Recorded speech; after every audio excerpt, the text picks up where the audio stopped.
You need anything, you just ask. We might not have your uncle's resources, but resourcefulness, we've got in spades.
Covered in nicks and lumps, the lot of them.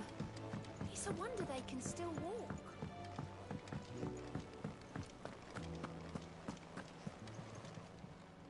Clive! Here you go.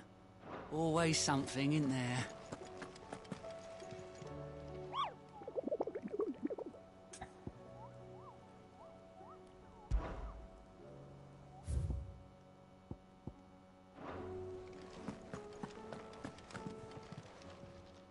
Fancy a look at the list, do you? Here you go.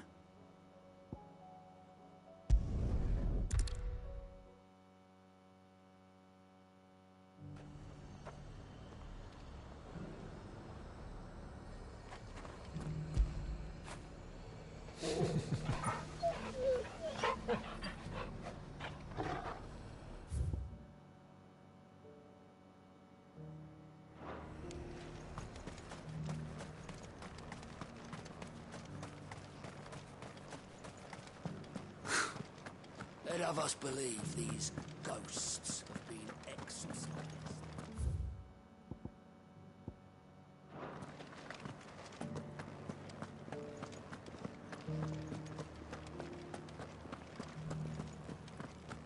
There were ghosts at the gates not days ago. You needn't... Right. The creatures have been dealt with. Those things I said before about not being... So many were injured. Oh, Clive. What am I to do? My wards and I may soon be without a home. What's happened? The High Cardinal has descended from his lofty throne and taken up residence here in Northreach. The High Cardinal? Leader of the Council of Elders, second only to his Radiance at the head of the Imperial government. Not that any of those things still exist. Now he goes by his noble title, the Duke of Oriflamme. And what does he want with Northreach? He wants to transform it into a military stronghold, a foundation upon which to build a new Sambrec. He's already secured the support of the various army remnants, with promises that they shall be afforded the respect they deserve in his empire. One built on the confiscated property of the people. He would rob the populace to pay for it. Believe me, I have used every means of persuasion to discourage him from this folly. But for whatever reason, he will not listen to me. What does Captain Philippe make of this? When the town was under attack, it was him the soldiers rallied around. Couldn't he use that influence again? How? By speaking out against one of the most powerful men in Sambrec. A man whose stated aim is to revive the empire Philippe's comrades swore to serve, and to improve the soldiers' lot within it. The captain can offer them a regular supply of gruel, and an occasional trip to the Vale to help them forget the terrors they face each day. The Duke offers them a vision of strength and safety. No. Any attempt to incite mutiny would cost Philippe the support of his men. But given the mood around town, mutiny may yet be unavoidable. Who could blame them? Clive, would you appeal to the Duke on my behalf for your services to Northreach? You have the respect of the soldiers, and they will take you to His Eminence if you ask them. And unlike Philippe, no bonds of loyalty prevent you from speaking your mind to the man. Well, will you try? You could hardly fare any worse than I did. I'll see what I can do. Thank you, Clive. Tell me then, where will I find this Duke? In the garrison? Overseeing the troops. All right.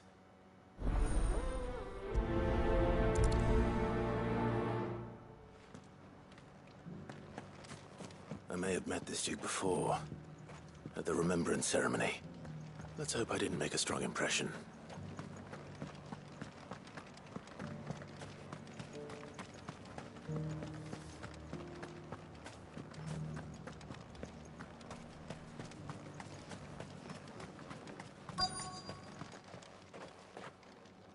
Halt! Oh, sorry about that. You're the dame's man, aren't you? You got some business with the captain? No, actually.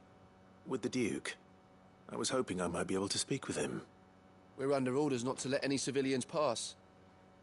But you should be all right. His Eminence has heard all about you and your heroics. Wait here. I'll go and ask.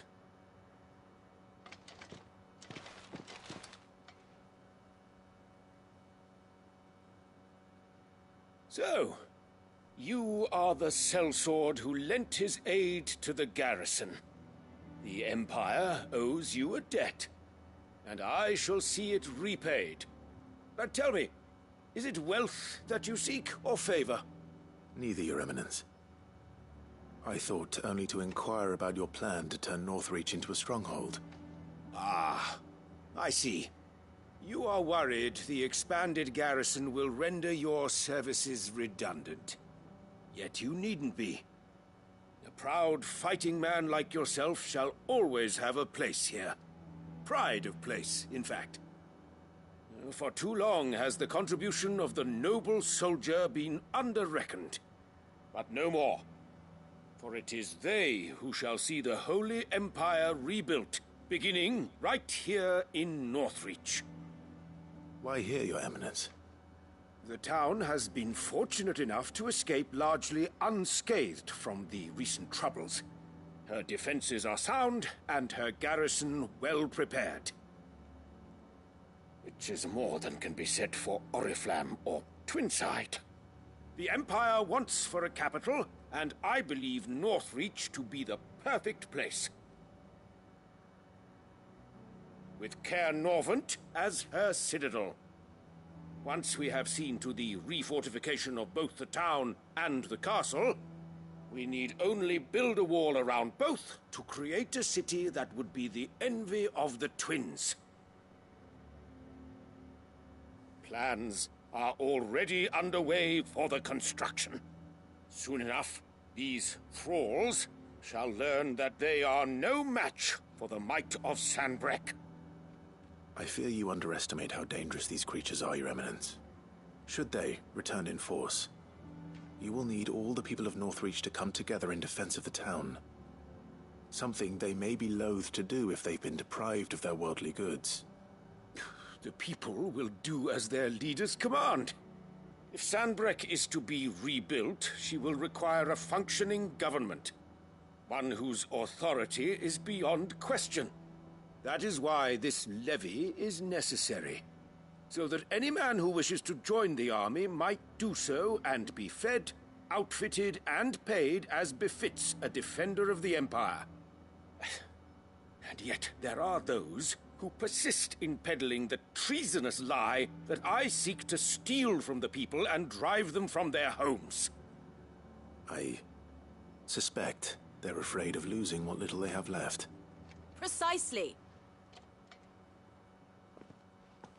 The common folk have little and less, and you mean to deprive them of even that. You would sow the seeds of your new empire in your own salted earth.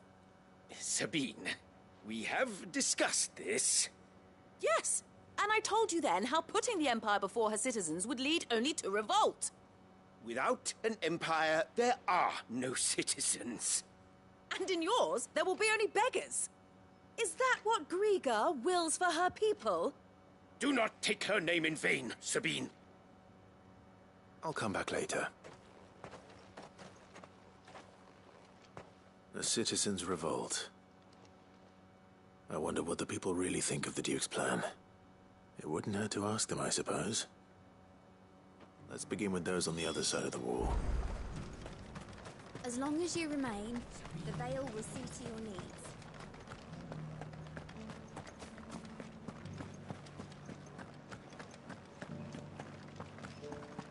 You needn't fret. The creatures have been...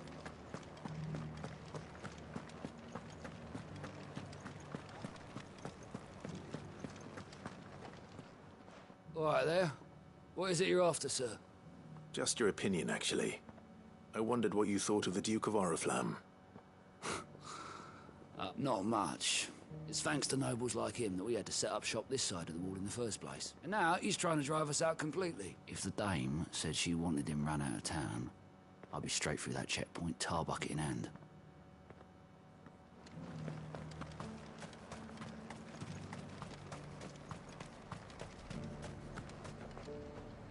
I've been hearing a lot of talk about a certain Duke. Nothing good, I'll wager. Going around acting like he owns the place, and with hardly a word to the dame. I take it you'd rather she was in charge. As far as I'm concerned, she still is. Just need his eminence to sod off back to Oriflamme. Why, you...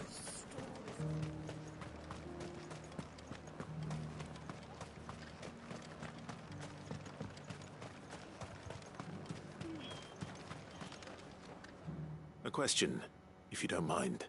What do you think of the Duke of Don't you build a life for yourself somewhere, only for some noble to turn up and tell you you've got to hand it all over to him. If he thinks his name and his chains give him the right to empty our purses, he's in for a rude awakening. We'll do whatever it takes to keep what's ours. Whatever it takes. Well, the people seem united enough. What about the soldiers? I heard the dame got an icon to rid the meadow.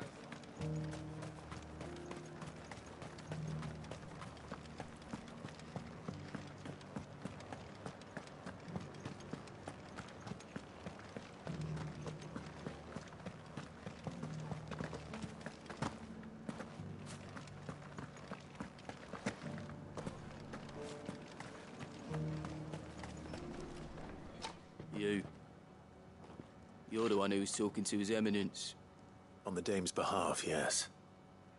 I was trying to persuade him not to take the people's goodwill for granted, but it seems my words fell on deaf ears. What do you think of his plans? I'm a soldier, mate. He tells me what to do, not the other way round. Listen, I've got nothing but respect for the dame, but I've got a family to look after. That's where my loyalties lie. Not with the town or the Empire, but with my wife and children. If the Duke can get us the men and the equipment we need to fight off those blue-skinned bastards, I don't care how he does it. As long as you remain, the Veil will see to your needs.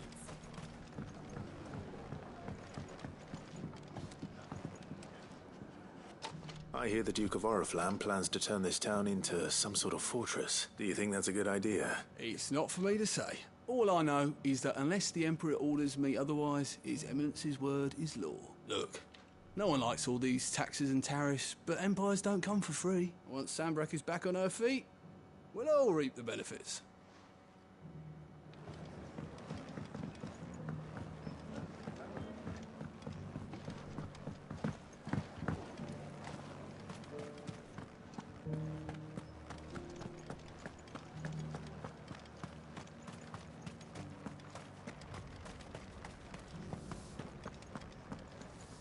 Excuse me, do you have a moment? I wondered if you'd mind sharing your thoughts on the Duke of Oriflamme. Well, he's made a lot of enemies coming in the way he did.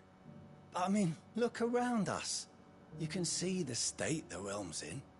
The traders might not like having the screws put on them, but if they volunteered a few more of their hard-earned gil before things got bad, maybe they wouldn't have to. I think the Duke's got a point when he says rebuilding the Empire's the best way of making sure we're all protected. And if that means people who don't know one end of a sword from another have to make way for those who do, well, that's just how it goes. Let's see what Philippe makes of all this.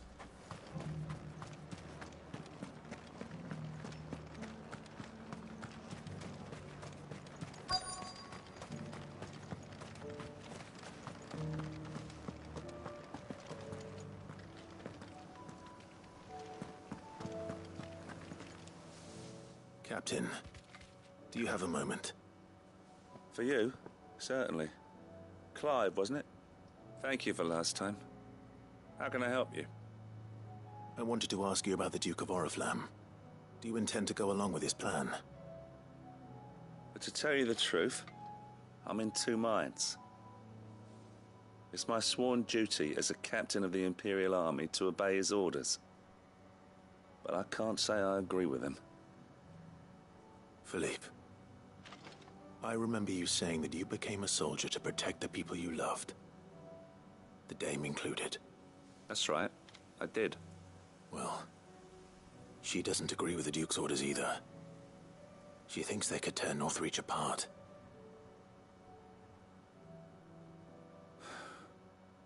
And she's probably right. Thank you, Clive. I know what I need to do now. Protecting the people I love is what matters. Doesn't matter how. Well, duty calls, so I better go. Thanks again.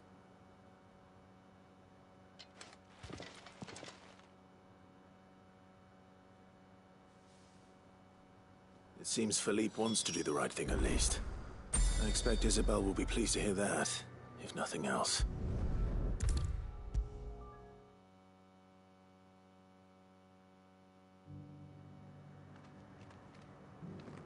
Ah, Clive. How did you fare? Were you able to speak with the Duke? I was, but...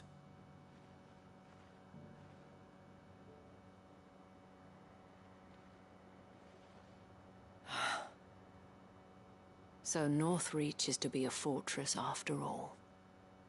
Well, it will certainly help to hold back the thralls. There's no denying that. Though I doubt it will come as much consolation to the townspeople whose worldly goods are confiscated to pay for it. They deserve to be heard, Clive. To have a say in this new empire the Duke means to build. Sadly, His Eminence values their obedience more than their opinions, and hopes to reassert the authority of the state. I fear he sees the people as mere pawns on his chessboard to be sacrificed for the greater good. Needless to say, they themselves are of a different opinion, and would rather their destinies were in your hands. The soldiers, meanwhile, are content to follow their orders. And not just because of the Duke's rank, but because of his vision. I thought as much. Had I sworn to protect Sambrek, I dare say I too would want nothing more than to see it rise from the ashes. Thank you for trying. But the battle is lost. I don't know about that. What happened to your uniform? I handed it in, along with my resignation. Told the lads I wished them well, but that I owe it to those I love to call it a day. But why? Because I realize what really matters to me. Not following some nobleman's orders for the sake of it, but protecting what I care about. Protecting Northreach. I honestly don't know when those monsters will return, but I'm certain they're not finished with us yet. And when they do come back, we need to be ready for them. We need to stand together, all of us. And with you to lead us, milady, I reckon we can do it. It was you who finally convinced me, Clive. There's no point following orders if they go against everything you believe. Indeed. All of us, standing together. That has always been Northreach's best hope. and one which still lies within our grasp. We have only to turn our attentions to the true enemy. Thank you, Philippe, for showing me what I must do. Anything for you, milady. Speaking of standing together, would you mind if I borrowed a few of the lads from the Vale to help keep watch around the town? I fear His Eminence has loftier tasks in mind for the guard. Not at all. Be my guest. Wouldn't be the first time.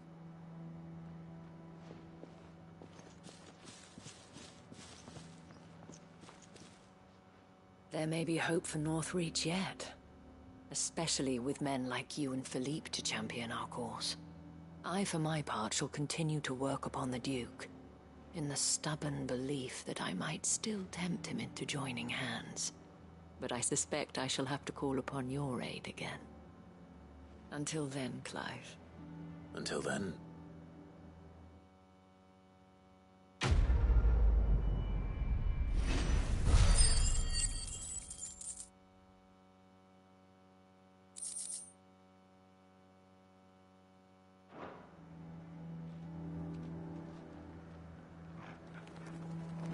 Despite my repeated advances, His Eminence has proven a difficult conquest. Fortunately, I am nothing if not persistent. But, be that as it may, I might yet need you to press the point.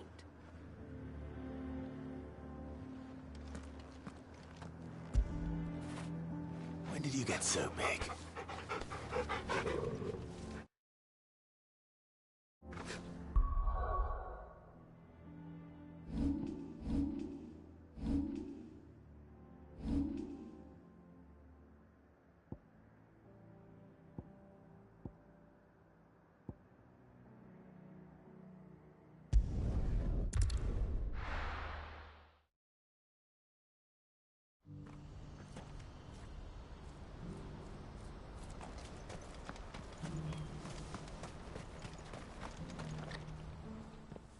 Clive, you'll be pleased to know that the negotiations are progressing well. That is good news. Yes. Our comrade in Randalar has just sent word that the contract should be signed very soon. But I still have much and more to prepare. It's a huge undertaking moving this many bearers at once. You couldn't do me a quick favor, could you? What is it this time? More wild beasts? Nothing like that. I just need you to go over to the caravans and ask El how long we have until the bearers arrive. Find out exactly how much faster I need to get all these supplies moved. All right. I'll go and ask. Thanks, Clive. I owe you one.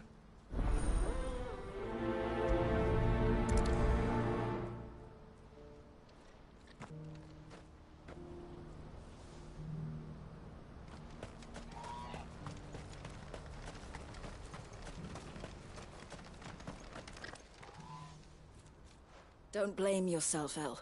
This is their fault, not yours. I know, but... No buts about it, all right?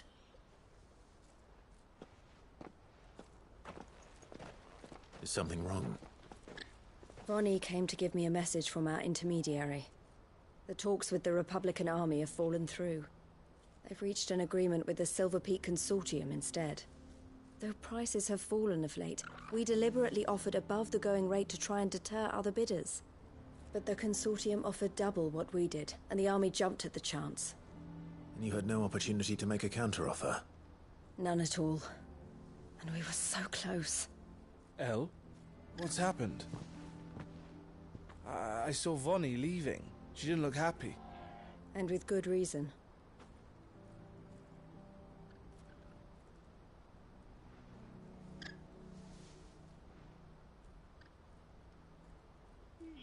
But I thought we were the only ones the Fist were speaking to about the bearers. How did the Consortium even find out about this? It's not so surprising. They have ears all over the Republic. This isn't over. The Consortium will have to sell these bearers eventually, and at the price they paid, buyers will be few and far between. I'm going to Randalar myself. Alone? You sure that's wise? Are you offering to be my bodyguard? How kind. Meet me at the checkpoint near the capital gates. I'll send an owl ahead and request a meeting. You go to Cashlock, Theo, and get everything ready. We've waited far too long as it is. Even if I fail to free these bearers, there will be others. Someone needs to prepare the place and keep any prowling beasts at bay. Oh, and that's me, is it? Well, it looks like I'm following orders till she gets back from meeting the Silver Peak Consortium, who've been doing their best to undermine our scheme. She'll never join them after this, surely. No, she said it herself. She still has plans for Cashlock, even if this one falls through. She means to stay with us, then. I can't say I'm not happy to hear it, but... is this what she really wants? You have to trust her. You're right. It's what she wants now. And if Elle's off fighting for the cause, I should do my part too. So I bid you farewell and safe travels, my friend. I'll gather my men and leave for Cashlock. We'll make sure the place is well stocked and defended. You go to Randala and see if you can stop my sister biting the Consortium's heads off. If she won't consider her prospects, someone has to. I'll do my best.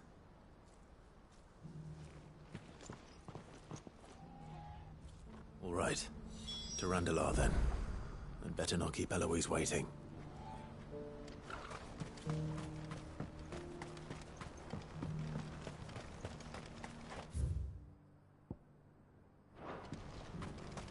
Do you have any fresh water?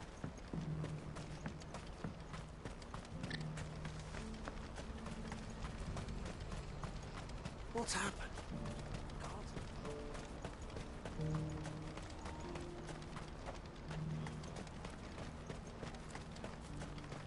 What I wouldn't give for a hot meal. Looks like this is the end of the road for us. When are they gonna let us through?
Finished.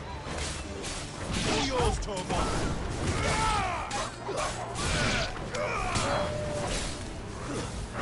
Now, Torgal!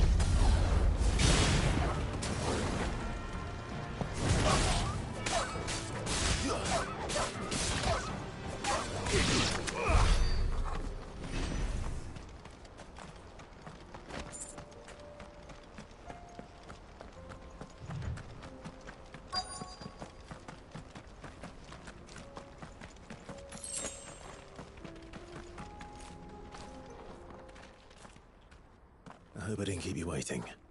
Did you arrange to speak with the Consortium? Here they are now. You wish to consult with me? I did.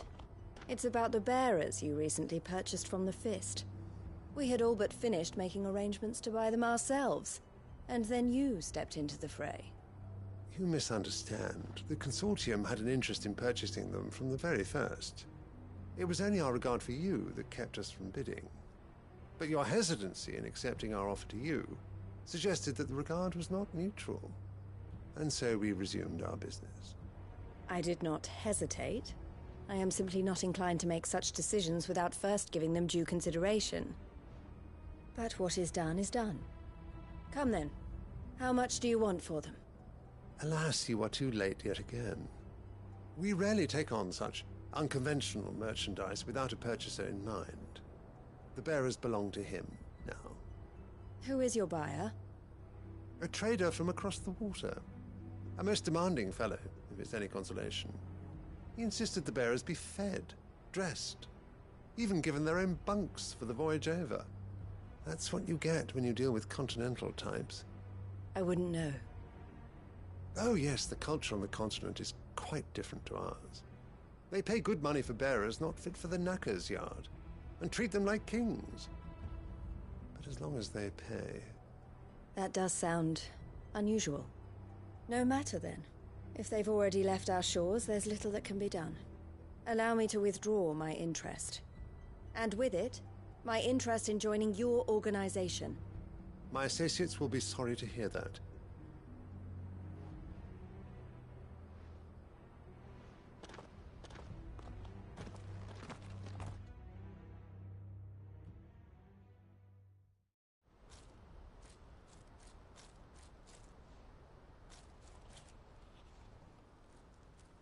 I'm sorry you weren't able to save them.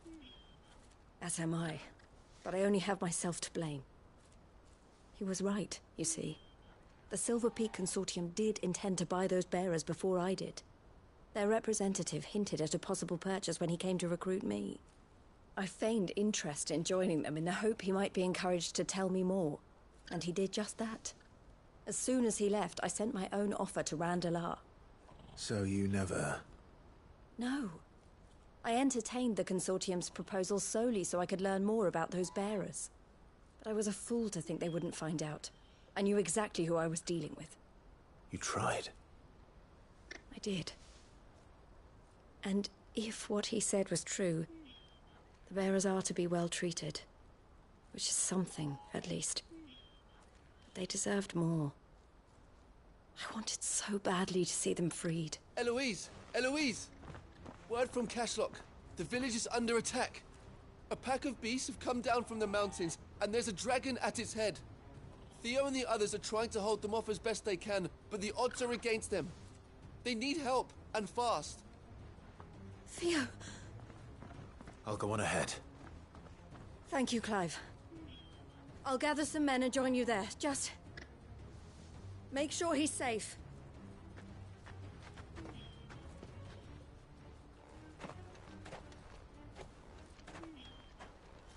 Hold on, Theo.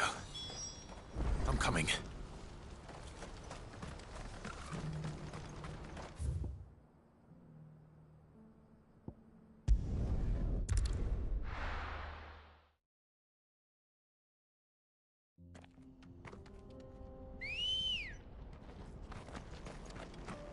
Good girl. Yeah!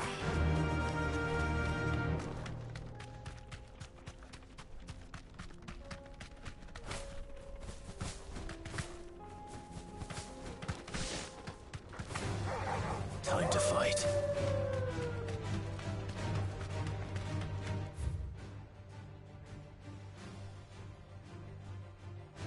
Ugh.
Where's Theodore?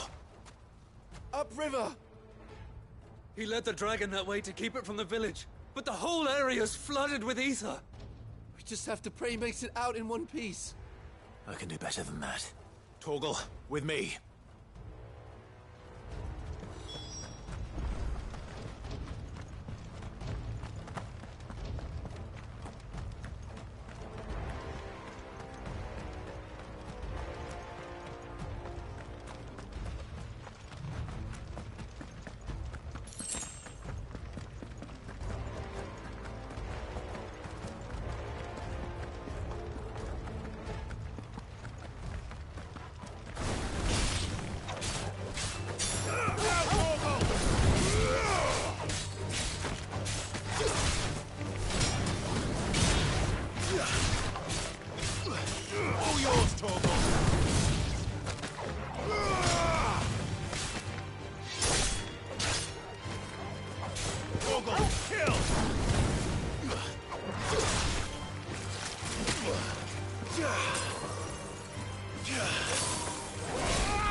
Where are you, Theo?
The ether's too thick.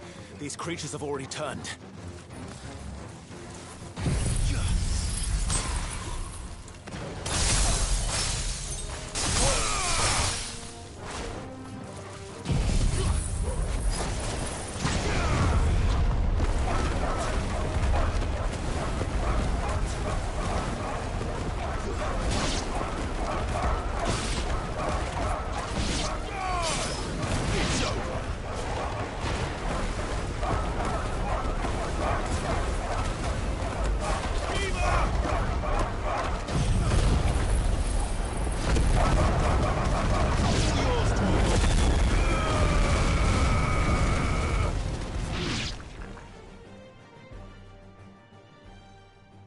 I can't waste any more time.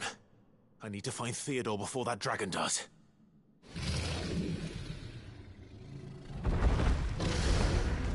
Looks like it's found me. This thing's turned as well. This isn't going to be easy.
Theodore, you had me worried for...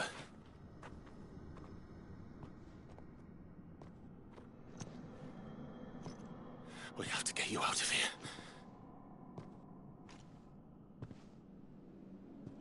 I think it might be a little too late for that. Bearer or no, there's only so much ether a man can take, and that Drake just wouldn't let me leave. You have my thanks, Sid, for finishing what I could not. For keeping Elle's dream. Theodore!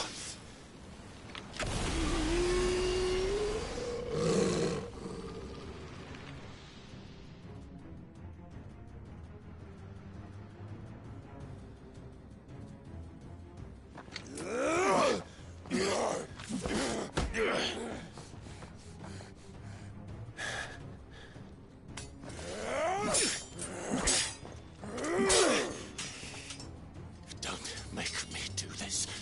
Stop it, Theo! Stop! Stay back, Eloise! He's turned. And so will you!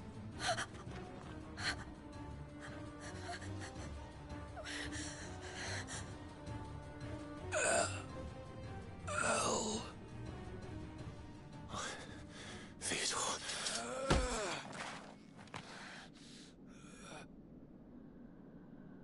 Take care of my sister. Theodore, wait.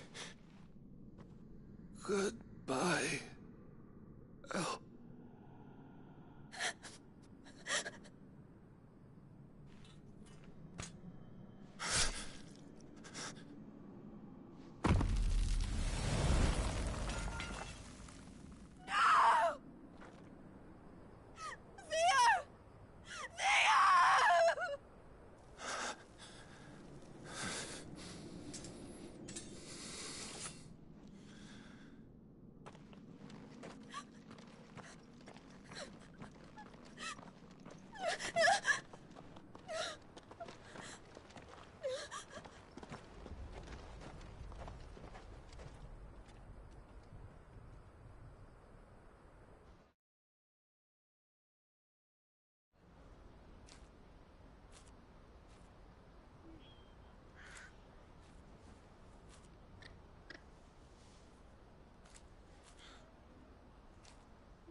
Thank you, Clive.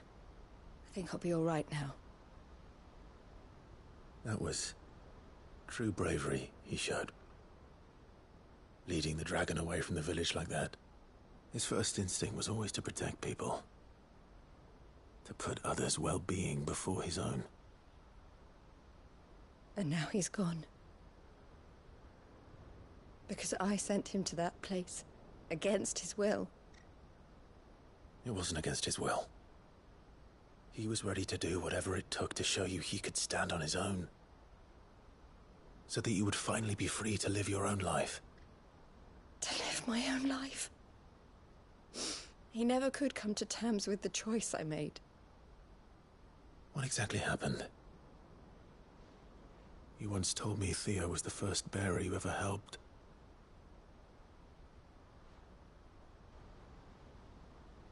We grew up in Canva. We were born to one of the great trading houses. And I was chosen to inherit the family business. I had my father's head for figures, you see. Theo did not. While I studied the art of commerce, he played at soldiers instead. A late bloomer. In more ways than one. For unlike most bearers, it wasn't until his 15th summer that his powers awakened. My parents tried to drive him out of the house and into the care of the constables. But before they could, I took him into mine. Theo told me something else. He clearly admired your devotion to the cause of freeing others like him from slavery. But he said you deserved a better life than this. He wanted to free you from what he called your bonds, just as you freed him from his. I would be lying if I said I had not wondered from time to time how much easier my life might have been if I had allowed Theo to be taken and devoted myself to the family business instead.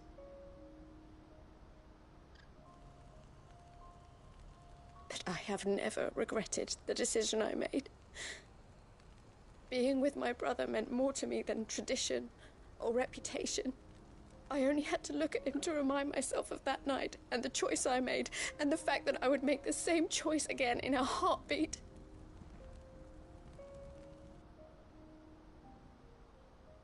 He was never a burden. How could he even think that? If anything, I was the one who weighed him down. You weren't, Eloise. He said it himself, that he had always been grateful to you for saving him, and that he wanted to repay you by letting you live the life you were denied. Neither you nor Theo weighed each other down. You loved one another. You did whatever was necessary to continue living your lives together, and you always would have.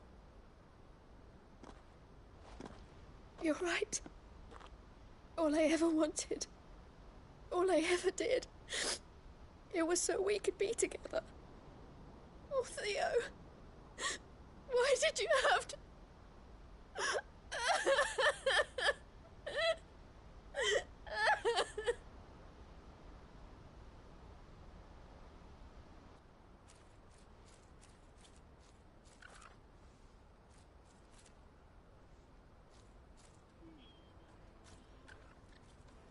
I know Theo wanted me to move on, but I'm staying here at the Crimson Caravans to continue our work. We can make a difference here. We can help people, save them. I need nothing more from life than that. So I'll carry on doing what we do, ensuring that goods, people, bearers get where they need to be, bringing smiles to people's faces just like we always have, and to Theo's, wherever he is. This is the life I have chosen. The life I will always choose. I've made a choice of my own, to continue helping you however I can, whenever you need it. Thank you, Clive. Let's go on together then. For Theodore.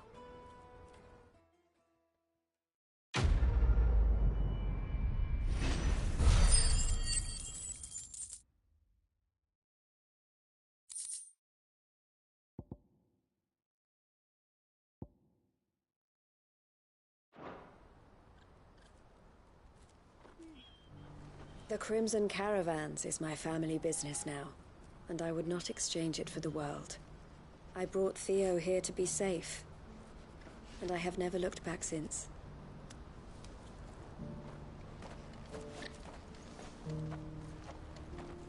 Eloise isn't the type to give up. Maybe not, but she'll still need our support. We're all going to have to look out for each other now.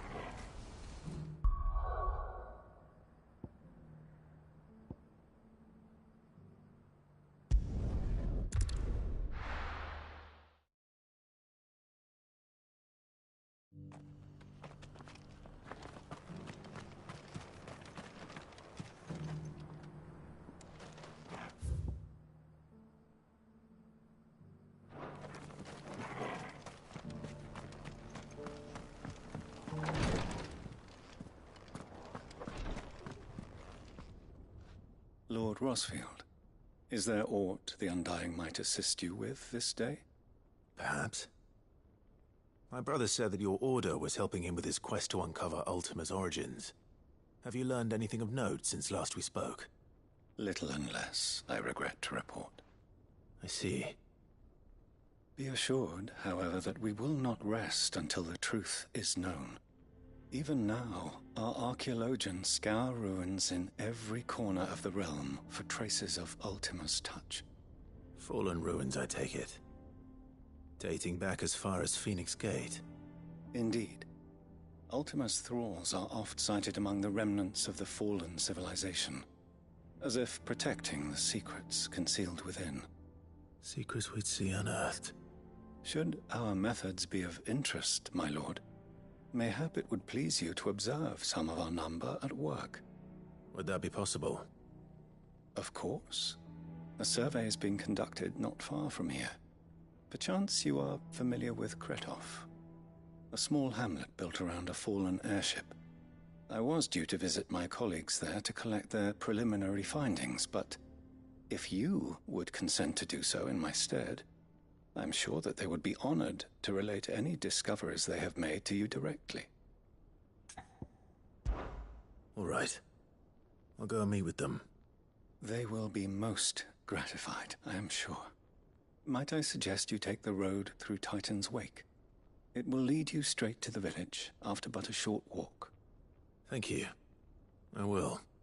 I wish you a safe journey, my lord. May the Firebird's flames burn ever in your heart.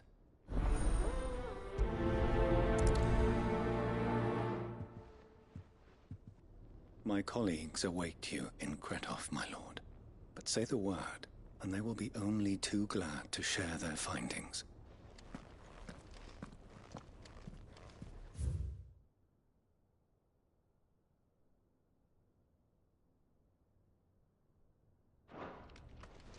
A village built around an airship. Sounds like another Lost Wing. I hope the inhabitants are just as friendly.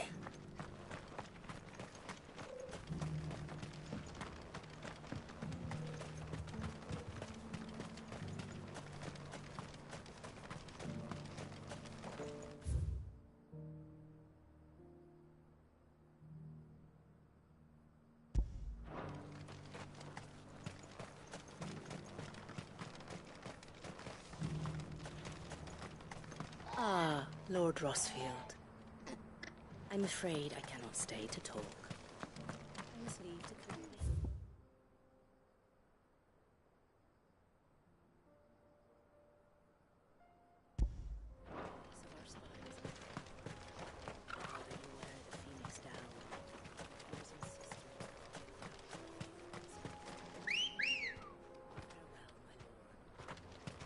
Come on.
Put it away.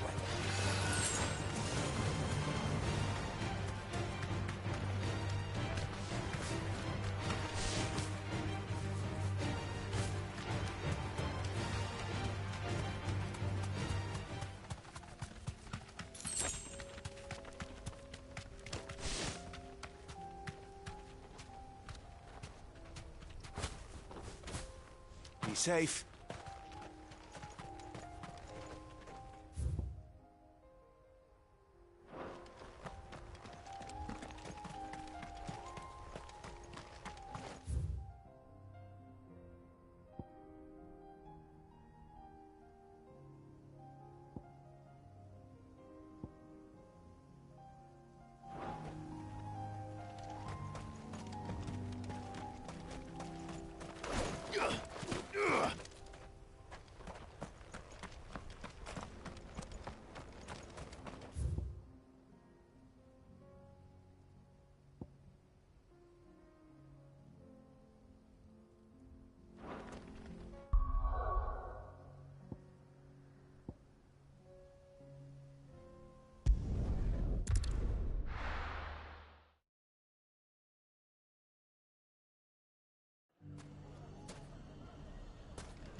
everything's back the way it was. Fresh silks from Mustard the and Caravan. mandrake. If there's one thing we've learned over the past few years... When the Fang fella took my livelihood with it. What about the town watch? We need someone who can bring the whole town together.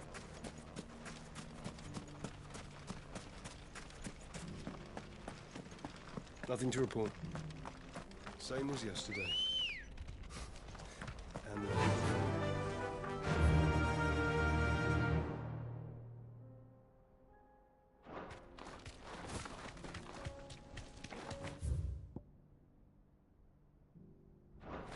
That'll do, girl.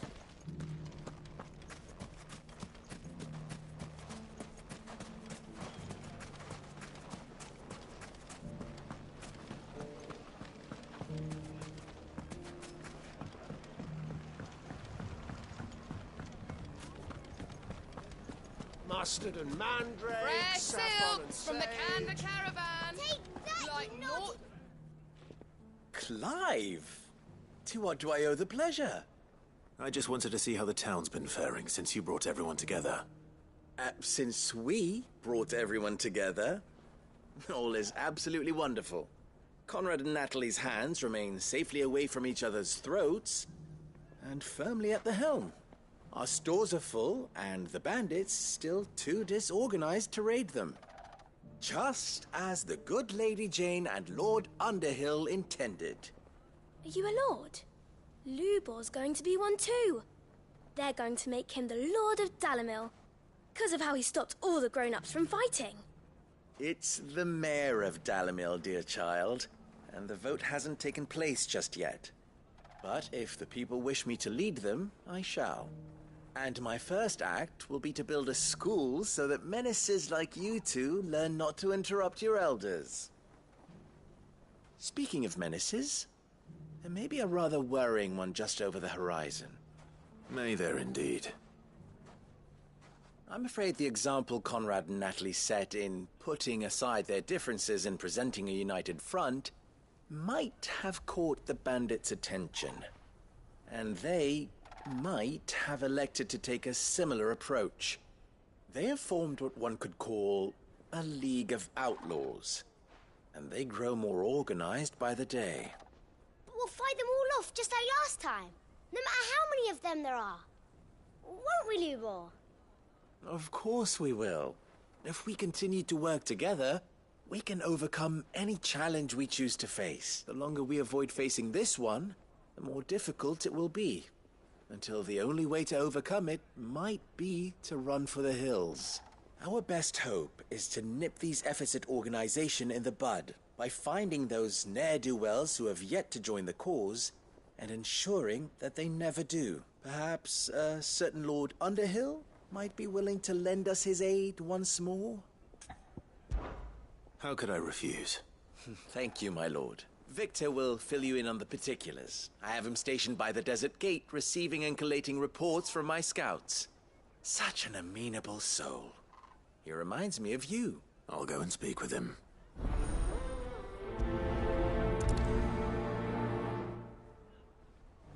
What's the difference between a lord and a mayor?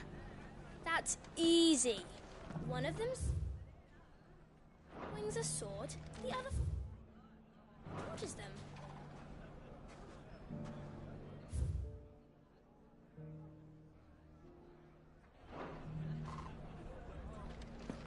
A League of Outlaws. Sounds like we have some competition.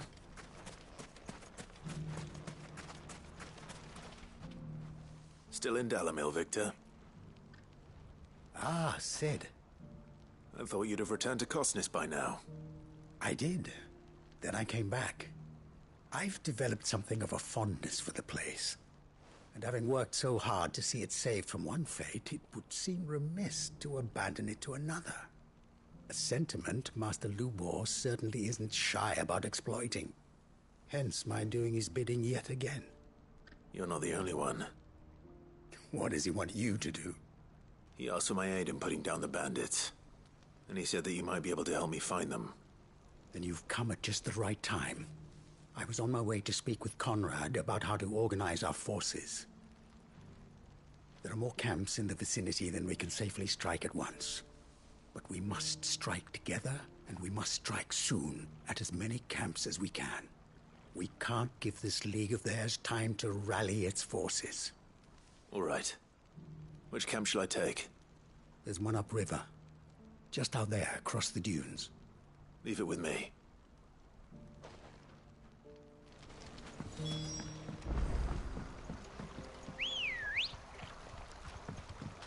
Come on. Yeah! Where's Ned?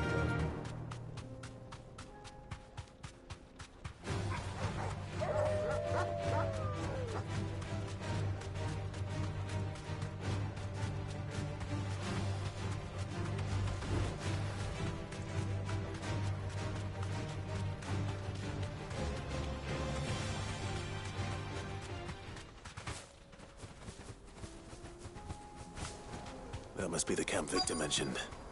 Come on then, Toggle. That's him! The one who killed Locke and Fingers.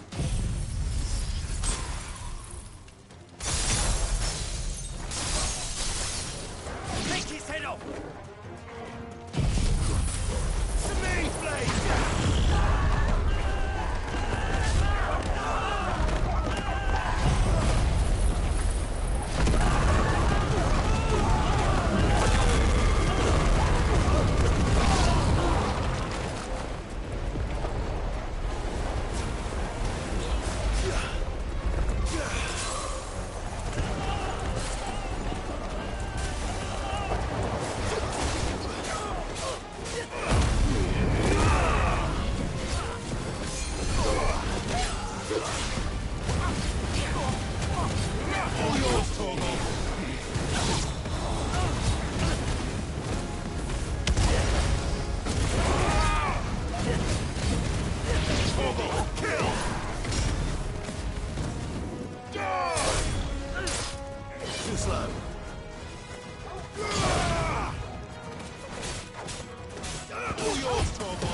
Kill!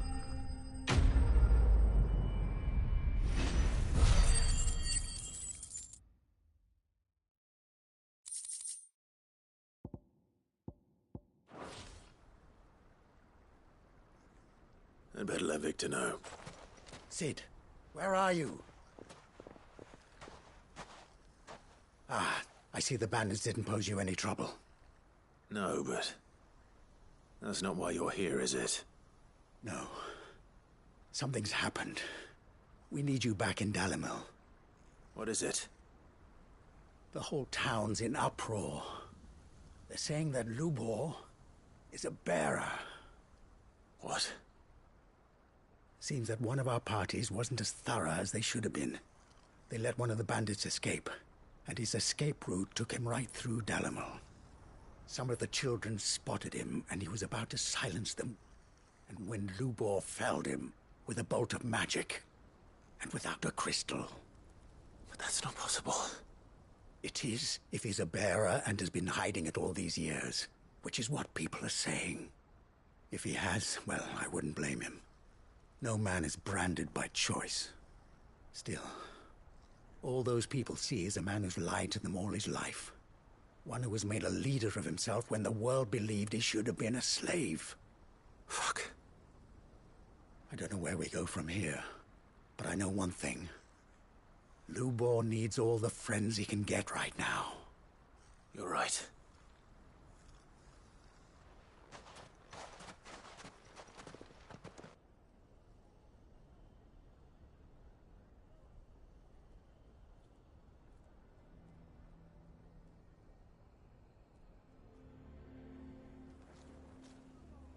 And now everyone knows.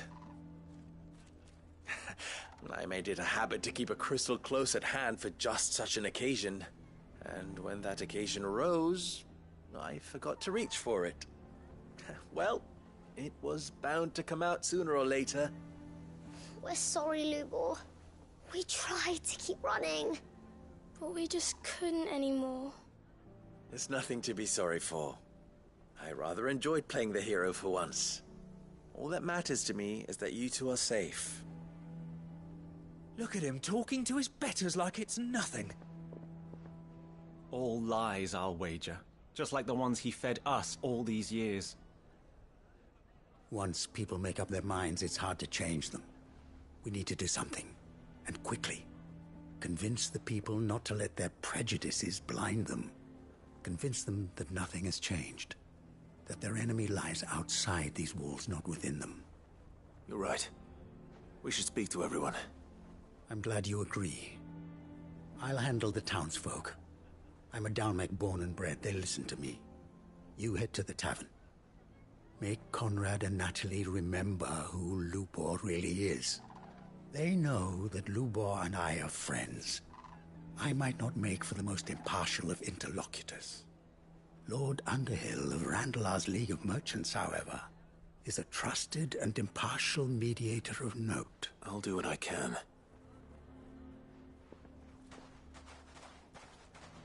Lubor, stay here with the children. I can't promise anything, but we'll try. And that is all I can ask of you.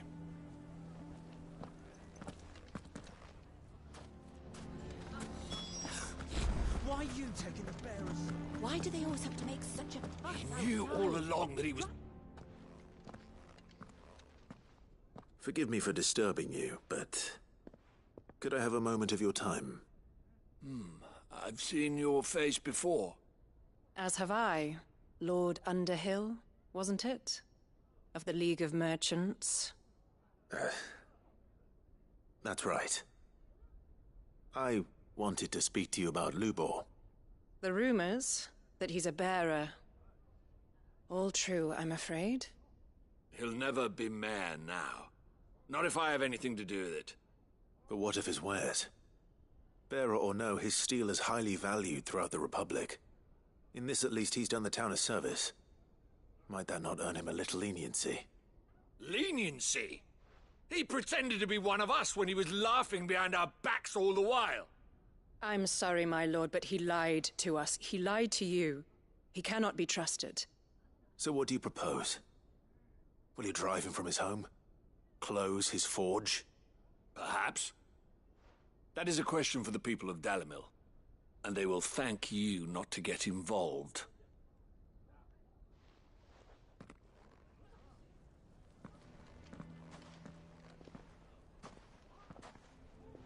The townsfolk have made their minds up. There was nothing I could do.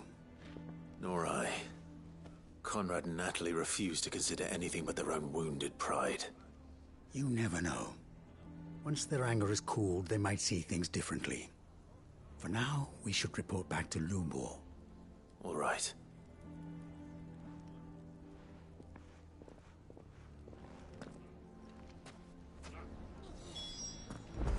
Why the hell would Victor take the bearer's side? For a share in you. I assume the situation is hopeless? There's still hope. But...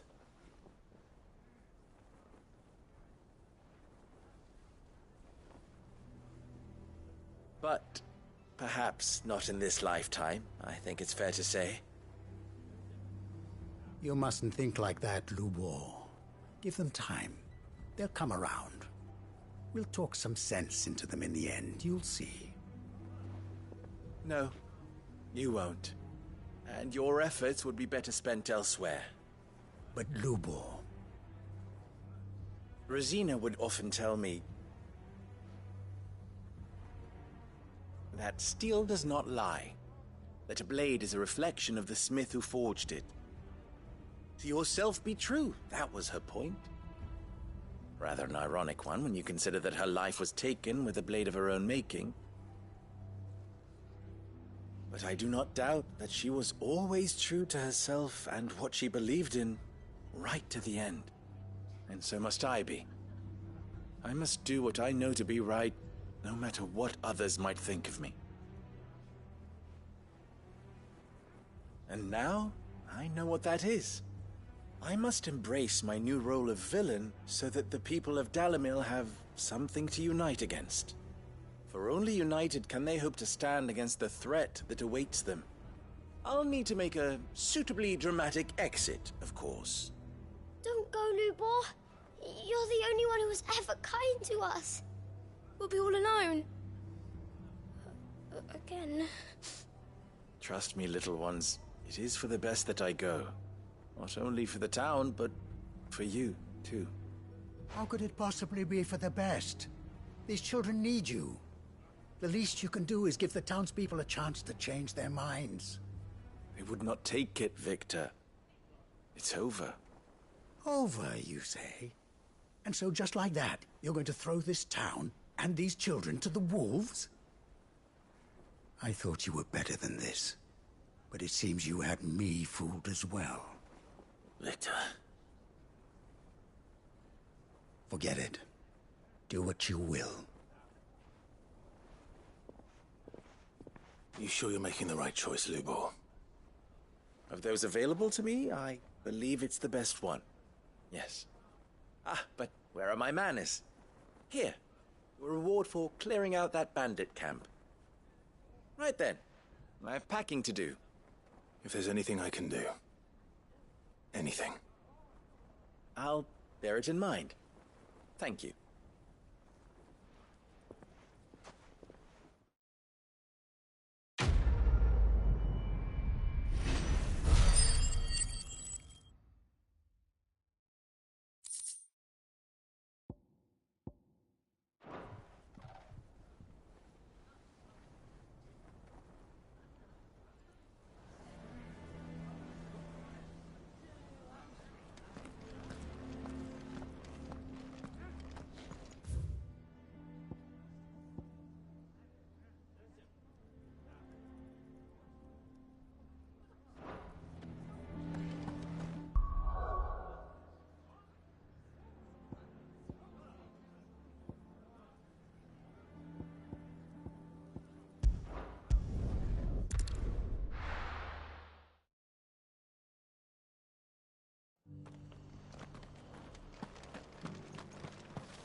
Clive, I was just about to send for you. I'd like you to take something to Sir Wade up in Eastpool. Seeds for planting. Thought it was about time they started growing their own food. I'll keep providing them with whatever they need in the meantime, of course. But if Eastpool's going to survive, it's got to be able to fend for itself. As have those poor bearers. They've lived their whole lives in servitude, but now they're their own masters. Small wonder they ain't got the foggiest how to provide for themselves. So it's up to us to teach 'em. And if you're wondering why you, well, the wagoneers taking supplies up that way have been coming back with more and more reports of Akashic around the village of late. Sir Wade's putting a brave face on it, but I think even he's starting to worry. And if he's likely to share those concerns with anyone, it's you. All right. Thanks. Wouldn't ask if I didn't have to. There. That should be enough to keep him in Gazal Greens for a few years at least. Gazal Greens? Not the most mouth-watering crop, I'll admit. But they're hardy, they grow fast, and they fill a hole. Better that than something that'll wither away at first frost. And chocobos love 'em too, which is no small thing. When I say all of us need to pull together to get Eastpool back on its feet, I mean all of us. They ain't exactly succulent, but cook 'em right and they're just about bearable. I'll take your word for it. Anyway, Sir Wade'll know what to do with them. And if he don't, well, I'll go up there and show him myself. I'm sure you will.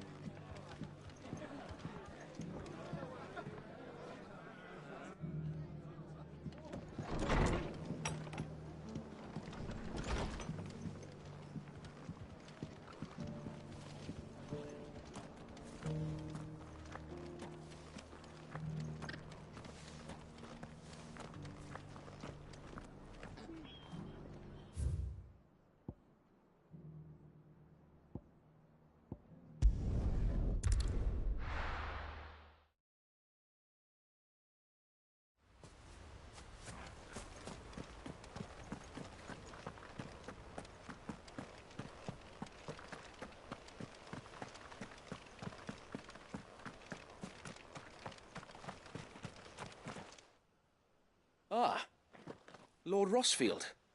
What brings you to Eastpool? A delivery from Martha.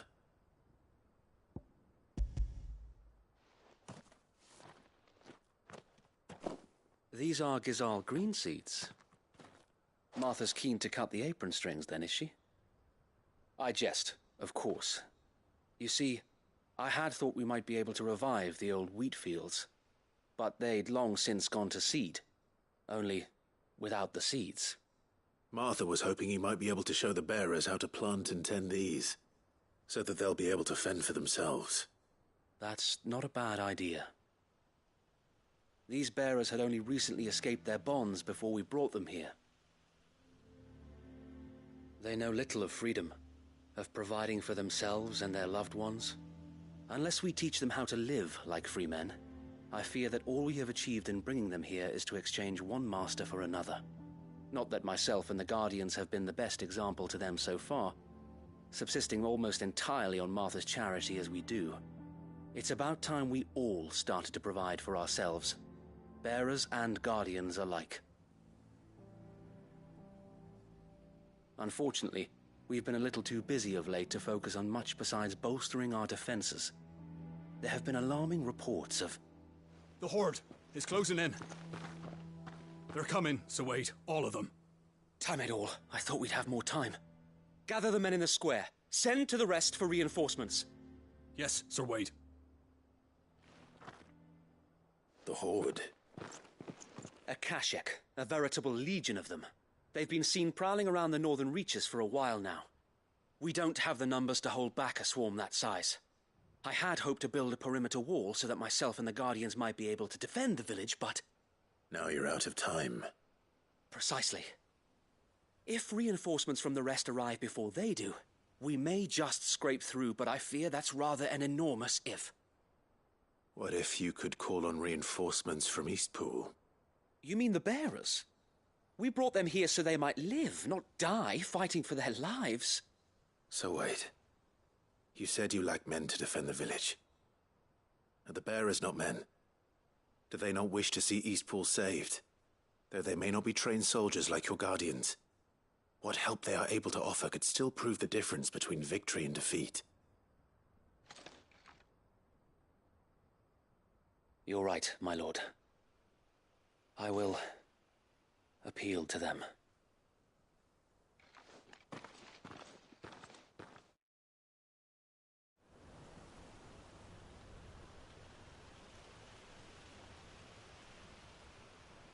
My friends, I humbly beg your aid. We Guardians are few and our enemies many. But I swear we can defeat them with you at our side.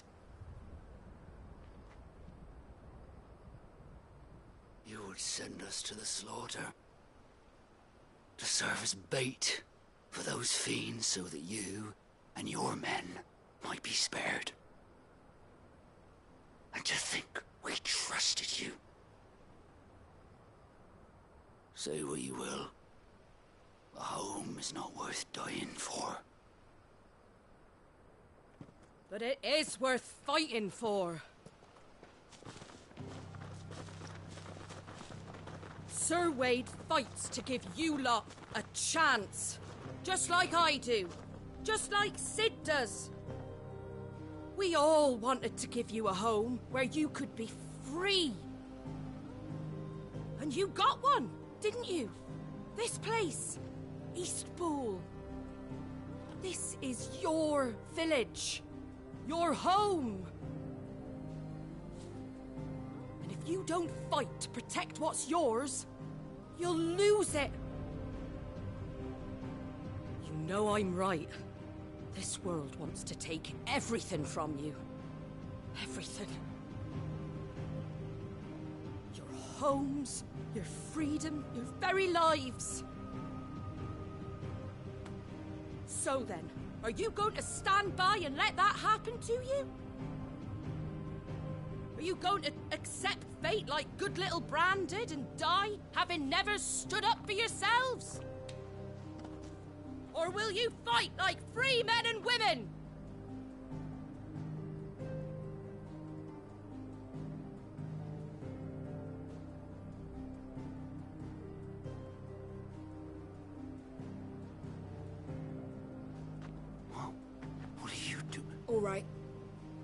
give me a sword. I never dreamt I'd have a home of my own. And now that I have, I don't want to lose it. I will protect what's mine, or die trying. We all will.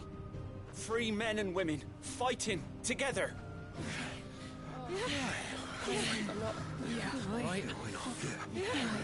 For Eastpool! For Eastpool! Let's go.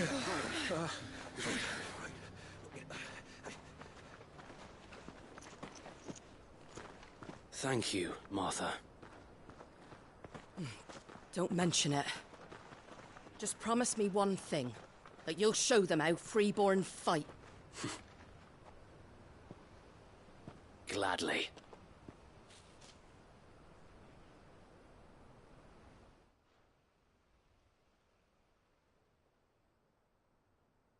Well, if it was numbers you were lacking, you certainly won't be now. Thanks to you. Me? Oh, I just love the sound of my own voice. Lord Rosfield, my lady, we're ready. So what's the plan of action? We'll divide our forces into several small detachments, each made up of guardians, bearers, and guards from the rest. These will position themselves at strategic points around the village. Upon engaging with the Akashic, each detachment will keep the creatures occupied as best they can, steadily retreating all the while. You're going to lure them into the village? I am. We will have neither the time nor the resources to treat the wounded, so injuries must be avoided at all costs. Instead, we will focus purely on defense at first. By coordinating our withdrawal through the use of messengers drawn from among the bearers, we will aim to have the swarm converge at a point of our choosing. With luck, that point will be the village square, the perfect place for our most able warriors to surround them and fall upon them, and for you and I to finish them off. A sound plan, but one that'll require a leader with a cool head and strong nerves to coordinate the retreat. I'd say you have both in abundance, await, but you'll be needed. Please, leave the last of the fighting to me. Ha! And let you have all the glory. Sir Wade! They're here! Then you know what you must do. We work together, everyone playing their part, each shielding the other that no man might fall, that Eastpool might live on. For Rosaria! For Rosaria! We've no time to argue, my lord. I'll do as you ask. And I will do as you ask. Suppose we'd better do our bit too, then, eh? Right you are, Martha.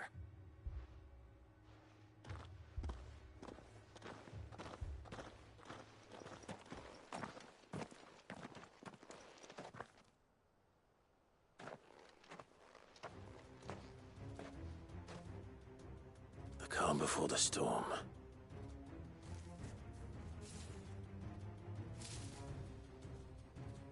And here it comes.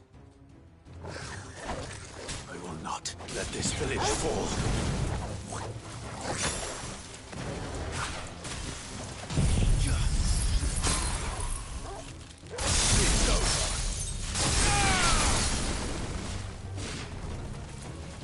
Stay down!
All yours, Torgal.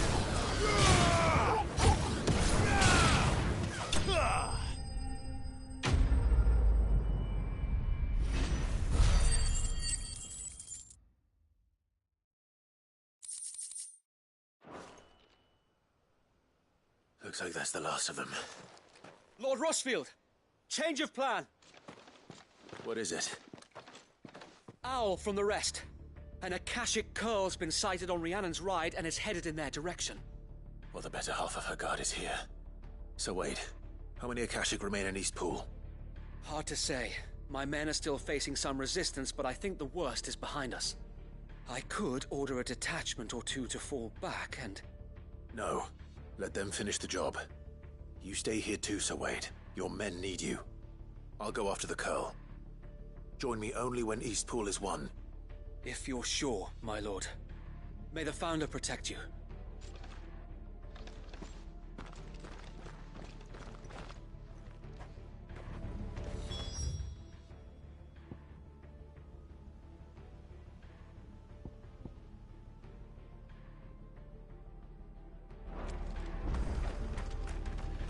This is no time to ride.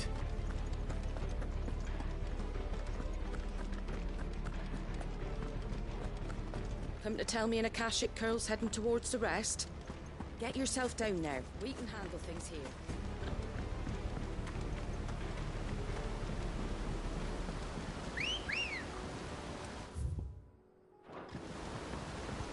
Ready, girl?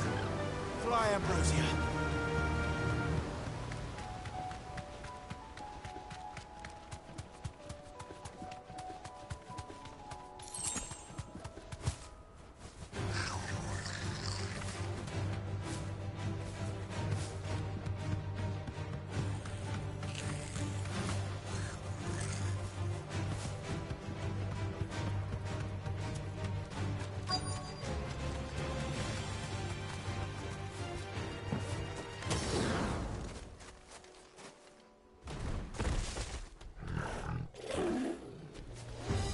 There it is. With me, Torgal.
All right. Back to East Pool.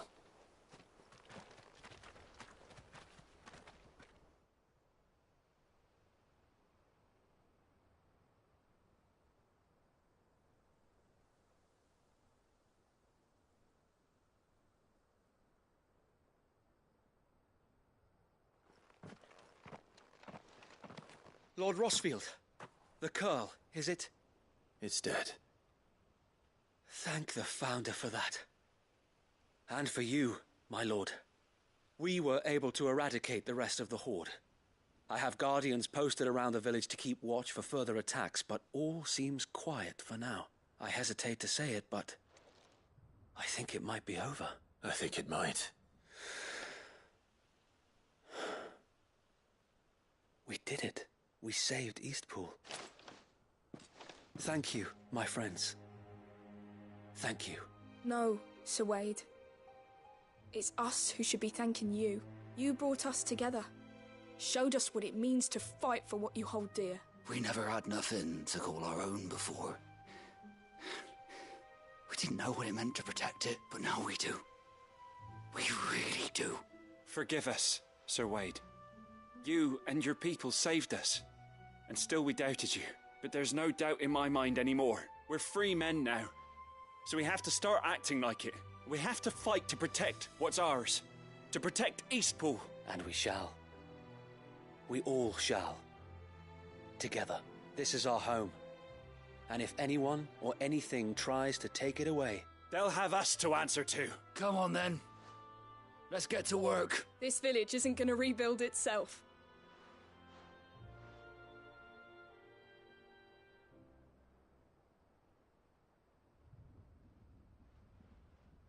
They're not slaves anymore. No. They're Rosarians. Your father took pity on the bearer's plight, and I believe if he were still with us today, this is what he would have wanted. I believe you might be right. I shall remain here, my lord, and do what I can to help rebuild the village. After all, this is my home now too. And I could hardly call myself an Eastpoolian if I didn't pull my weight. I think you'll find it's Eastpudlian, Sir Wade. But you should be proud all the same. I'll have to pull my weight too. Can't have the rest getting outclassed. Speaking of which, I ought to be getting back. Can we continue to count on your support, Martha? Of course. And I'll be counting on yours too. Us Rosarians have got to stick together, haven't we? Indeed we have. And Clive, come by the Golden Stables when you get the chance. I ain't paid you for delivering them seeds yet. All right. I will.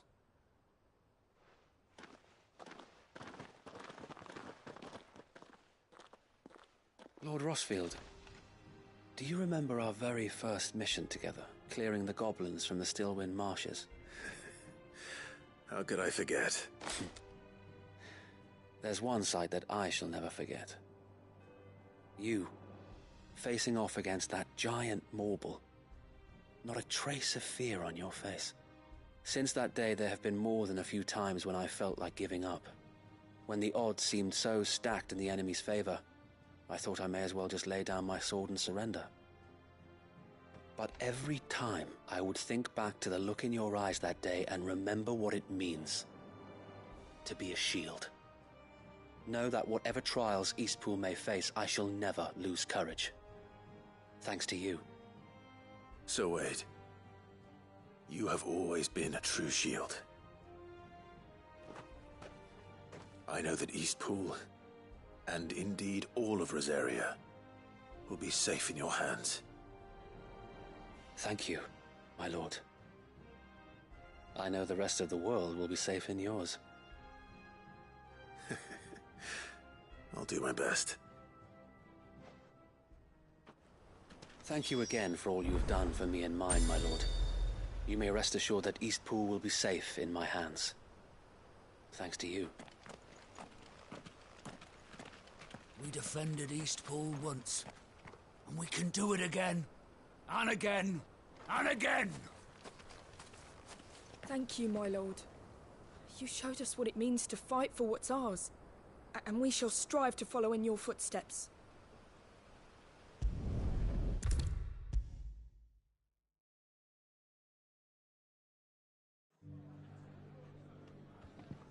The hero returns. It's lucky you came by when you did, eh? Not only did my seeds get delivered, but you went and saved Eastpool and all. I just did what I could. And it's only right that you get rewarded for it. Take it before I change my mind. Thank you, Martha. So, Eastpool's finally back on its feet again. and a home to free bearers. Who'd have thought we'd see the day, eh? Well, it was your idea. I know that, but I never stopped to think what it would mean.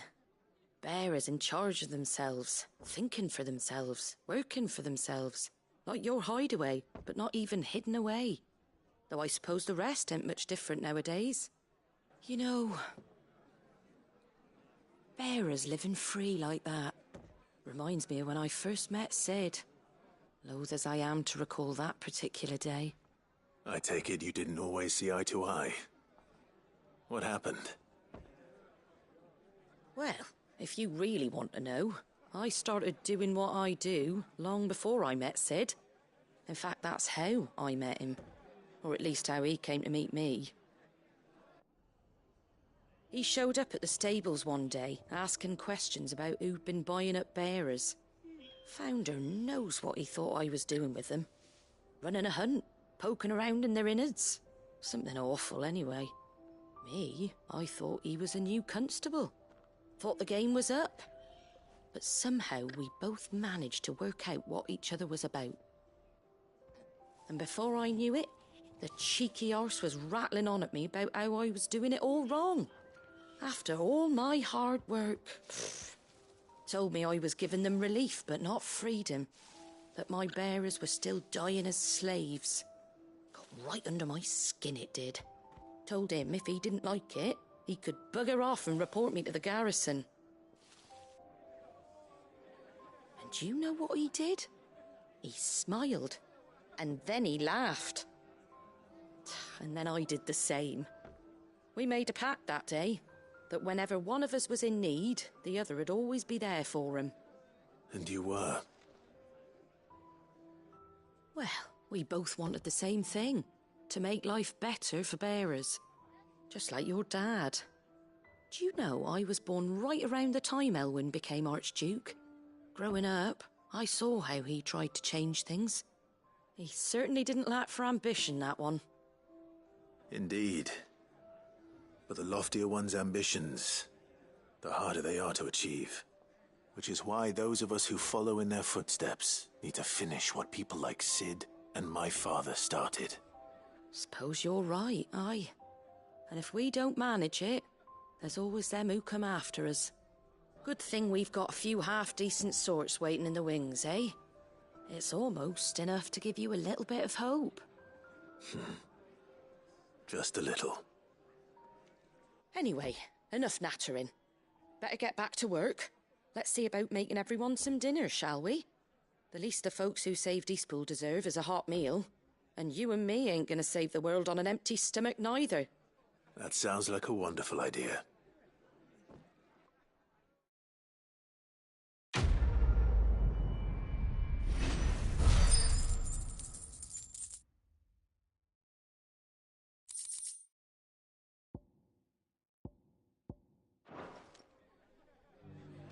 Don't worry, Clive. You went alone in this fight. Whenever you find yourself in need, be it of money, men, or a bowl of hot stew, the stable's door is always open.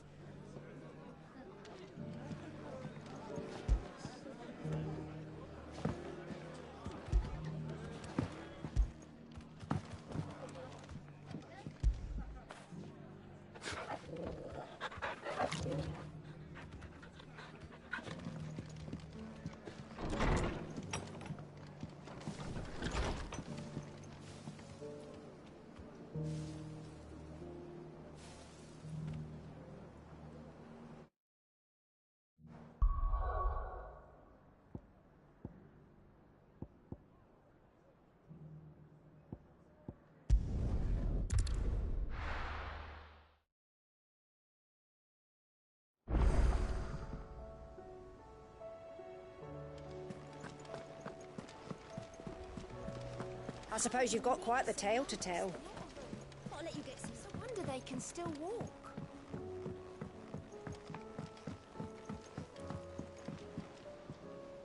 Heard the bad news then, did you? What bad news? About Dravost. Blackthorn's old haunt. With the forge and all that. Well, anyway, the mines just down the road from there are spewing out ether like no one's business. And the village? Safe from the flood for now, but they've got other problems. Akashic. Every creature in the area's either turned, or on the way to turning, apparently. Zoltan and the others are living on borrowed time. They need help, and quick. Doris sent a few curse breakers to keep an eye on things, but there's only so much a couple of scouts can do. Except get eaten. If something ain't done soon, the whole place will be overrun. I won't let that happen. Didn't think you would. Does Blackthorn know? I thought it might be better if he didn't. He'd only do something stupid. You reckon we should tell him? No. It's better this way. Yeah, well... I can't stand about knowing what's happening out there, so I'm off. I'll see you in Dravost.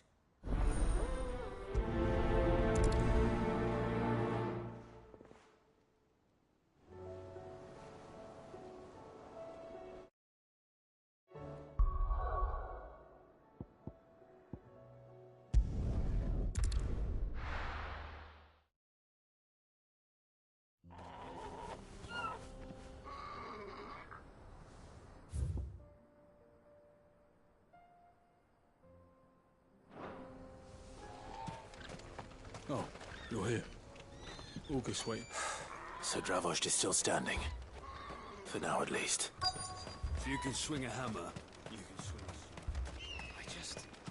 I never thought I'd have to.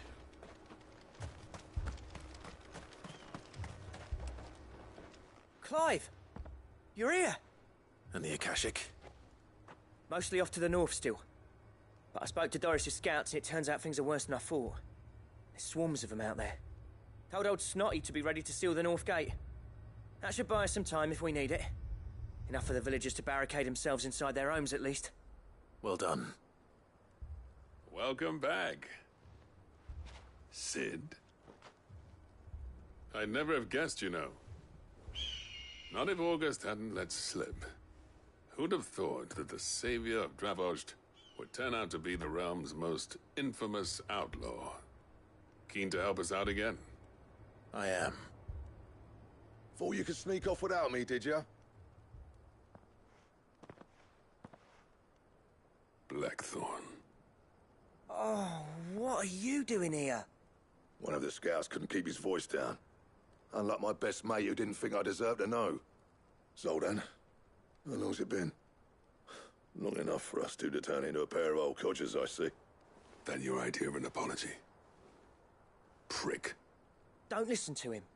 You only did what you thought was best. For the village and that. I did, yeah. But that ain't the whole of it. Vulcan, our master, didn't leave the chiefdom to the two of us. He left it to me. The best blacksmith in Dravost, barring himself, of course. Bloody stupid tradition, in my opinion. If someone's got talent, you should let them practice their craft, not ask them to settle petty feuds and barter for grain. Our master wasted half his life that way. I wasn't about to let that happen to me. So you wasted half of mine instead? You're what Dravost needed. Under me and my precious ideals, this place wouldn't have lasted a year. So I left to devote myself to the work and spare you lot the consequences. I may be a selfish prick, but I only did what I felt I had to. What you had to do was your duty! Even if it meant we all starved? Enough. This is no time for bickering. You can finish beating each other up once Dravost is safe. Fine. I've said my piece anyway. Yeah. So have I. Sorry, Clive. I shouldn't have stuck my nose in. We're short enough on time as it is. Still, give us a mo, would you? I need to get my head straight before any of them Akashic try to bite it off. Prick or not, I won't abandon Dravost to a swarm of Akashic. Just say the word. The villagers know to keep out of sight when the fighting starts. I have some things for sale.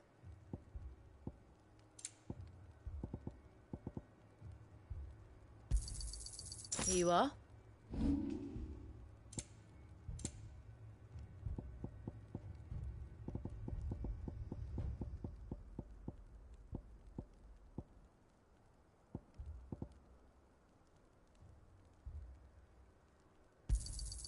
Anything else you don't want? Go safely now.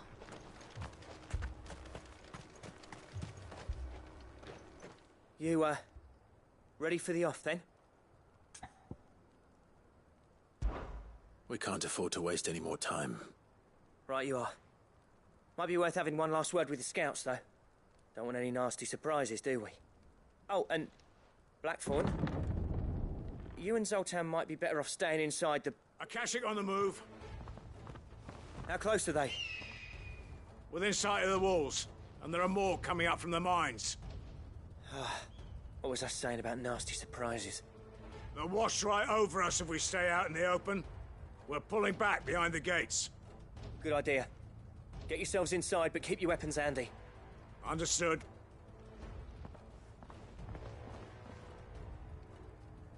I'm prepared to fight if I have to. Well, let's hope you don't. That's our job.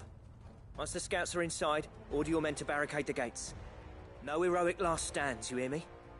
No fighting at all if you can help it. August's right. I've seen what Akashic beasts can do to armor. The people here are tough and willing, but they ain't equipped to face what's coming. I'm going out there. Start work on the gate as soon as I've left. I'll give you as much time as I can. And if they kill you? You evacuate. But it won't come to that. I promise. You'd better be right. Take good care of Dravoj till I get back. Leave it to me. And give those things what for, yeah?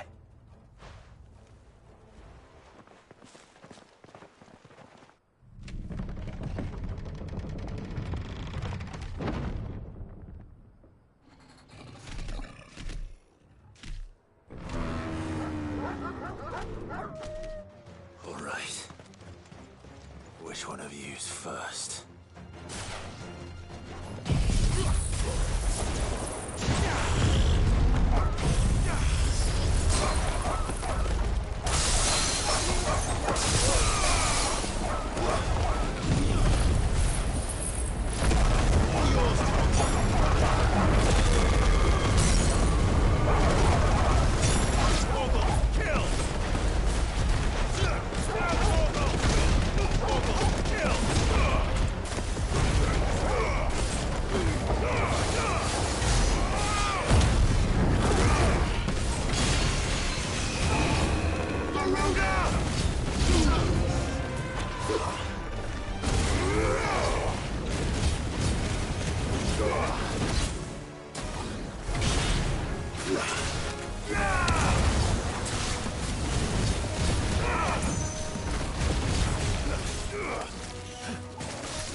Is that it?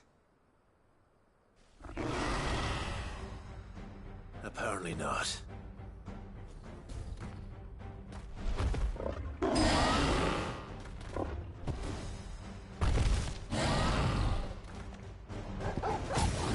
not getting past me. Nice try.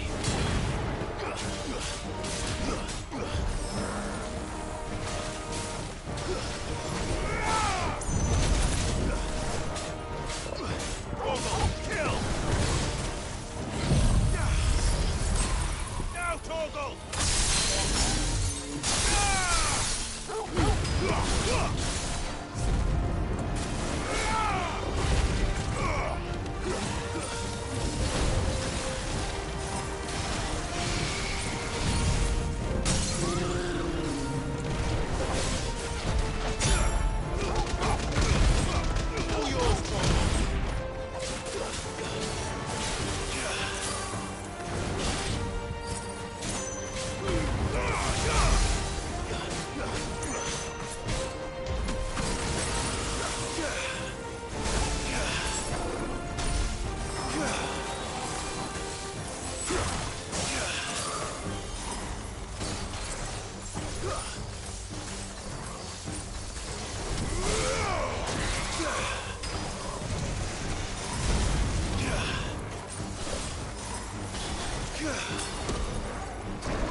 Now, the question is, did I miss any?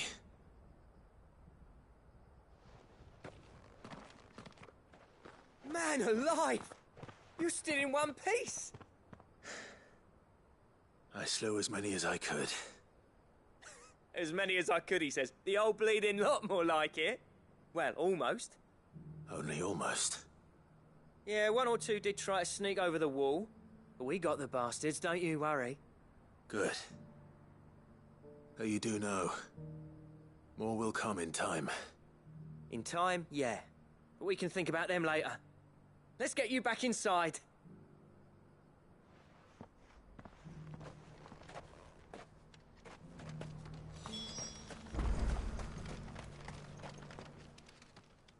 Sid!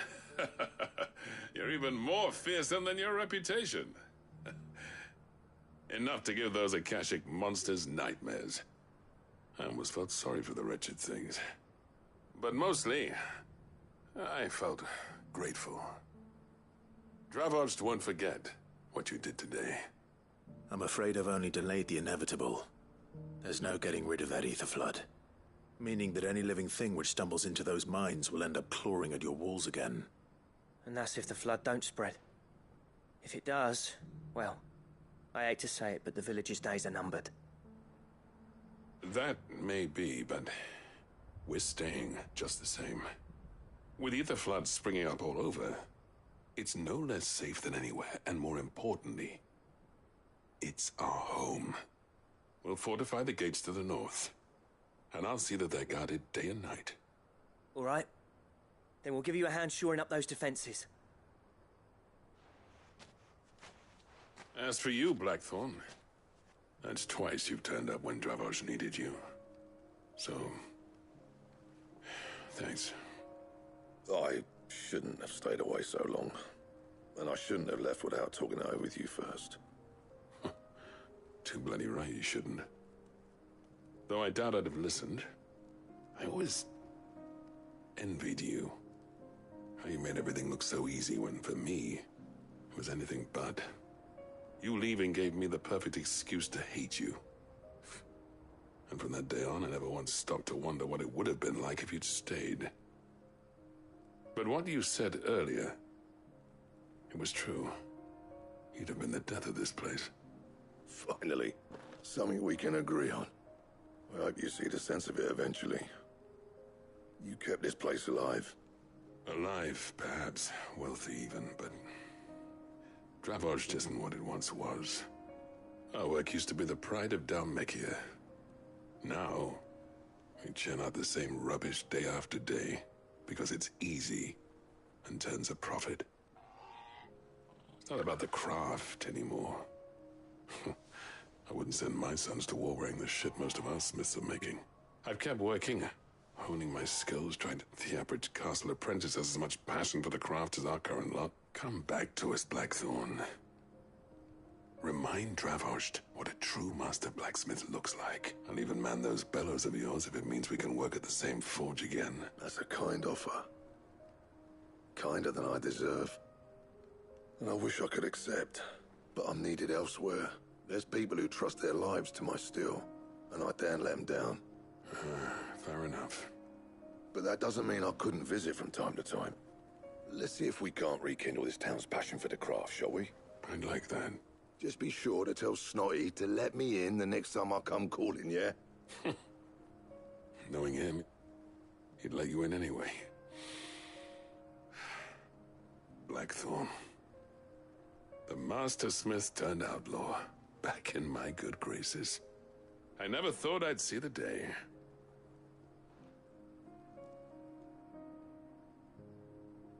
I'd say that went pretty well, wouldn't you? Even better than I'd hoped. Sid, I've got something for you.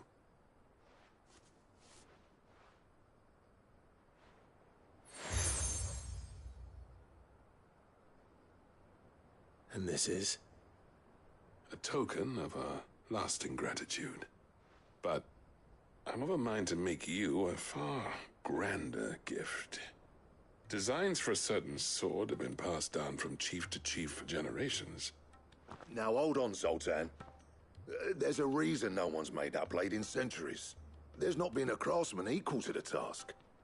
I'll admit your cinders make impressive steel, and I've learned to hone an edge Odin will be proud of. But the engravings on that thing are enough to make a jeweler cry. And they're not just for show, either.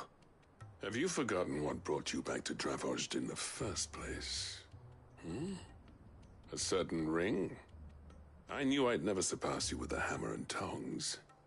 So I turned my hand to a different kind of metalwork. Between the two of us, I'd say we're the equal of any master craftsman ever to have graced a forge.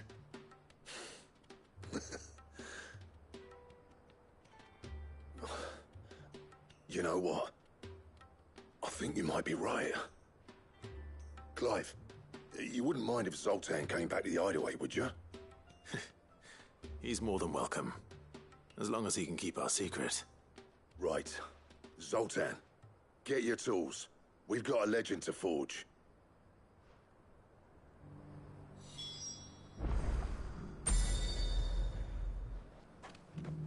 I'll tell you what, Clive. If we pull this off, it will ruin every other sword you've ever held. With a little help from Blackthorn, I don't see why we can't restore Dravosh to its former glory.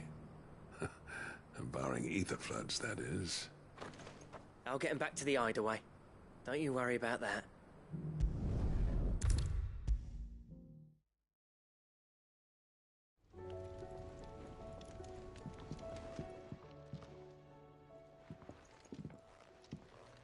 Ah, the man himself. We were just about to make a start on that sword I promised you. It's funny, but none of this would have been possible without your help. You remember Camille? We'll be using his leatherwork for the grip. The steel, meanwhile, will be tempered in a fire, burning the cinders you charmed out of old Zoltan here. And that whetstone from the Outer Isles?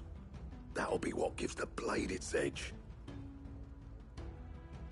And the final flourish will be my talented colleagues' engraving. A team effort led by the greatest blacksmith alive. Now, save that talk till the thing's finished, yeah? Right. I'm ready if you are. To the bellows it is, then.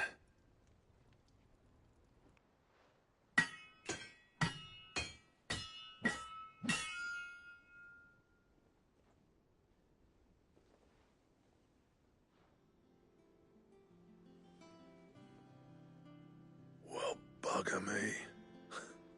We actually did it.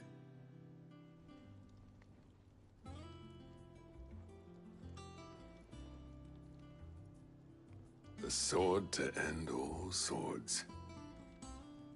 Ragnarok. It's quite something.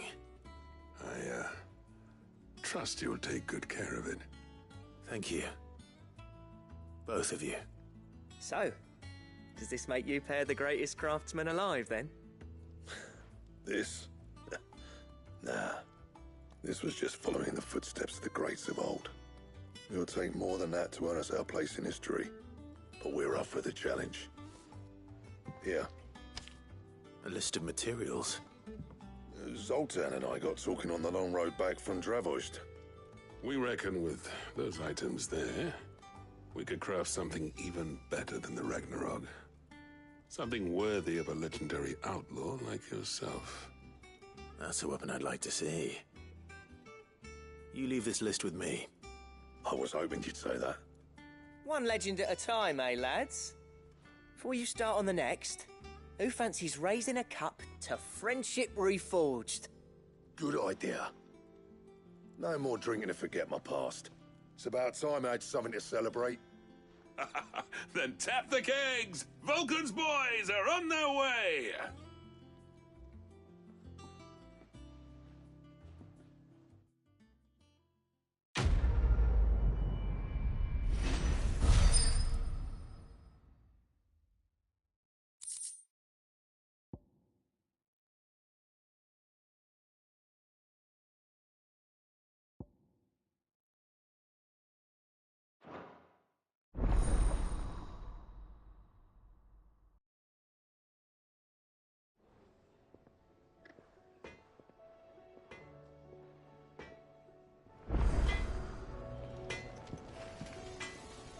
Trouble with your gear, or... Not saying forging, do you? Anything else?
do I owe the honour? I never thought me and Zoltan would ever speak again, let alone work together. And if it hadn't been for you, we wouldn't. You've been a good friend to me, Clive. The best. You do what you need to do, Clive. No need to thank me for the sword. I'm happy just to be here. You've built a fine home for yourselves, and I can see why Blackthorn's so taken with it. Look after the old bastard for me, will you? I'll be off soon, but next time you're in Dalmekir, be sure to pay me a visit. Snotty'll let you in. Do you reckon we finally got to the bottom?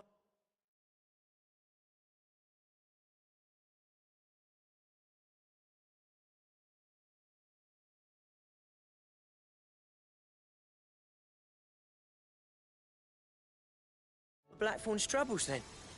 That'd be something, eh? Though he wouldn't be Blackthorn if he didn't give us the odd scale.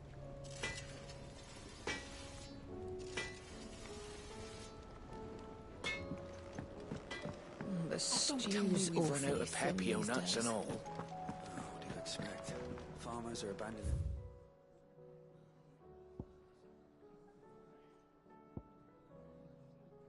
Fields and traders their roots. Most of what we have now comes from here in the Hideaway. Come back.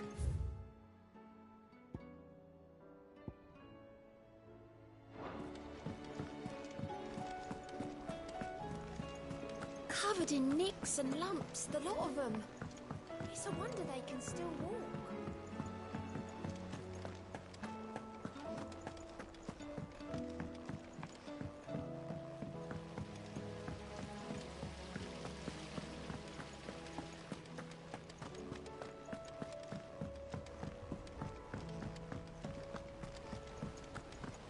Miss, can we read Miss Editor's story for our lesson today?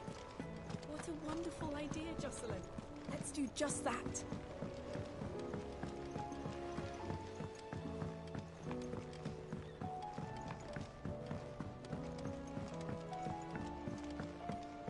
How was she? The Enterprise, I mean. Ah, Sid. Just the man I was hoping to see. Don't tell me. You need more bomb ash. Oh, no. We still got plenty of that left. I'm working on bringing another one of the Chief's designs to life. It's got a reverberatory hood over the top. But, let's just say it gets very blimmin' hot. A heck of a lot hotter than anything Blackthorn's got in his forge, that's for certain. Only mithril engines get hotter. And you can't chuck ore in one of them and get metal out the other end. Trouble is, we won't be able to make out of any old rubbish, and I hear you once helped Helena get her hands on exactly that. If it's for the good of the Hideaway, I'd... Oh, So, what exactly is this good stuff you need? We've got a couple of examples here. More fallen materials. So this smelter is similar to the mithril engine in... That's right. And what's more, they're directional. We've collected as many as we can. So you want me to visit some ruins? That's it in a nutshell. We're only 3 short, mind. There's one up Amber Way and another in the Silent Sap. All right then. Will do. I'll be keeping all my fingers and toes crossed.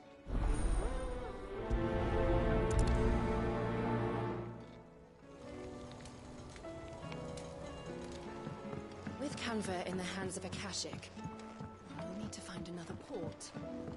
Preferably one...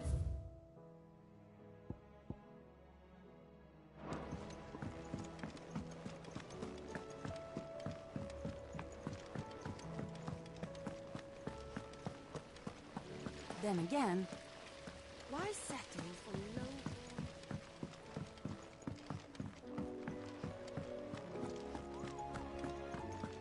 How do you split the sea?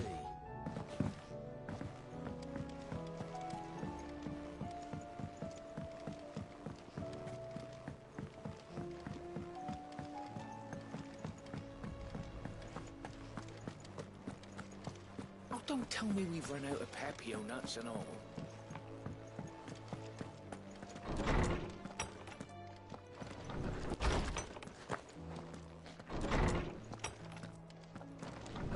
forget this kindness, my lord. I shall go to Eastport, but as soon as the rebuilding work is complete, I promise to return.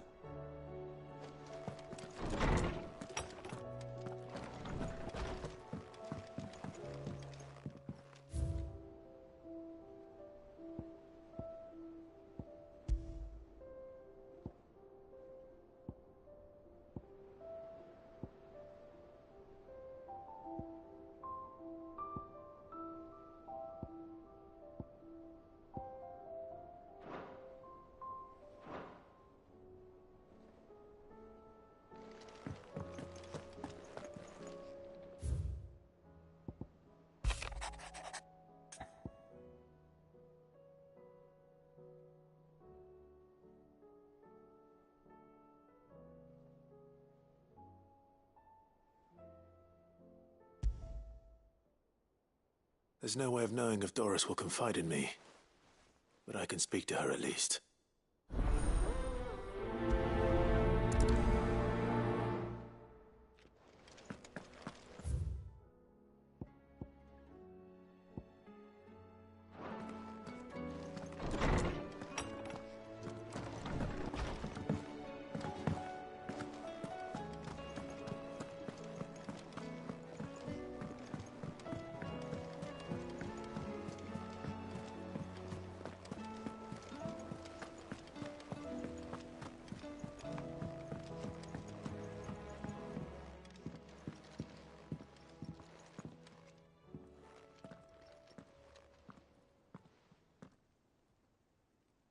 Where are you?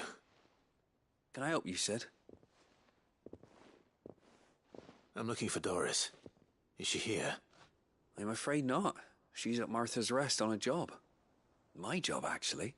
When she heard what the mission was, she insisted on going herself. Alone. Did she? What was the mission? Following up on some new information. Once they'd settled in, the bearers you helped liberate in the Dragon's Eyrie were keen to talk about their imprisonment. And about their captor. The slaver Cole's team were tracking when they were attacked by the Beastmen. I'll go and find her. She's at Martha's Rest, you say? If she's not moved on already, yes. I hope everything's all right. Why would Doris insist on going alone?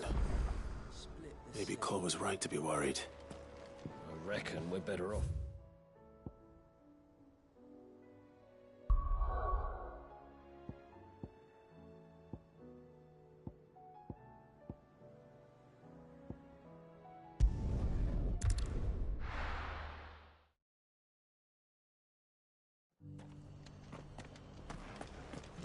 We've got a few rooms going spare now. You want a bed for the night? You speak to Martha.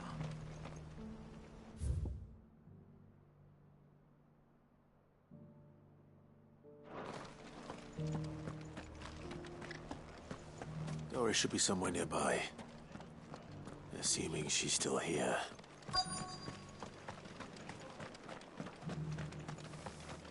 The world seems to be changing so fast lately I can hardly keep up. But what I do know is that there's more bad news than good.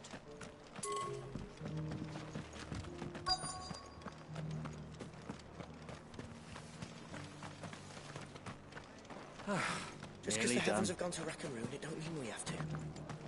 Now, let's get this stall set out. Anything catch your eye?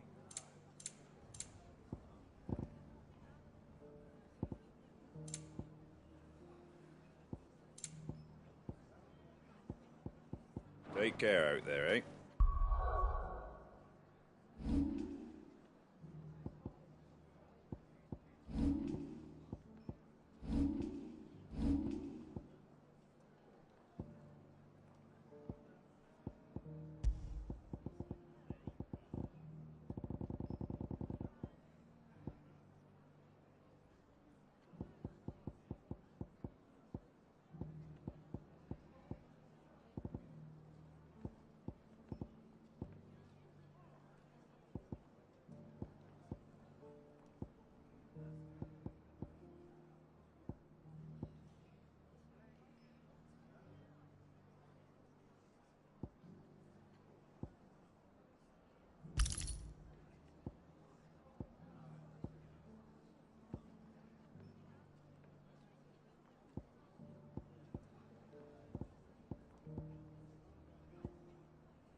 Doesn't still hurt, does it? Oh, 1,000. The people of the rest may seem to be in high spirits. It's been a pleasure, Doris. Just like old times. I'll give your offer some thought, my lady. How goes the investigation?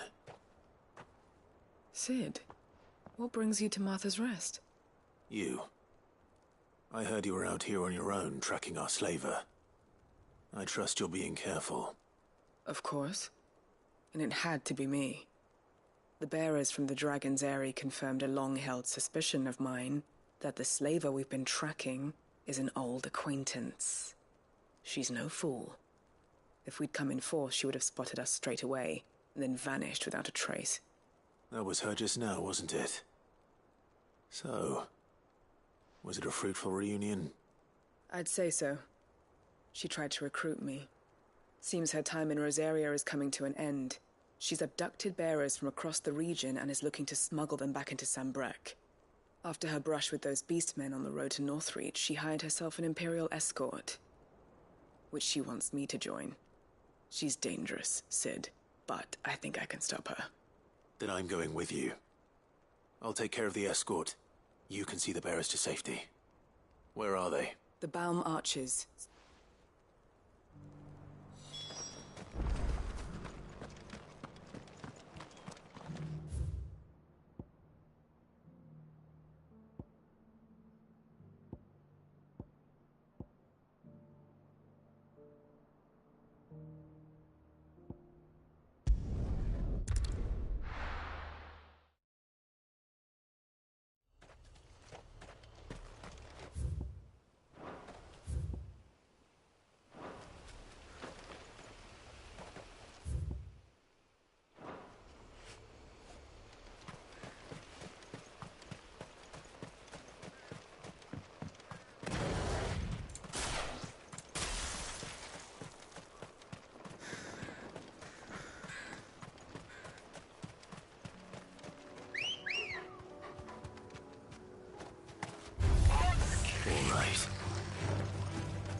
Good.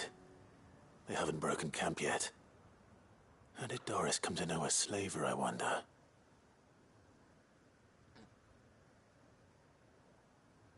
We've waited long enough. She's not coming. Ready the bearers. We're leaving. Back to civilization, is it, Mom? With all haste, lest any of you lackwits start talking like these feckless bumpkins. I presume your men are ready. We've suffered too many delays as it is. Any more and I'll be docking your pay. Yes, Mom. Oh, but before you go, it appears we have company. Kill him. You're welcome to try.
So much for your escort.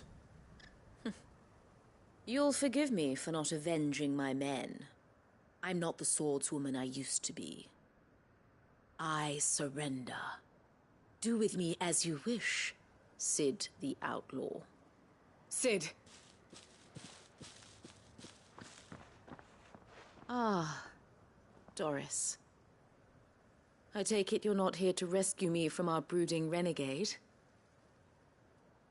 You know, I always wondered where you'd vanished to. But casting your lot with this criminal of all people... Better fighting for a cause than killing for coin. I'm sorry, Cid. I should have told you sooner. This woman, my former master, once trained bearer children to be weapons in service of the highest bidder. She raised me like a daughter, and I did terrible things to earn her favor. It wasn't all terrible, surely.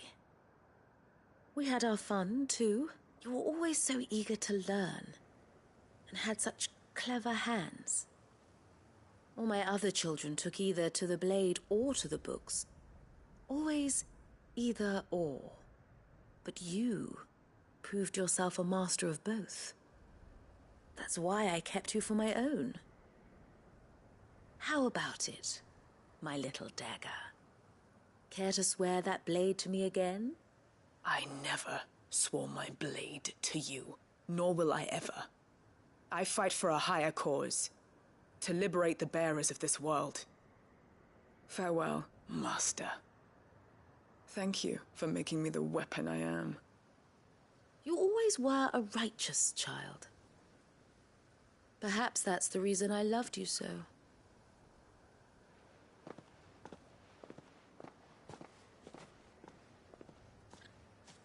What do you want to do with her? I am not the killer she wanted me to be. Not anymore. And she no longer has friends in high places. The Dame does, though. Her connections at the Imperial Court will see that justice is done. All right. If you're certain. I am. And thank you for everything. Now, I better let these bearers know that they're safe.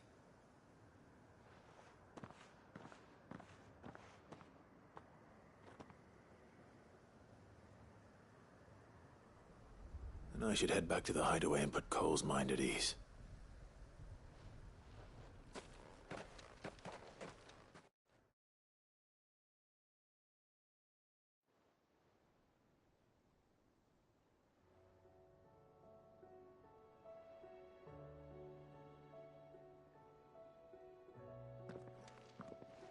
Welcome back, Cid.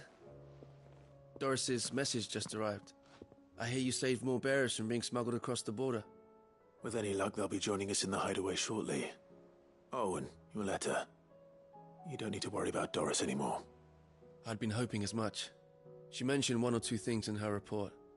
So the slaver we'd been chasing all these months was her former master. Wish I'd known. She's been arrested, by the way, over in Sunbreak. Went quietly, or so we're told. And she won't be getting off lightly. The Empire may have no love for bearers, but it's none too fond of black market traders either. Can't have been easy for Doris. I'm sure it wasn't. But don't worry. She'll be all right. I hope so. Suppose you should know, eh? You had quite the past yourself before you came here, or so I understand. Anyway, thanks again, Cid. The Cursebreakers would be lost without Doris. And you, of course. Keep up the good work, Cole.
whole village is turned. No need to ride from here.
Come on. Run like the wind.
Need to deal with these ones first.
Spherical echo.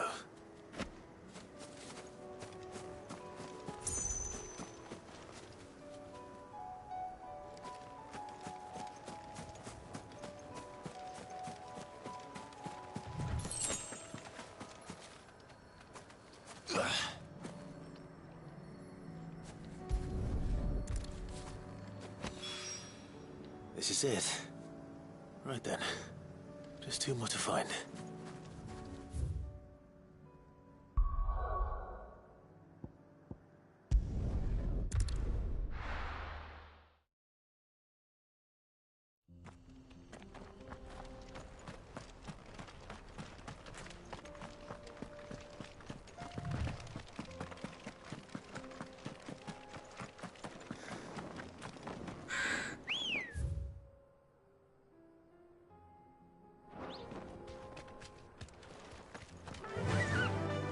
Run like the wind.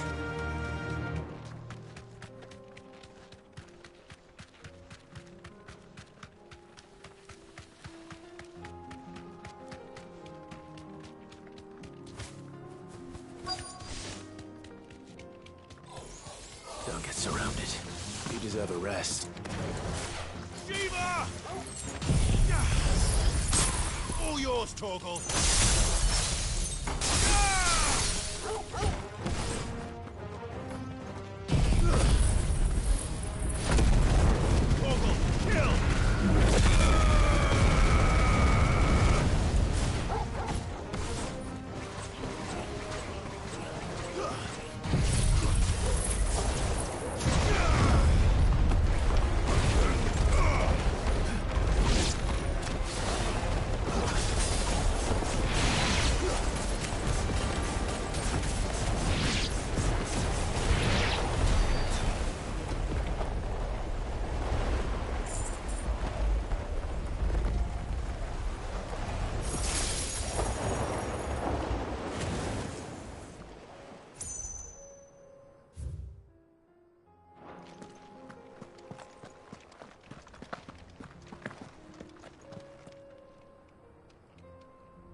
Two down, one to go.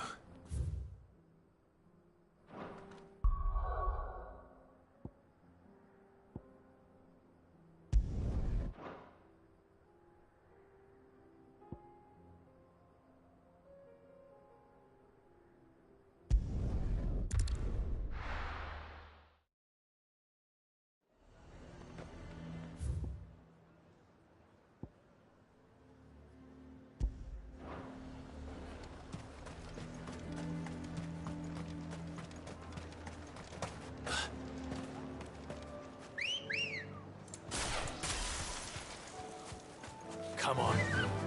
Run like the wind.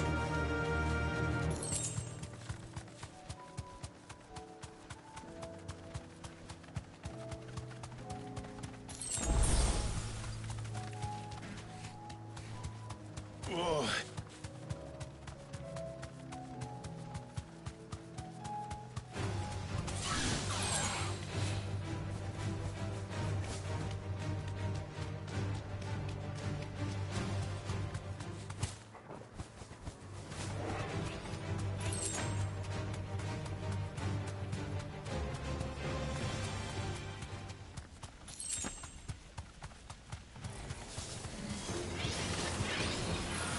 Thanks, girl.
That's all of them. Owain can uncross his toes now.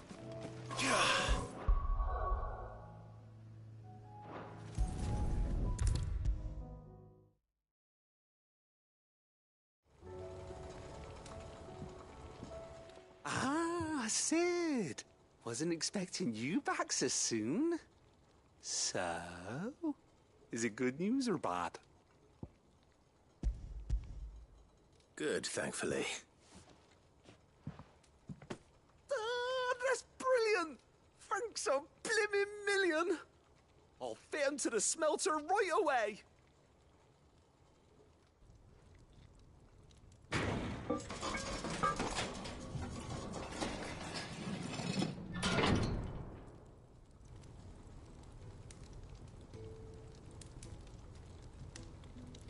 May I present to you the Telemon Furnace! Ain't bad, is she? She's a beauty. You saved my bacon again, Cid, and I ain't about to let your good deed go unrewarded. It's fine, really. My bag's flexible enough already. Oh, don't say that. I'm sure I can make a few improvements to it yet.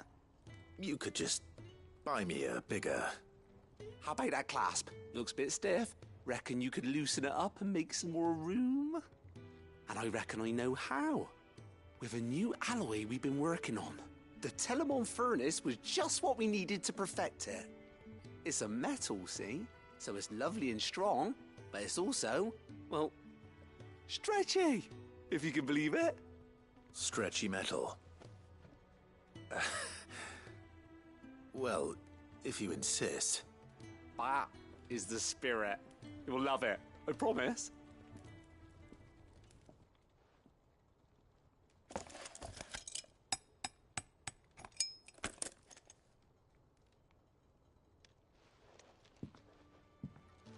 So, what do you reckon? It's actually quite ingenious. Thank you, Owain. Shh, don't mention it. You earned it. And I wanted to get some practice in using that metal anyway. Reckon we'll have all kinds of uses for it around the hideaway. Can't think of any right now, but that's our job, innit? Dreaming up new ways to make life easier around here. Maybe even out there, too. One day, the whole world's gonna know about the inventions you've helped us put together. That bag of yours will be the first of many. You mark my words. They'll hardly believe their eyes, I'm sure.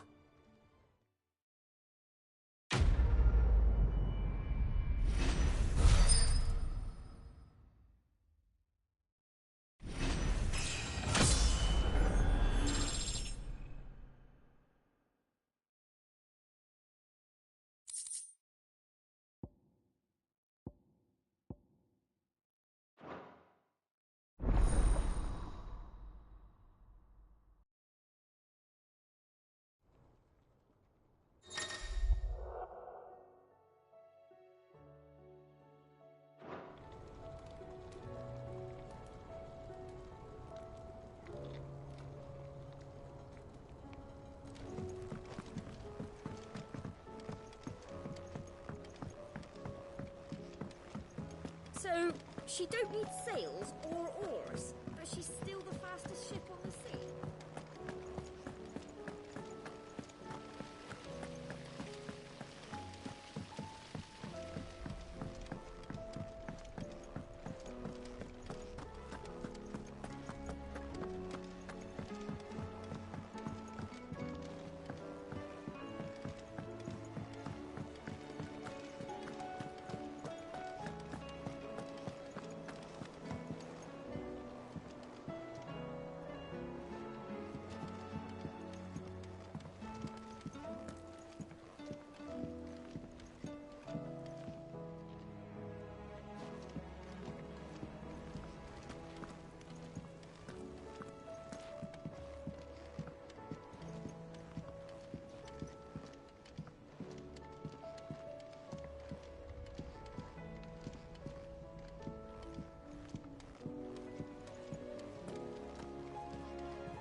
Covered in nicks and lumps, the lot of them. It's a wonder they can still walk.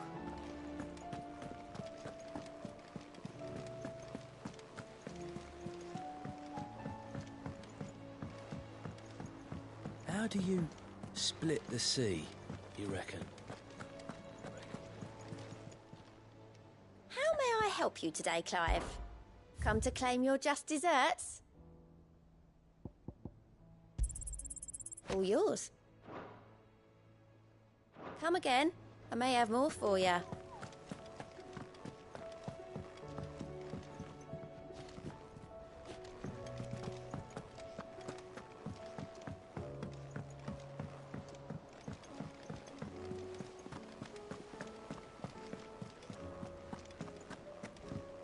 Come back.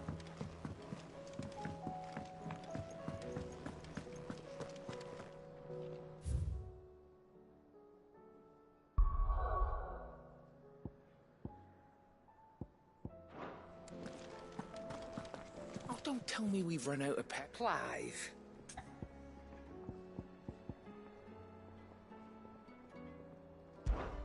If you're gonna buy something, be quick about it.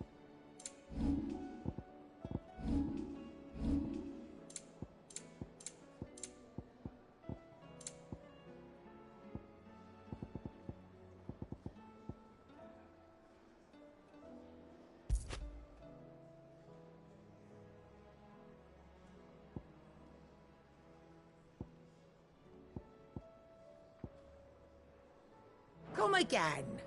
Or don't. Still alive, are you? Go on, then.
It'd better all be here. You'll not find a better price than that. It'd better all be here. Finished, are you?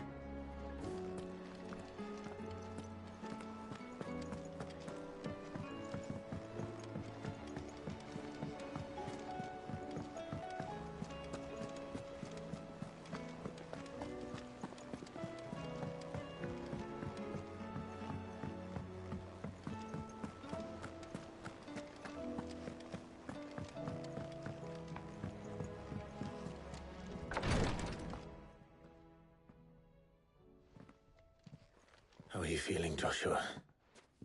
Better than I was. But not nearly as well as you should be. Your cuts and burns may have healed, but your body still bears the burden of every spell cast. And what would you have had me do? It was no ordinary foe we faced. It was the Warden of Darkness. Yet still, it was not enough. The king could have ended me at any moment, but instead chose to toy with me like a curl does a mouse. You underestimate yourself. Oh, it was crystal clear. Only one man established his dominance that day, and that man was Barnabas. I'm sorry, brother. That was ill-spoken. It's just, I have never felt so powerless. And when so many are looking to us for strength, perhaps the prince feels the same.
is this place?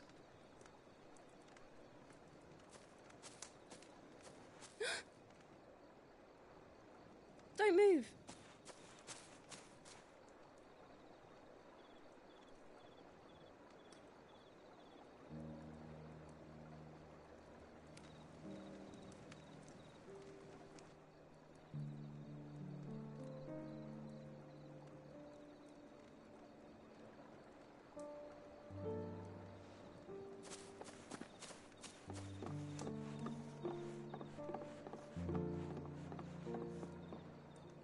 Here, it's fresh from the well.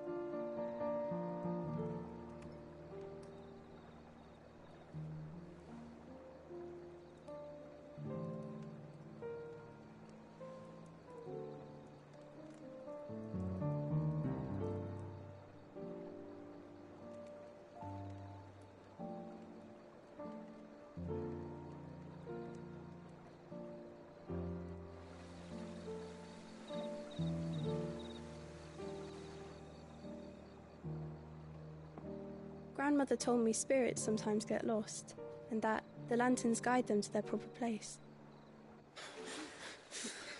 I set one on the river for her when she passed away.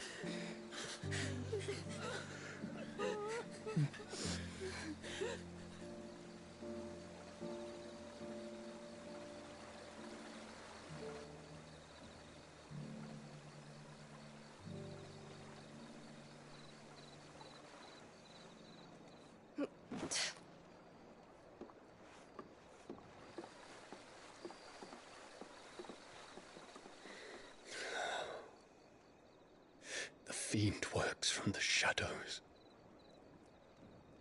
Was it you who guided my hand then, Ultima?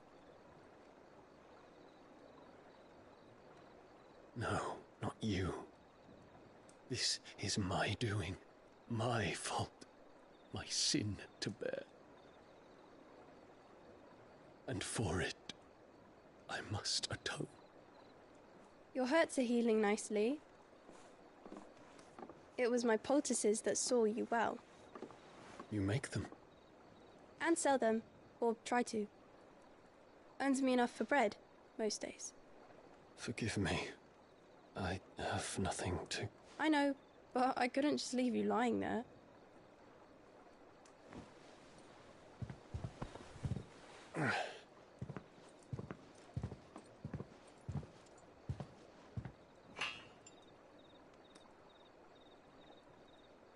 You're going then? Of course. I'm healed. Thanks to you and your poultices. Will you promise to come back and visit?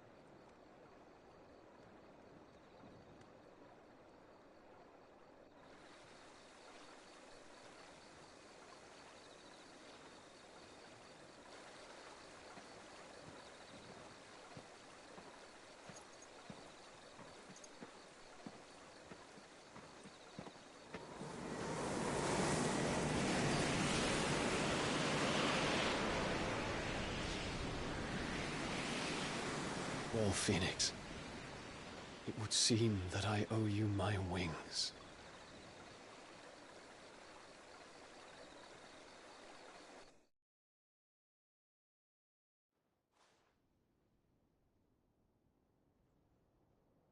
Perhaps he can find an answer.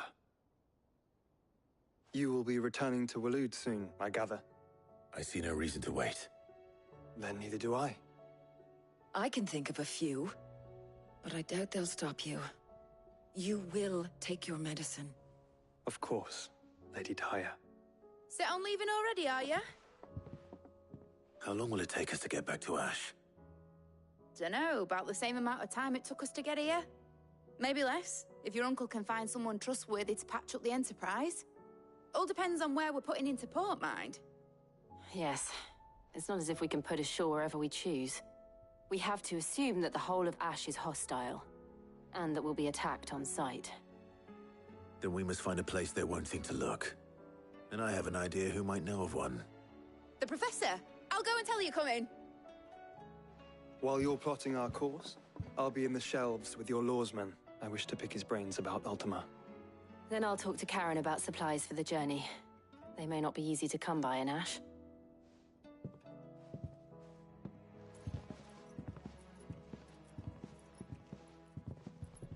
Your brother's body won't take much more of this recklessness.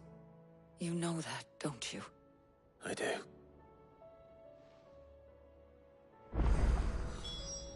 You've seen more of the world these past 5 years than most do in a lifetime. It's a shame you never had a moment to enjoy it.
Oh, don't tell me we've run out of Papio nuts and all.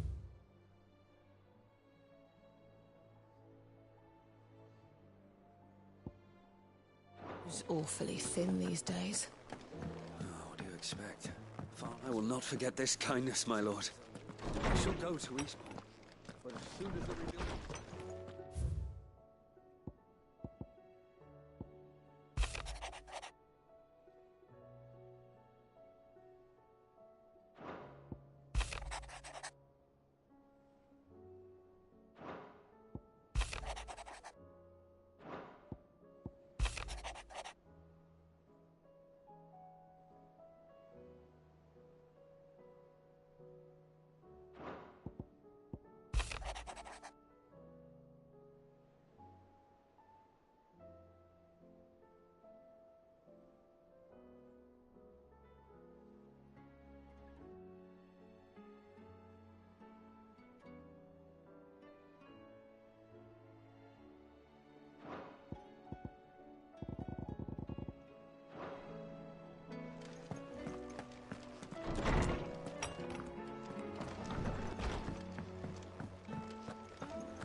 I was wondering when next you'd visit.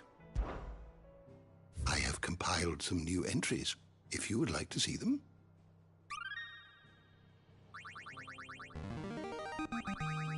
Now this, I believe you will find most interesting.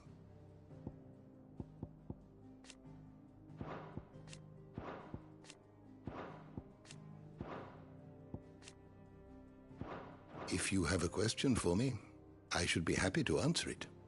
Did you learn everything you needed?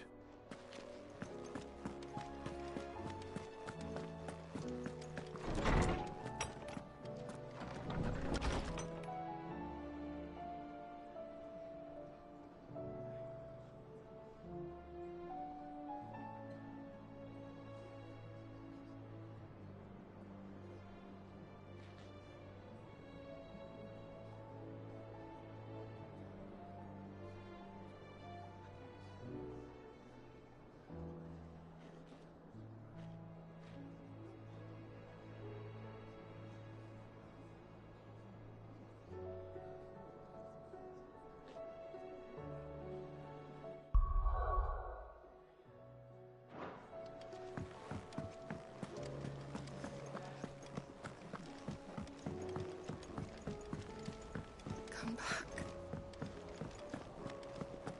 Karen says she'll provide what she can for our voyage to Ash, and has even agreed to forgo payment. Until our return, that is. Covered in nicks and lumps, the lot of them. It's a wonder they can still walk. It's a wonder they made it back at all. I heard.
Why the hell would Victor take the bearer's side? For a share in Lubor's ill-gotten gil, perhaps?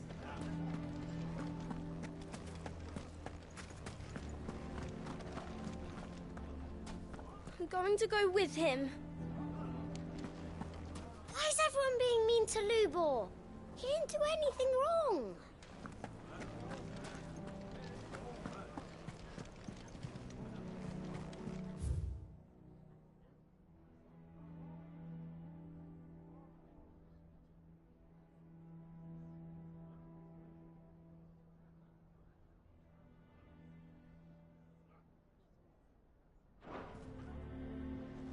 If you're going to try and convince me to stay, save your breath. I will not put those children at risk.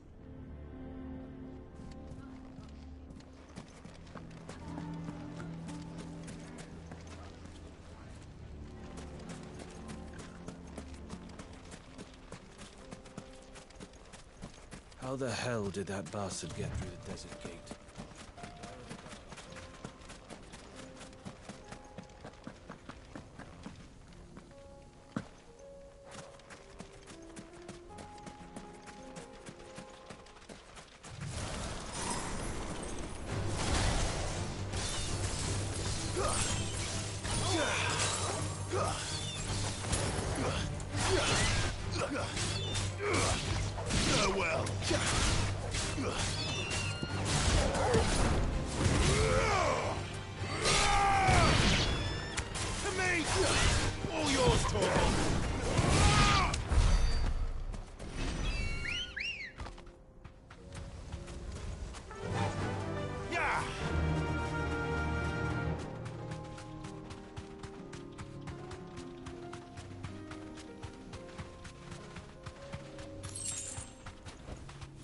You deserve a rest.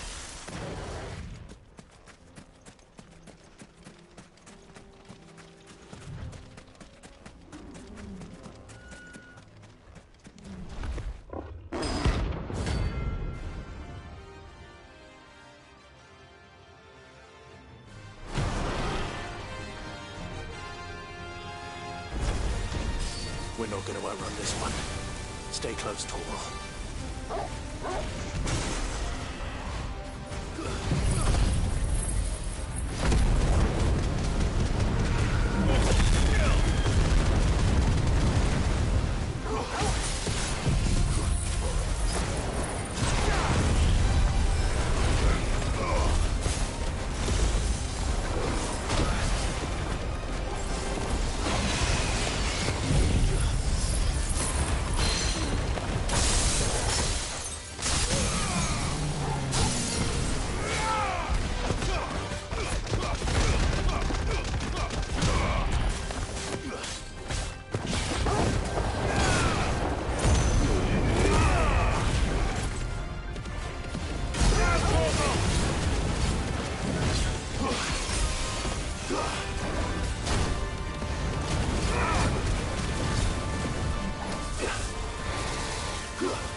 slow.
Should have picked on someone your own size.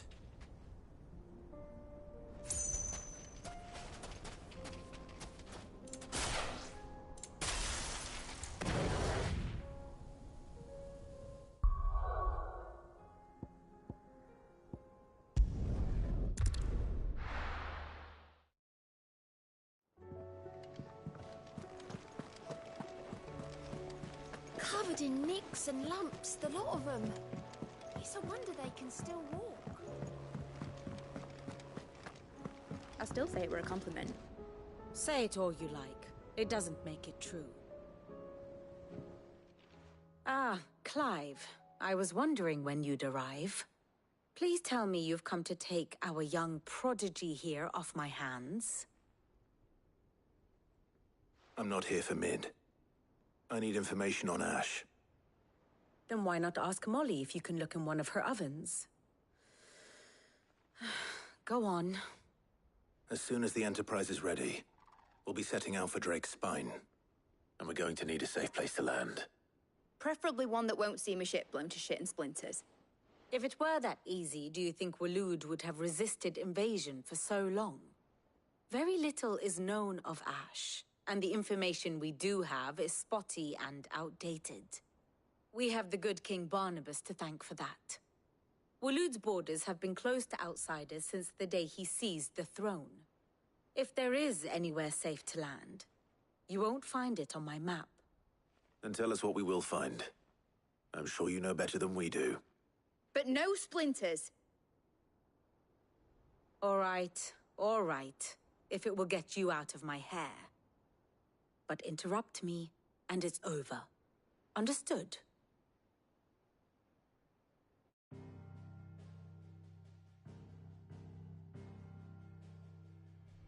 Barnabas Tham.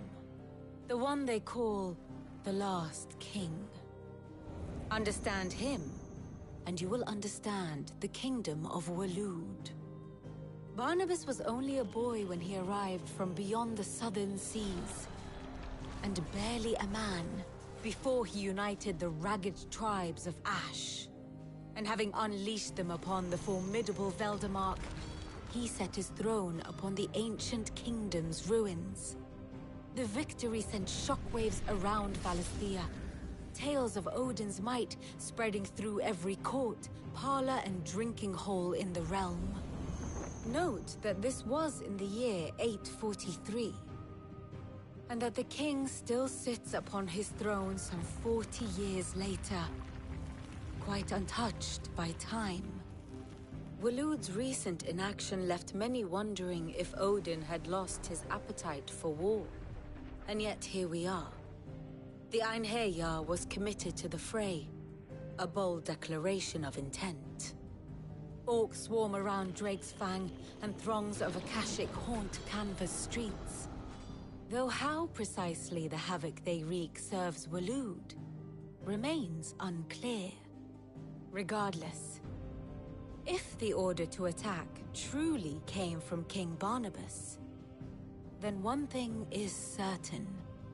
Waloed has achieved the impossible, and made bedfellows of beastmen and the ether-addled alike. All of which is a roundabout way of saying that you will be in unknown territory when you set foot on Ash. Much of the continent has already been lost to the Blight, and what few ports remain will be fiercely guarded. And that is to say naught of its natural defenses. Offshore currents will cast an ill-equipped ship out to sea one moment, and dash it against the rocks the next.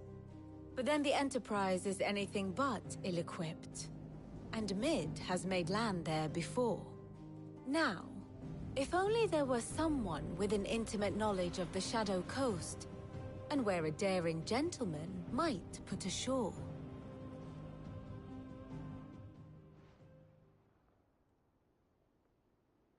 You see, Clive, you had the answer all along. Do you think you can get us back to that beach, Mid? Picked you up from it, didn't I? Not that it were easy. The currents were a right bastard. But then, if it wasn't hard, it wouldn't be worth doing, would it? Well said. Thank you, Lady Vivian.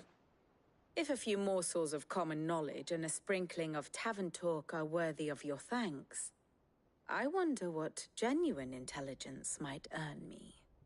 Probably more visits. Mid, I need everyone in the ale hall now. I'll fetch Joshua from the shelves. Aye, aye, Captain.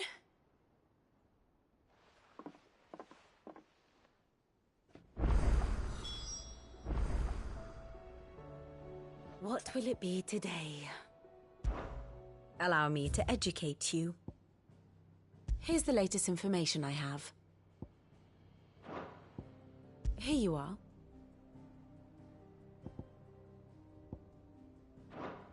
The state of the realm is ever-changing, Clive.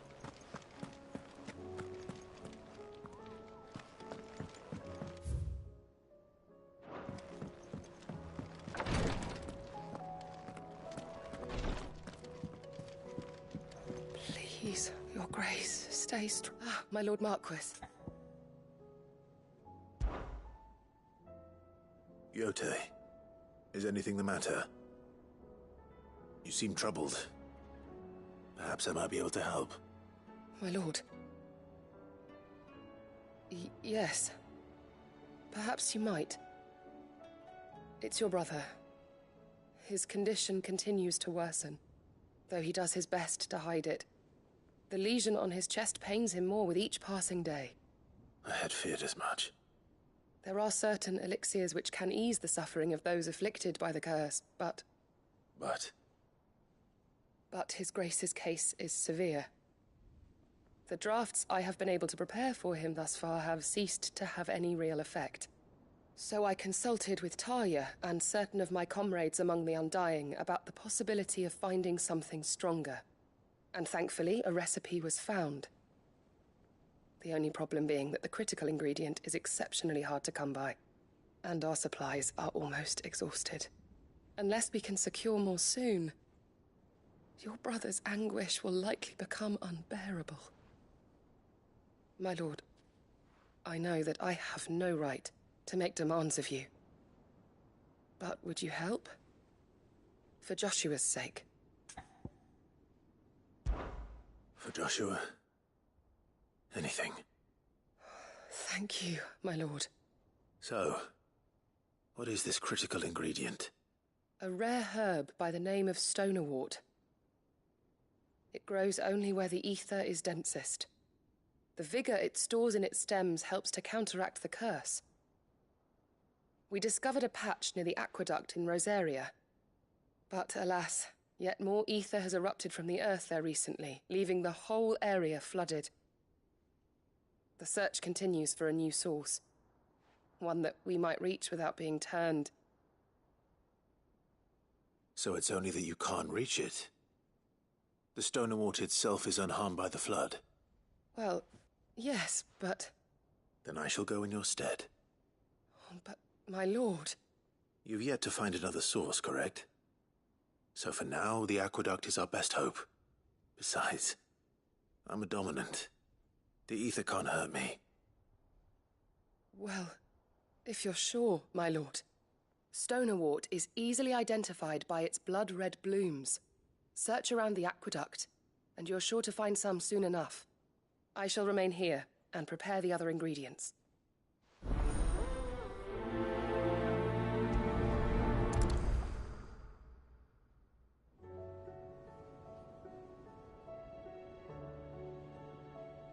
I had only thought to ask for your assistance in finding a new source of stonerwort.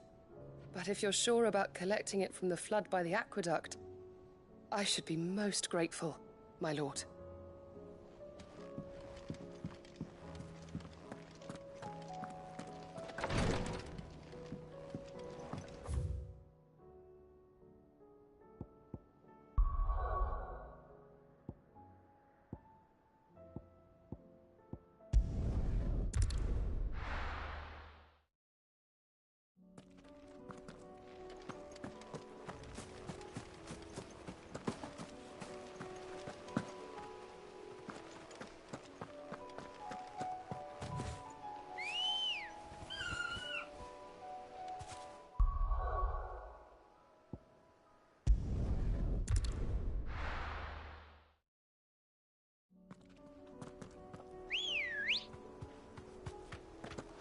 Come on.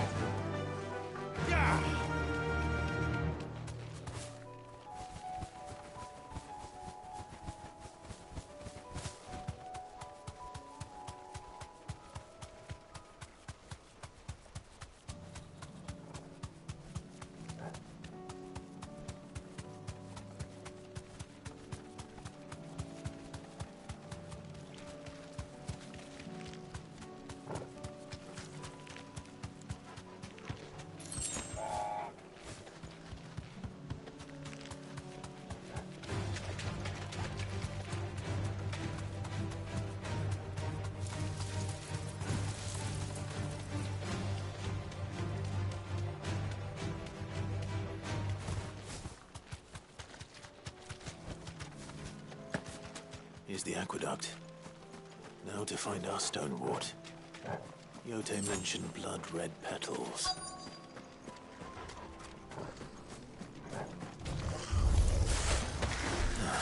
Just my luck. Well, I won't be picking anything till they're gone. There's only one thing for it.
Here it is.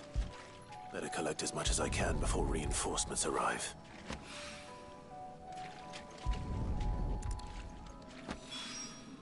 Right. That should do it. Let's get these back to Yotei.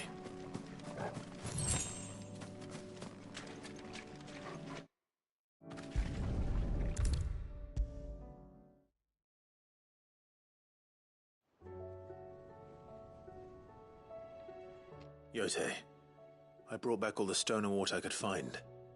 Will this be enough?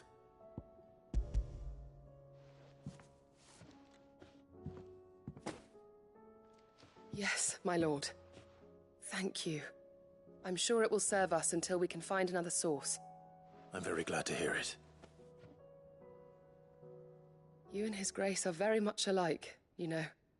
You think only of how you might help others, and never of the danger to yourselves. No more than you have minding my brother. You've risked a lot for him, and I thank you for it. I am honored that you should say so.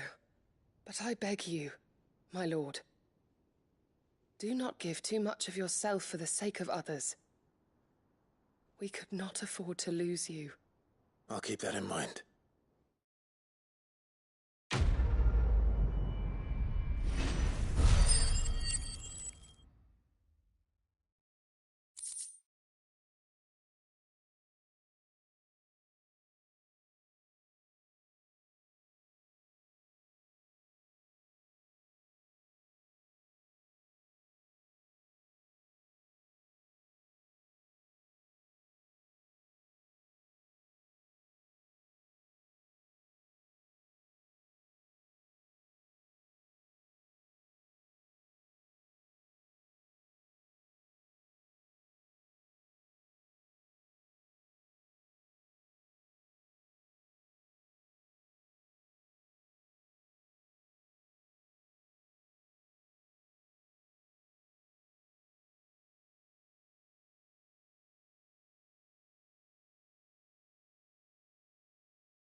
You and your brother really are alike, my lord. Though selflessness is a virtue, I beg you, please take more care of yourselves.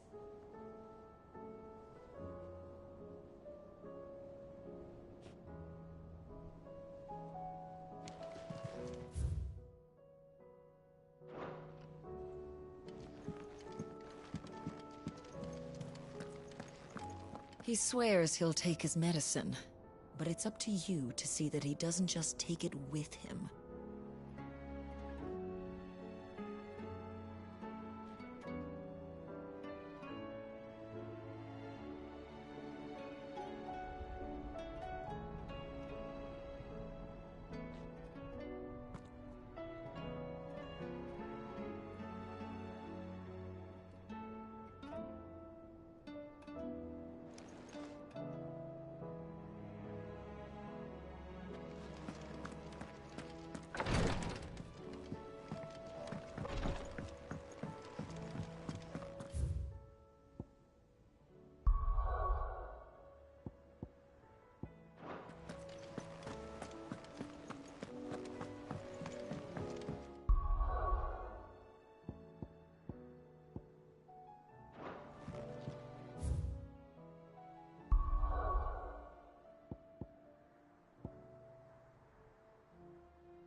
Covered in nicks and lumps, the lot of them. It's a wonder they can still walk.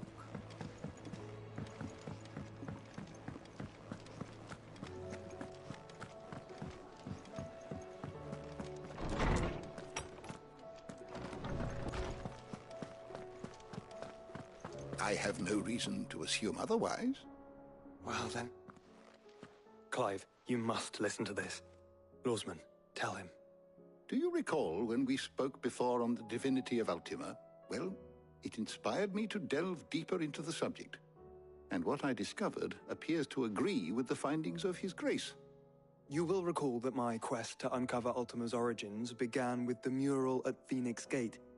But while I've always known it to be important, its secrets have heretofore eluded me. Now, however, I believe I know where to find the more complete example. One that will reveal all we seek. Master Clive, have you ever in your travels chanced to hear of the Circle of Malleus? I would think not, few have. But there was once a time when the faith flourished, the oldest known religion in the Twins, and though its popularity eventually waned on Storm, hints of its dogma remain embedded in more modern faiths such as the Crystalline Orthodox. Wait, you said it waned on Storm. What of Ash? Religious monuments are often torn down or repurposed when new faiths rise to prominence. But if no new faith arose, then perhaps the ancient temples might still stand. And so, you see now why I must accompany you to Waloed. It would appear the past still has much to teach us, though in this case, it would not have been possible without the musings of Moss. To think that you carried a copy of my old mentor's chronicles all along. I am relieved to discover it in good hands. I shall guard it with my life. Joshua, if you're finished here, join me in the ale hall. I need to speak to everyone before we leave. Right away.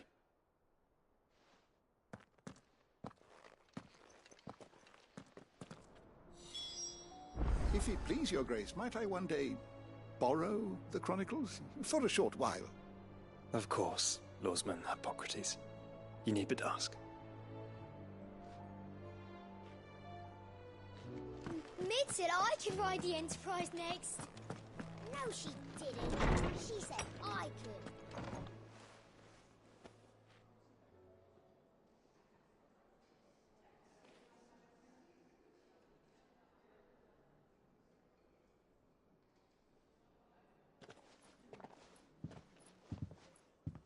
My apologies. By now you've all heard where we're going and why. so I won't bother you with the boring details, only the important ones. If we attempt to approach Stone here by sea, there's a good chance we'll be sighted and fall prey to the capital's artillery. So instead, we'll disembark on the southwest coast and make for Drake's Spine on foot. I say we, but it's highly likely the entirety of Ash is under the rule of Ultima. A large party would only attract unwanted attention, as well as slow our march and require supplies which may be difficult to obtain. Only Joshua and I will be going. And a scout. Preferably a good one. Gav, do you know of any? You bet your ass I do. I might still borrow some of Lady Vivian's maps, though. Just in case, like. Once you've dropped us off at the Shadow Coast, you need to retreat into neutral waters, fly merchant colors, and stay inconspicuous. If you sense any danger at all, you leave us behind and return to Storm. Inconspicuous is my middle name. But like hell am I leaving anyone behind. The ship ain't going nowhere till your scurvy mugs are smiling on deck. Jill, the Enterprise will appear a tempting target for royalists and pirates alike. You're to stop anyone boarding. Don't worry. I'll keep the ship and her crew safe. You'll be needing passage home, after all. But... very well. If there are no questions, I'll see you all at the docks.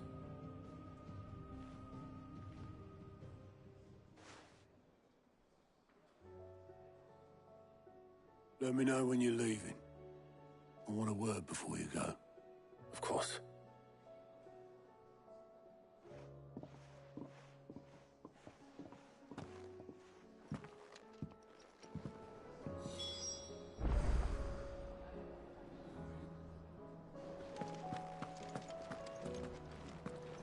Thought I might grab myself a mug of Maeve's mead. Settle me stomach, you know, before we take to the high seas. You look like you could do with a drink. The usual, then.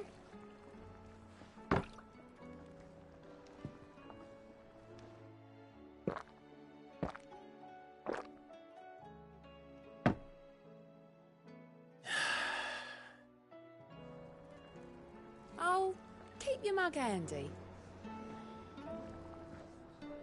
Welcome back, Sid.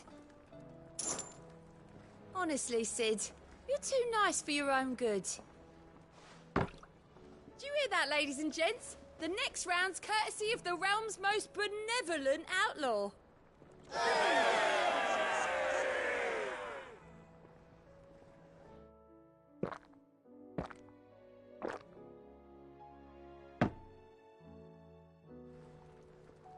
Oh, you're not leaving already, are you?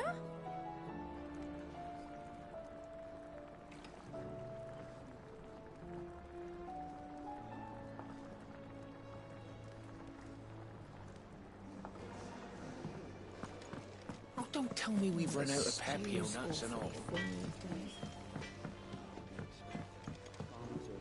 Oh!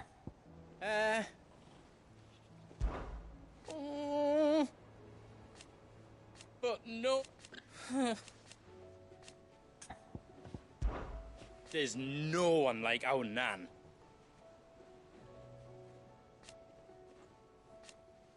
Your lad's worth double that. And I've... Be seeing ya.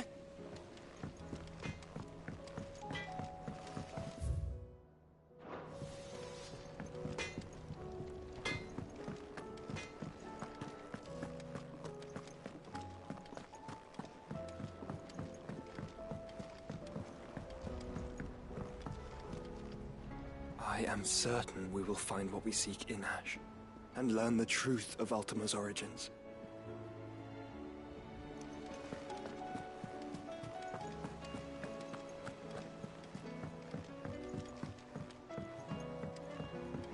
How do you split the sea, you reckon? I reckon we're better off not knowing.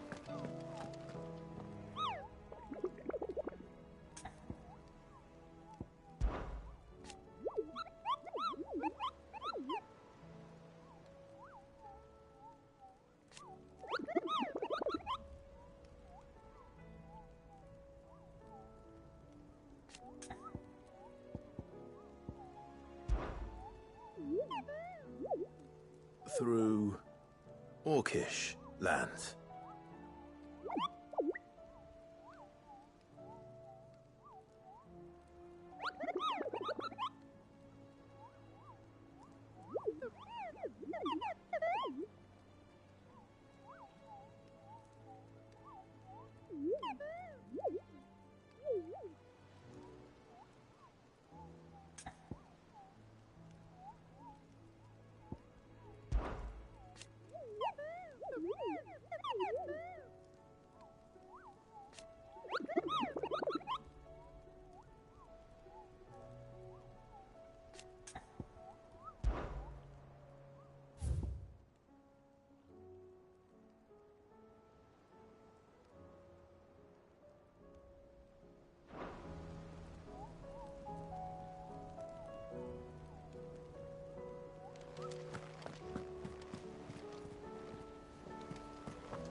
Is something wrong? Not at all. Honestly. Can't a man wish his friend farewell? Just wanted to let you know that I'll keep things in order while you're off saving the world. I'll hold you to that.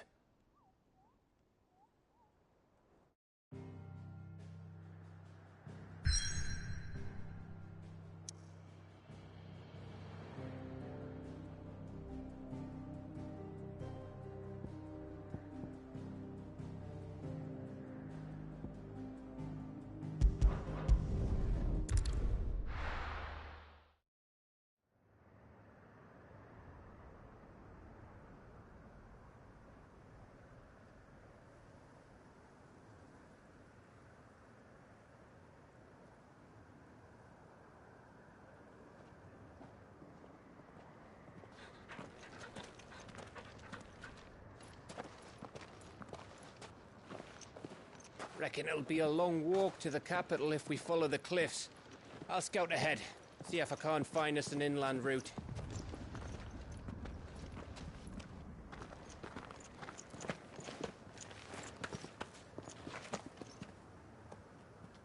Clive.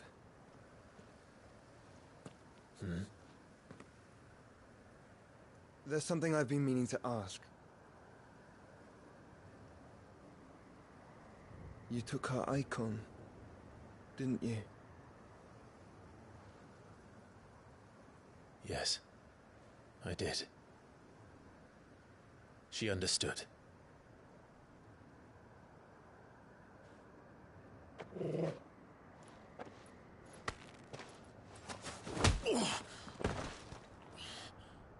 Oh, she understood. Understood that you decided to save the world all on your own, and that you'd die without her power. How dare you make her choose? You knew damn well she'd never refuse you. But I will. You can't keep pushing us away, Clive. The world is ours to save, not yours.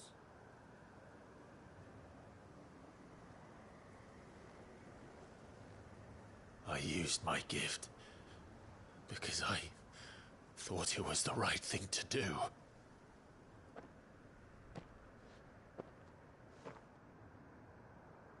And you truly believe this will save you? Will save us all? I do.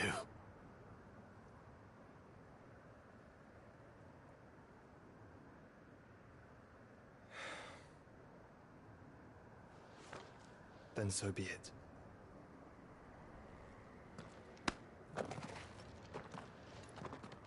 Just don't forget, you're not alone.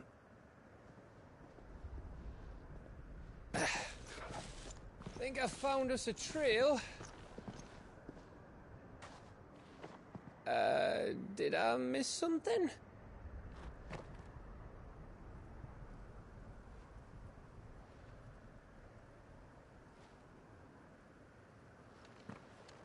only that Joshua didn't. I don't get it.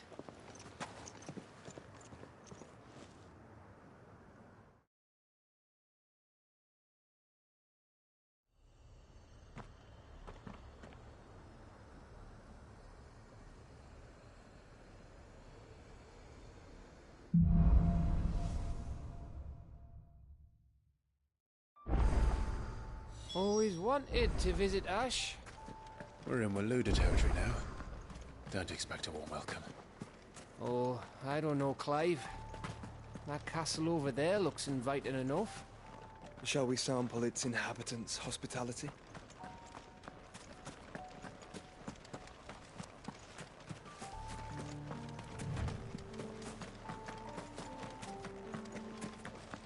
Remember what I said about warm welcomes, Gav?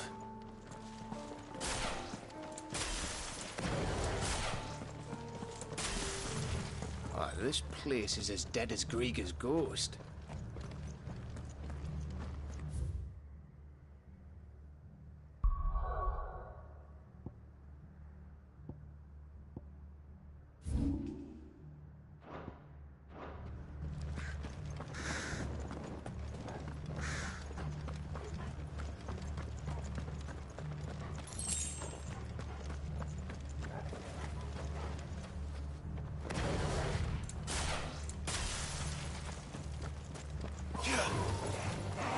I knew I smelled something. I see only orcs and Akashic here. Let's hope the villagers made it out in time.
It's Camber all over again.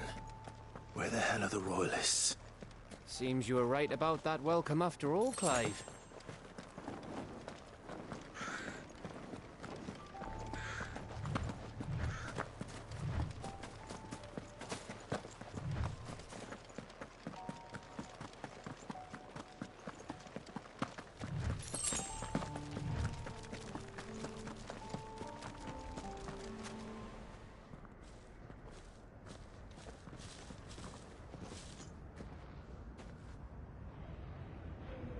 Aye, aye.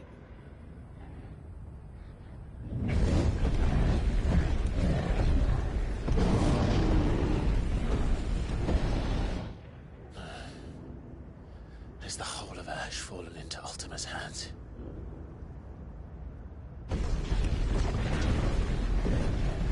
That's no peace delegation. We should send a warning to the others. No. My uncle will have an eye on the coast. I trust he'll find a way to entertain any uninvited guests.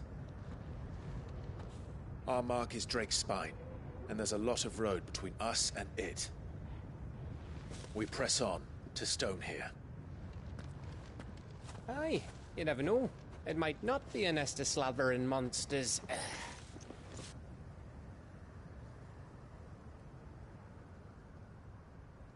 Clive, you must go on ahead without me.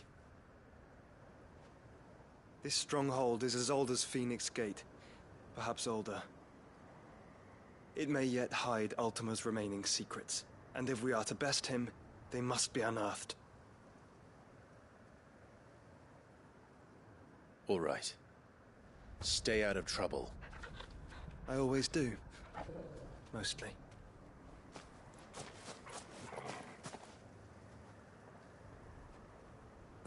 You sure about this?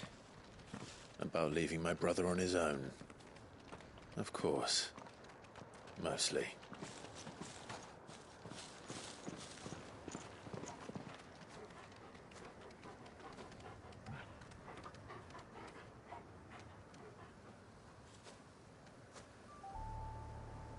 Lady Vivian's map is so old it's hard to tell which way is up. But if I'm right, we're not far from a village called Aistla. Then we make our way there, resupply, and wait for Joshua.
Come on. Fly, Ambrosia. Ugh, this place reeks like a moble's arsehole. Though I'm guessing it's not the smell that'll kill us.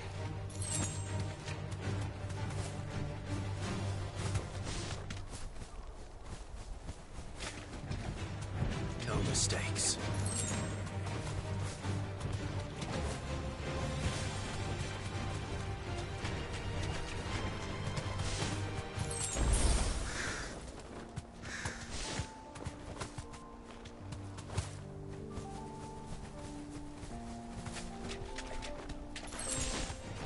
No holding back.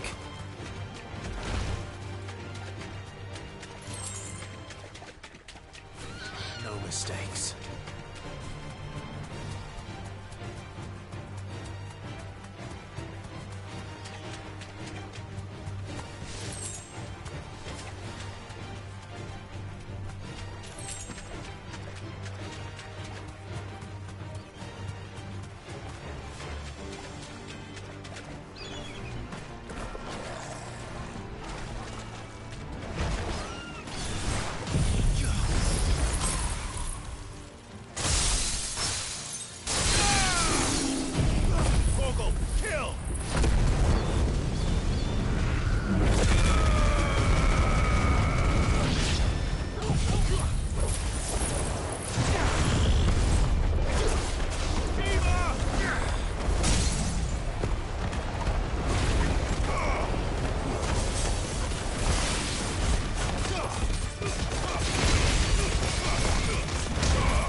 Let's go.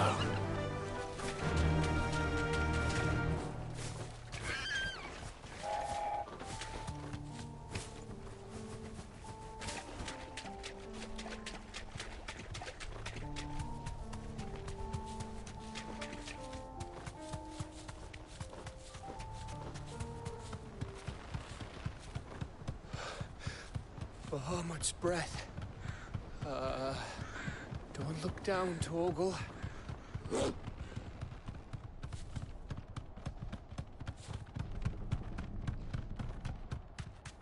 That must be Aistla.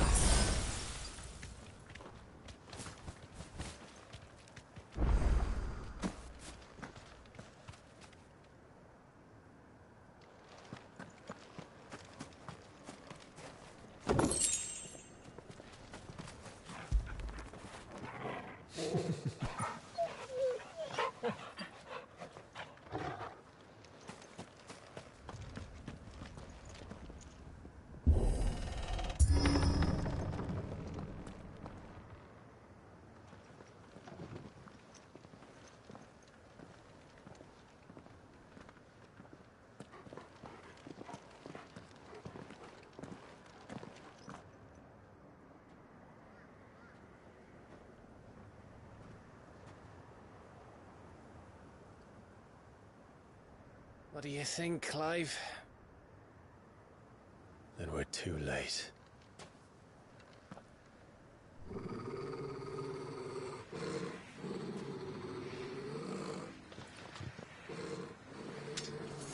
Damn it.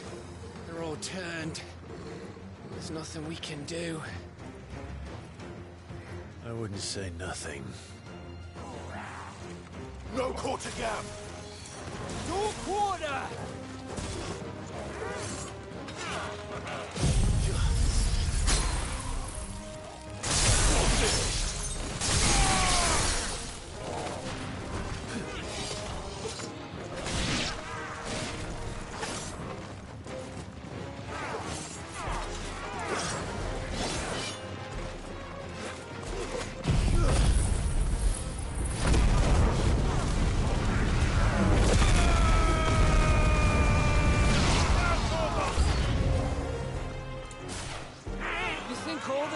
In Asher like this? A question for later, Gav.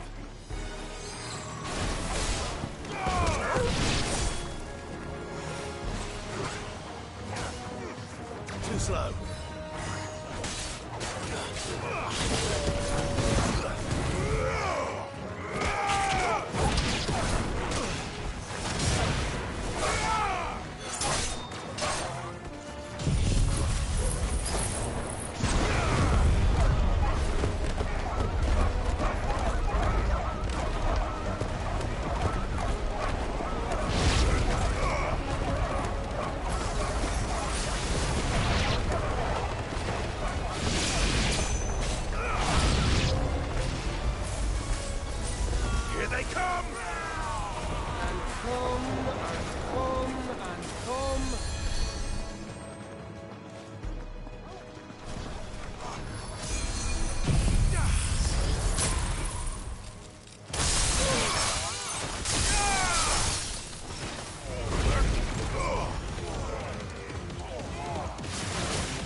Die here, Clive! Then don't!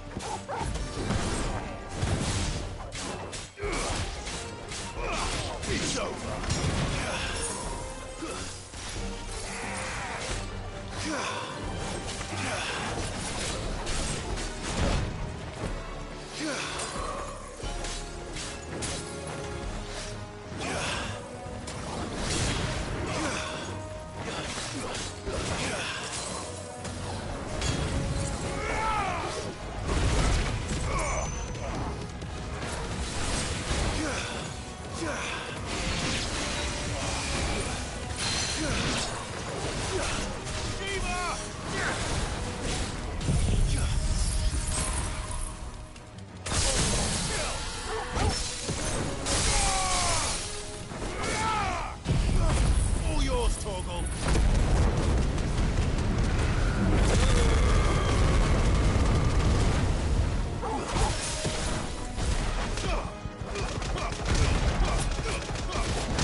isn't over yet.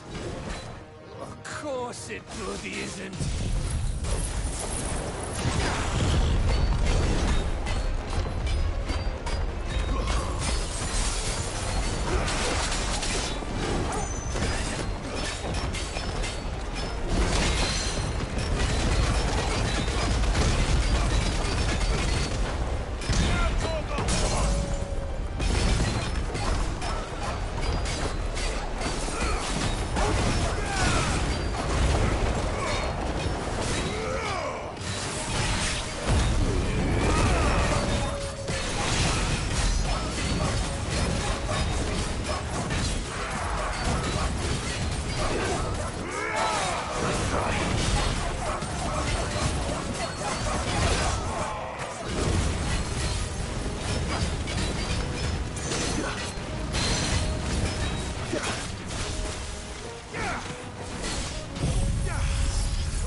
Gav. Gav! Don't tell me there's more of the bastards. Oh, fuck.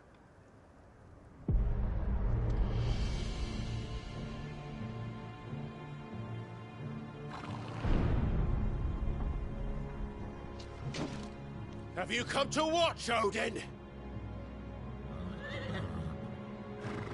Bound for Stonehill. Good. My master awaits you in the capital, though I cannot allow you to attend him in your present state. And how are you going to stop us? Why, with this!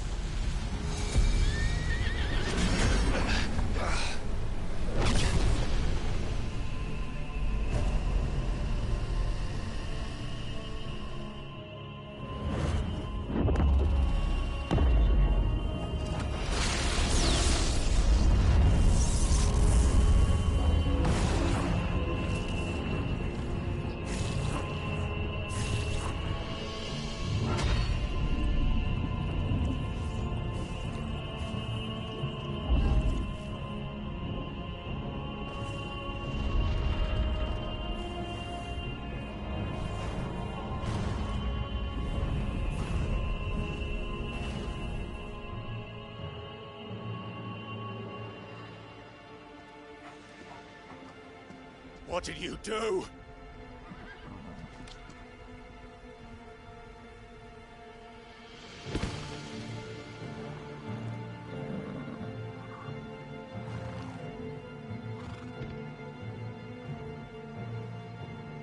If the vessel would see the path opened, it has but to ask. I shall see that my master's prize is made presentable.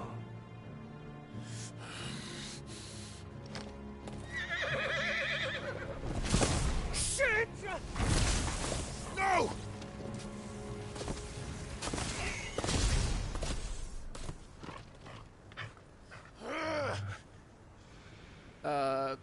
Clive, would you mind telling me what the fuck just happened?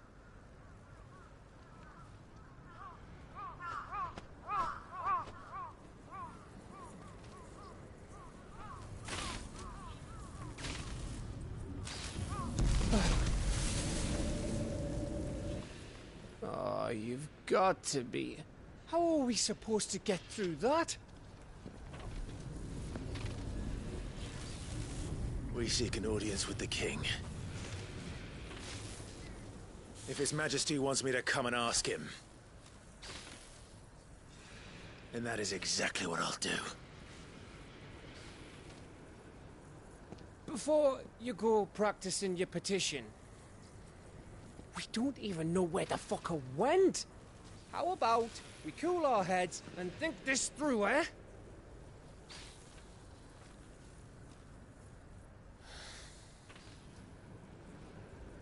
All right. Maybe there's something here we can use.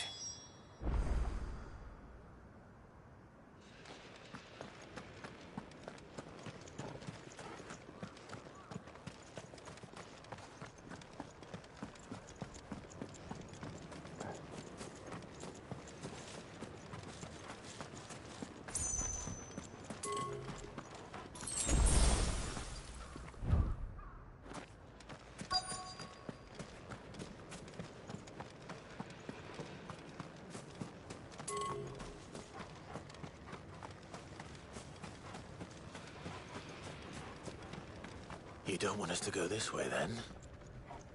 So where do you want us to go?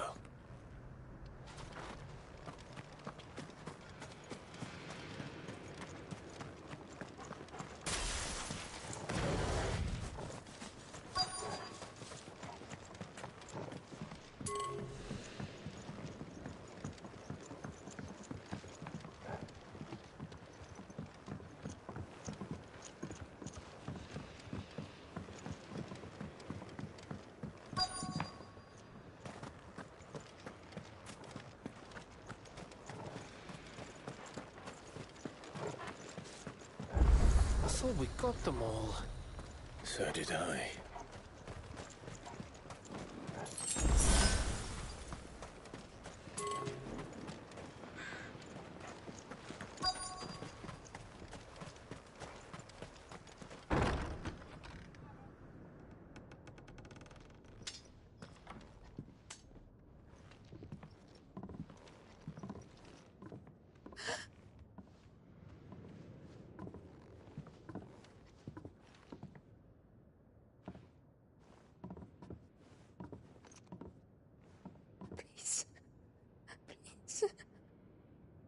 Please, no. Miss. Whoa, easy, easy. We're not turned, all right?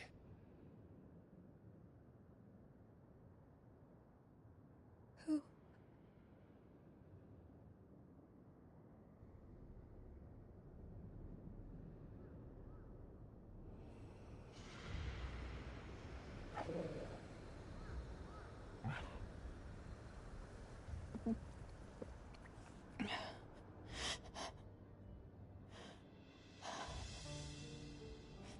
My thanks, kind travelers.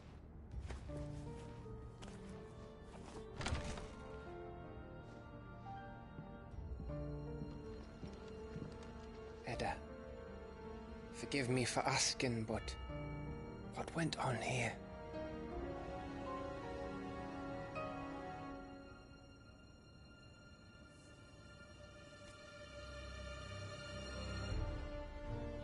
It all started when the skies changed. The elders said it was the Arcade. One by one, people went mad. Minds taken by the ether. Till only I remained. By then, I was too far along to run. And then the nights came.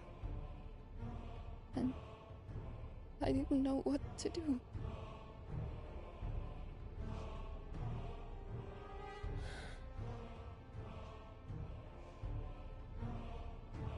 And this, Arche is... Just a story. Something our grandparents told us when we misbehaved. About how the heavens would grow dark before the land took her last breath. The end of the world. You said the others went mad. But where did they go?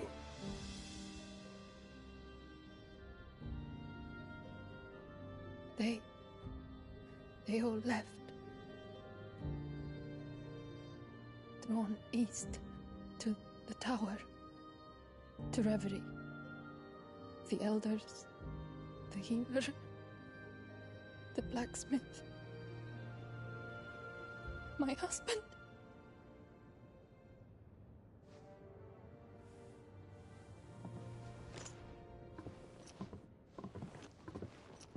You thinking he did this? Of course. Who else could it be? You were in Canva. You saw what he did to the people. But then what about her? How come her nut hasn't cracked? The baby, perhaps? Could be protecting her from the ether. I can't think of any other explanation. You mean... it's a bearer? It won't matter what it is once Ultima's magic takes hold. Time's running out.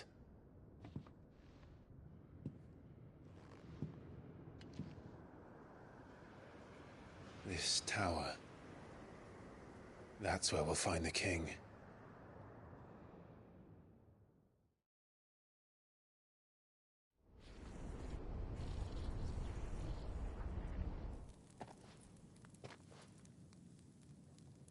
I knew it. It's the same as Phoenix Gate.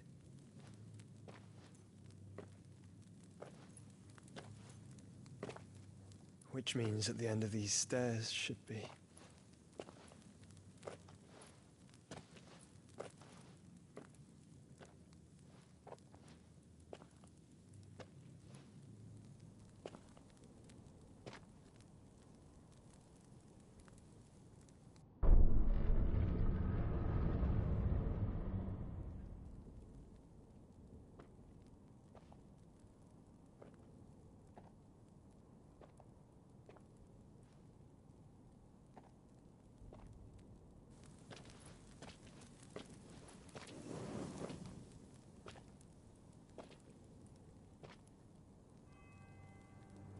The mural is complete.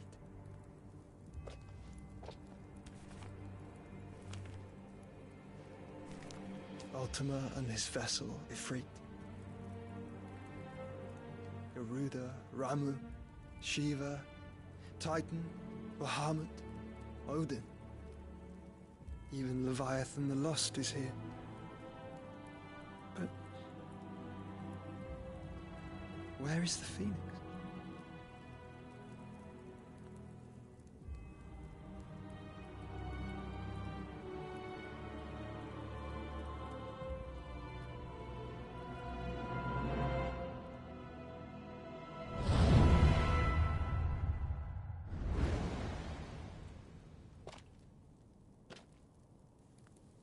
By the Founder.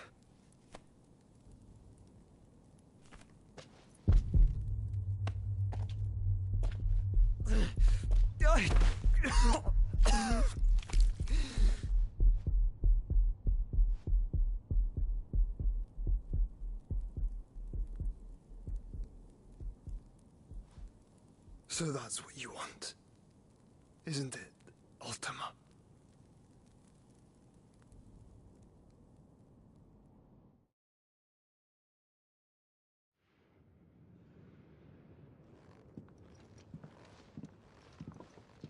So that's how it's gonna be then? I'm not asking, Gav. I need you to stay with Edda. What? I must do this alone. If I don't return, you're to find Joshua and make for the Enterprise. Understood? Aye.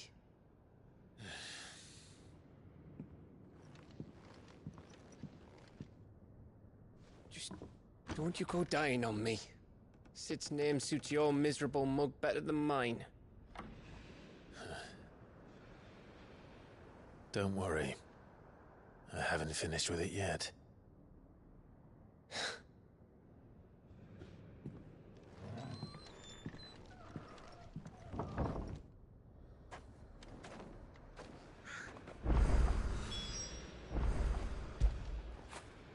Get it, boy!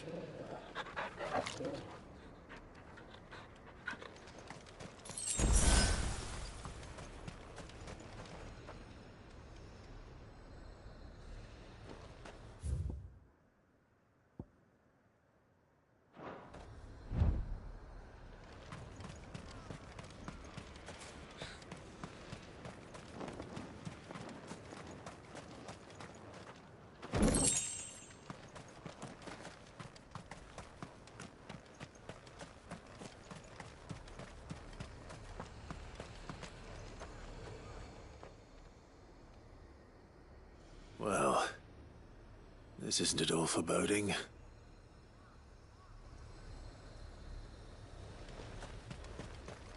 If Barnabas is controlling the Akashic, then wherever he goes, they'll follow.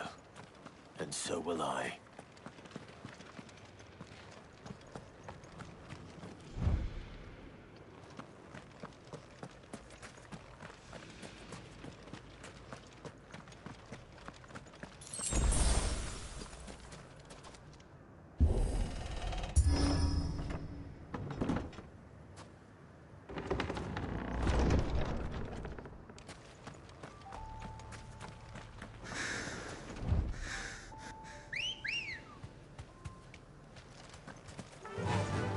Fly, Ambrosia.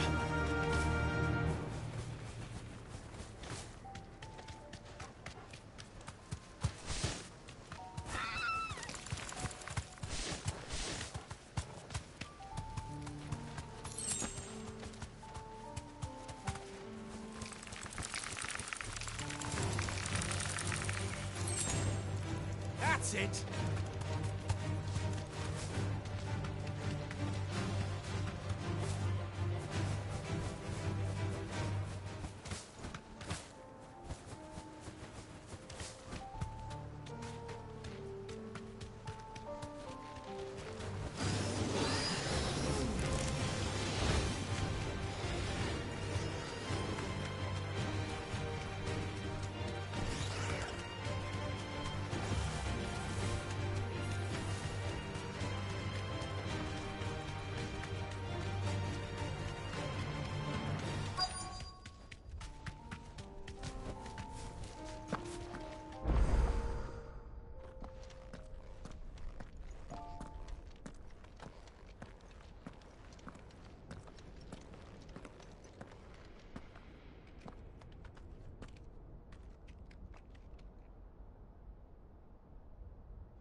This is it, boy.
Ready, girl?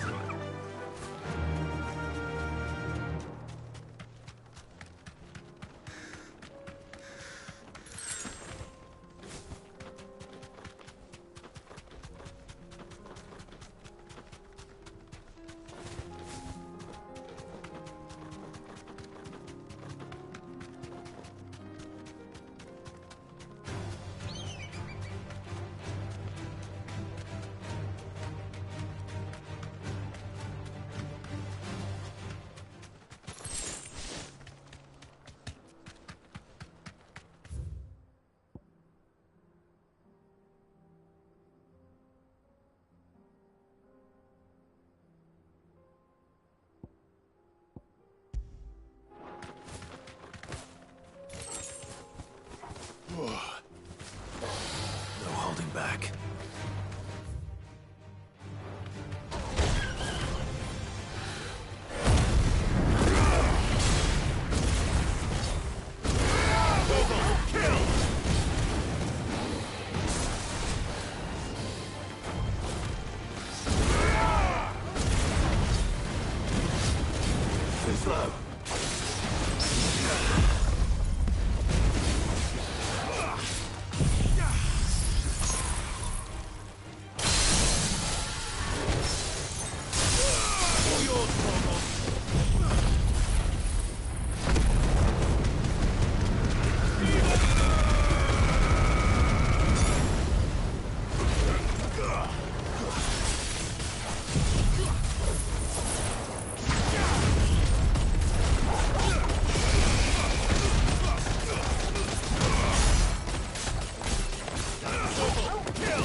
Good girl.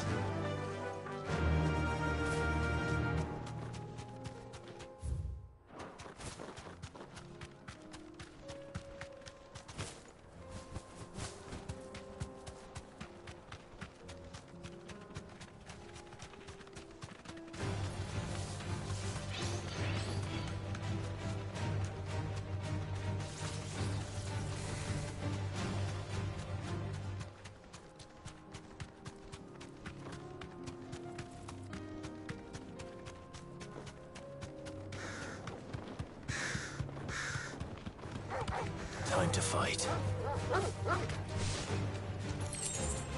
Yes! That's it!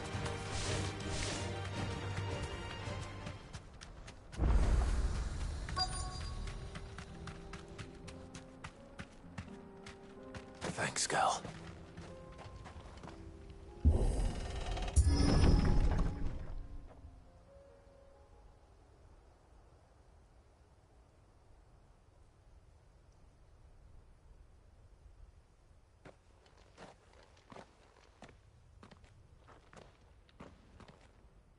Oh no.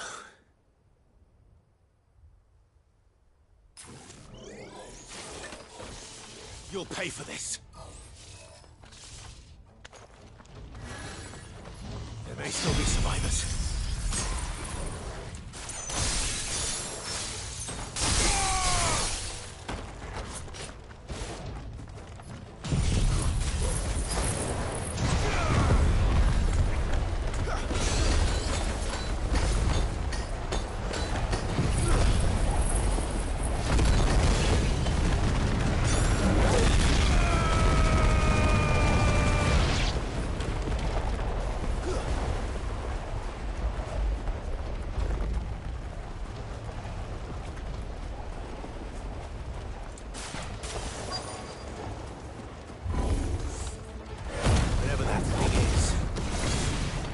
Say it's their leader.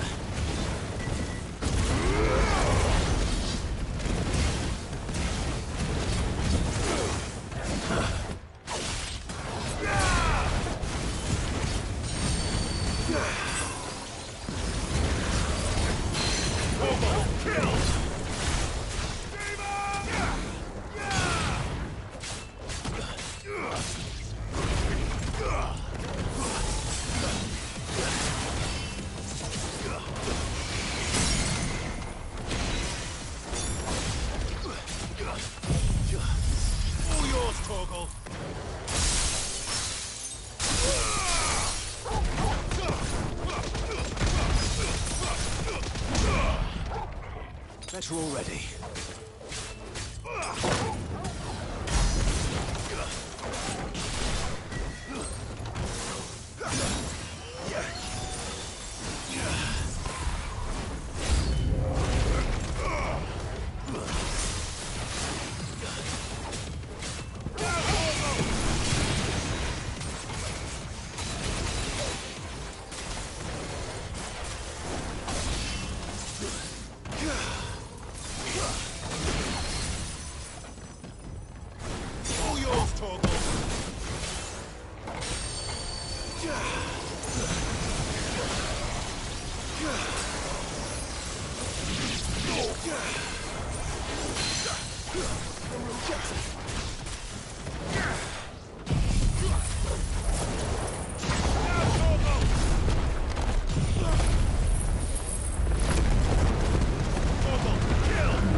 Should have stayed in the past.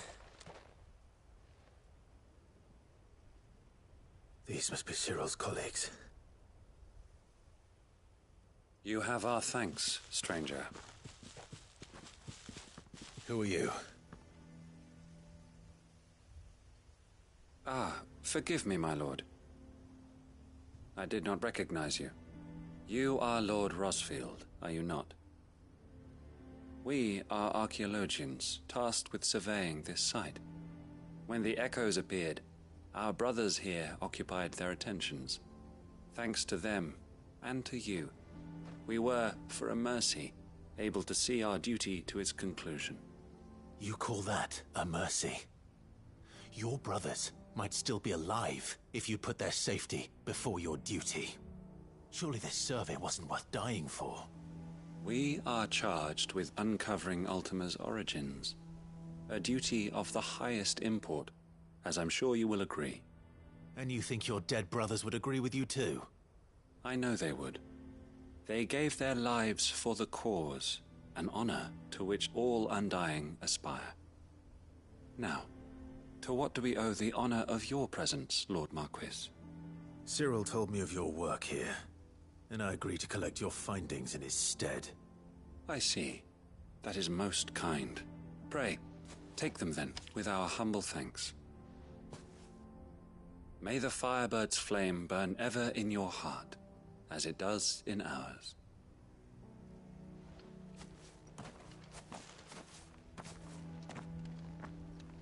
It's one thing to lay down your life for another, but for a survey... I suppose I'd better get this back to Cyril. Think no more of us, my lord. Only deliver our findings to the bearer of the burning quill.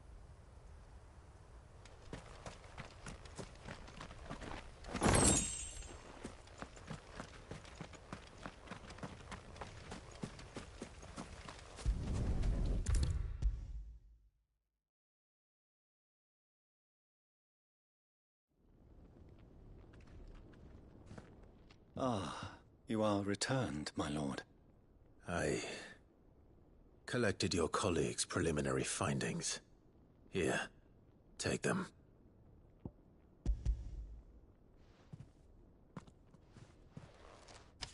My thanks. I shall study them, and inform you forthwith if I discover aught that might aid you in your fight against Ultima. Cyril, your survey party suffered several losses in Kretov. Losses which could have been avoided, had the others not chosen to complete their work, instead of saving their friends. Were these your orders? No. This was their choice. Every Undying devotes his life to the service of the Phoenix. It is our sole duty, and should we die in discharging it, so be it. Even when death is avoidable. My lord, I fear that this is not a point over which it would be fruitful to argue. The Undying have served the Phoenix for countless generations, and your opinion of our methods, however earnest, is not like to change them. We live to serve the Phoenix. Our very order exists for that purpose, and that purpose alone. Cyril, I know that you and your brethren answer only to Joshua, but allow me to offer you a word of advice. It does not further the cause of the Phoenix To have his loyal followers surrender their lives without good reason. Provide your survey parties with an escort, that they might live to do their duty for years to come. Think not only of how you can serve the Phoenix, but how Joshua would want you to serve him. Please. For all our sakes. I thank you for your advice, my lord. If you will permit me to respond, our faith in his grace, Joshua Rosfield, is absolute. And we of the Undying will do what we believe is right to fulfill our duty unto him. As first shield to the Phoenix, I am sure you understand what it means to do one's duty. I do. Then we are of the same mind. And it is my hope that we may continue to do our duty together.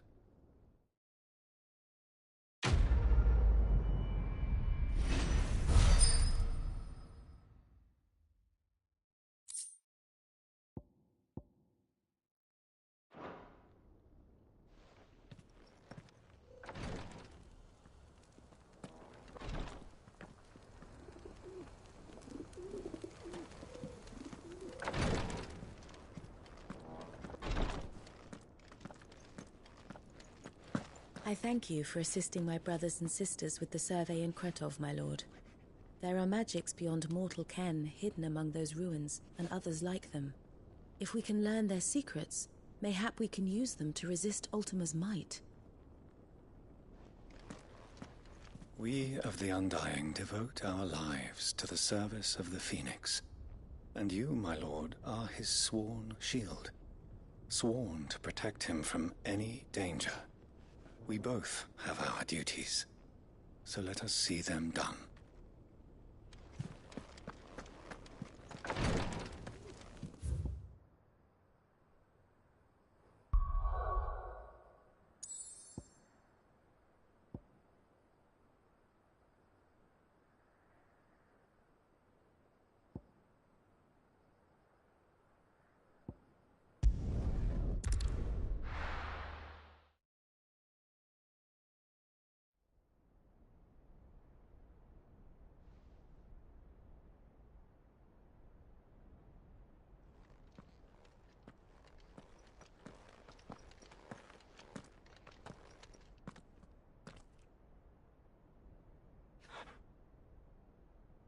I've come for you, Barnabas.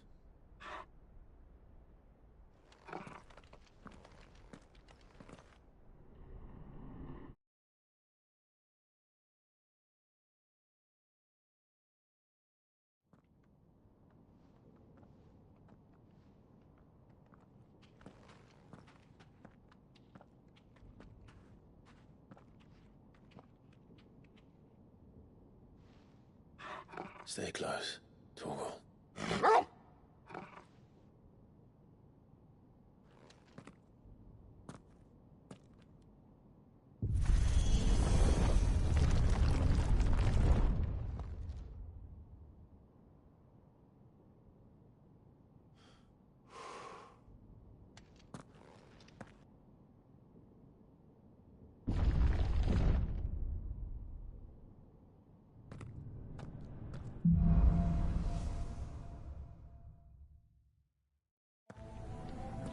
The tower.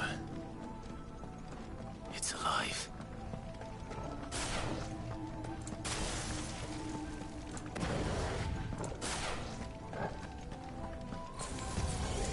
More echoes of the fallen.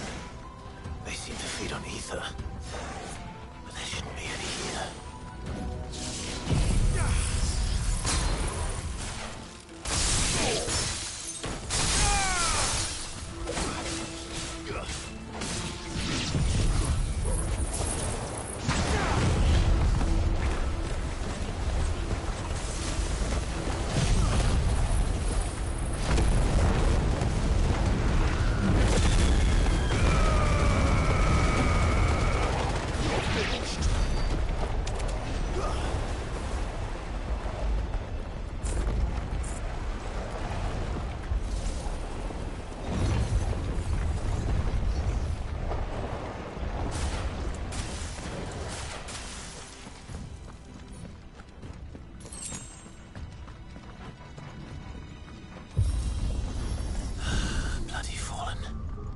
Why do all their flaws seem to have a mind of their own?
Mistakes.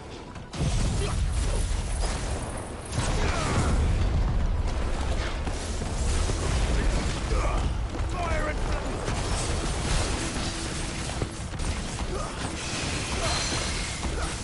to me!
boy!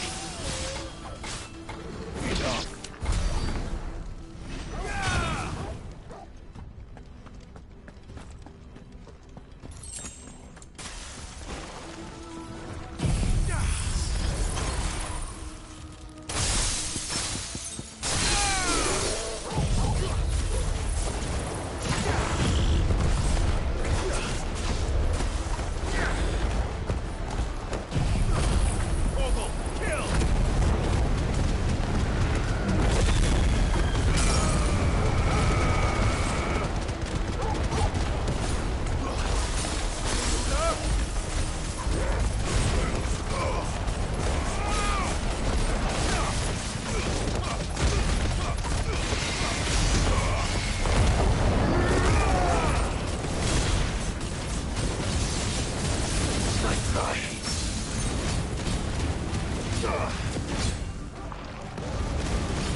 If I were Barnabas, where would I be? The top. So I could look down on the world.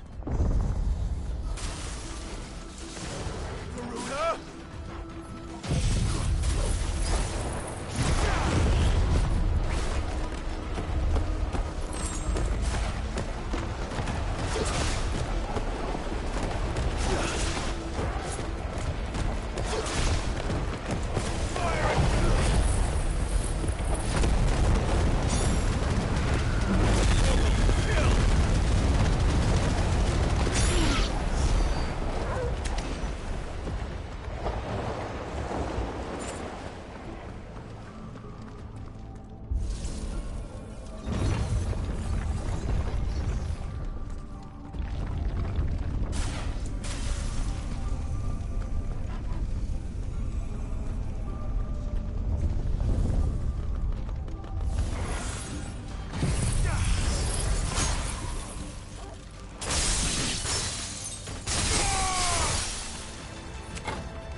you. Though I expect it'll fall like all the rest.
What was that thing? Hopefully there aren't any more.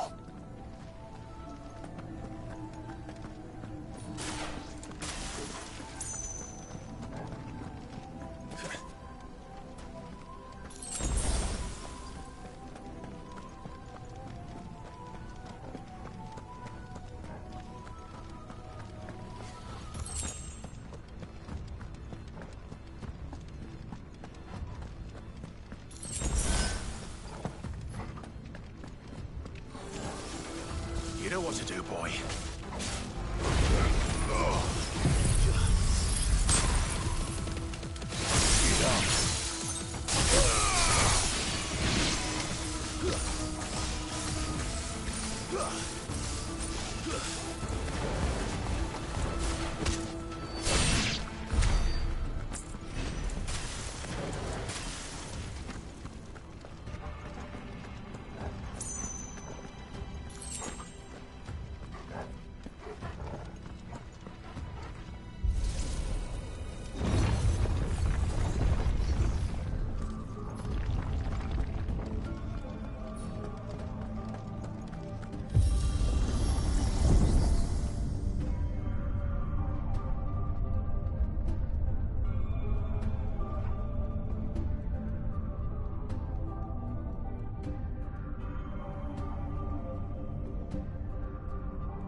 What's one more, eh, Torgal?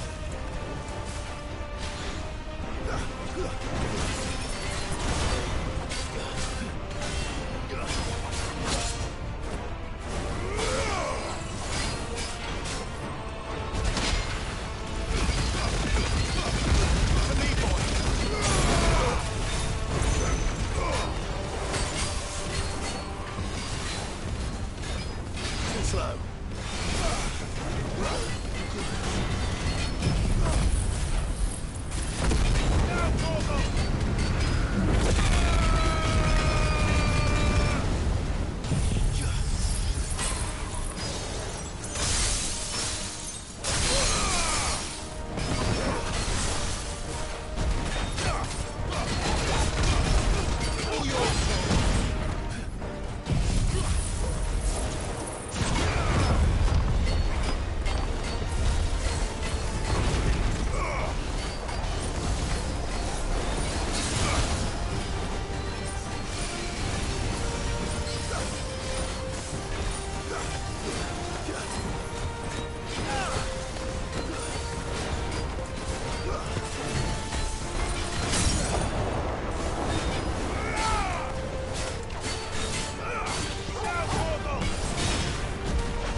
Almost there.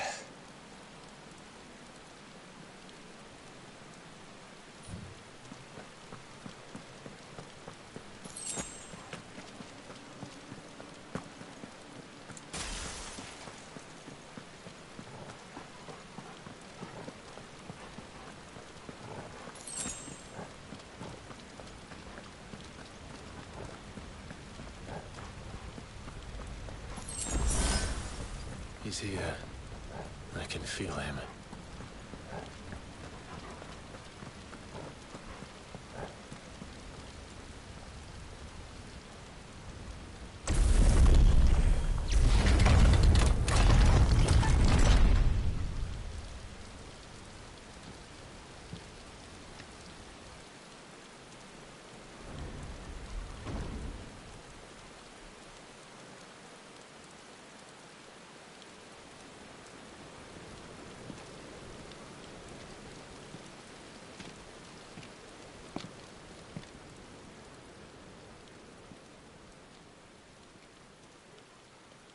Why? The blade must ever feed if her edge is to remain keen. Butcher. What care you for these worthless creatures? They are nothing. Weak from the moment of their conception, ever longing for power not theirs to command, they turn unfailingly upon themselves. Like sheep, they roam in filthy flocks, eager to trample those few gifted a fleece of gold. Or that they might feel contentment with their pitiful existence. Prejudice and persecution, severance and strife, every earthly wrong springs from the malice in men's hearts. Malice born of the pain and suffering that is free will. Its corruption is gnawed at your being from the very moment of your birth. You're wrong. It is no corruption. It is who I am. Every choice I make, right or wrong, gives me reason to carry on. And carry on I shall. Not as a puppet, but as a man. Which are you?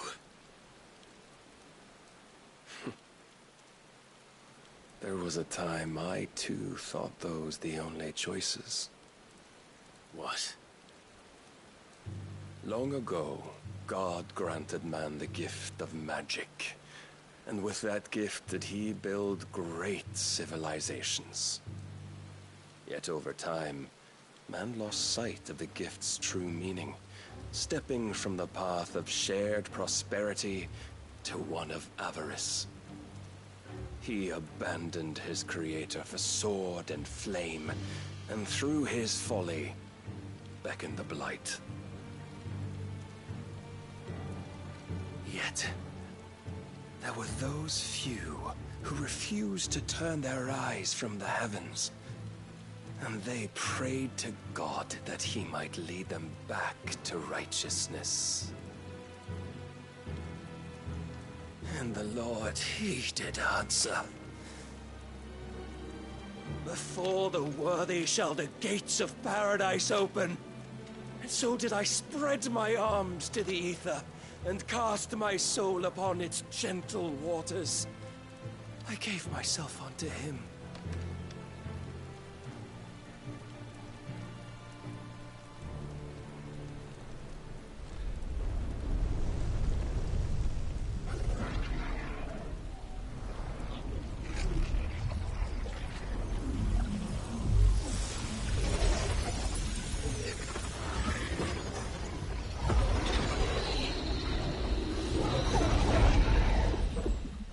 Is this?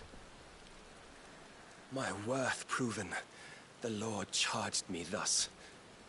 If your kind are to find salvation, they must be made to serve. You see, paradise lies but a single step away.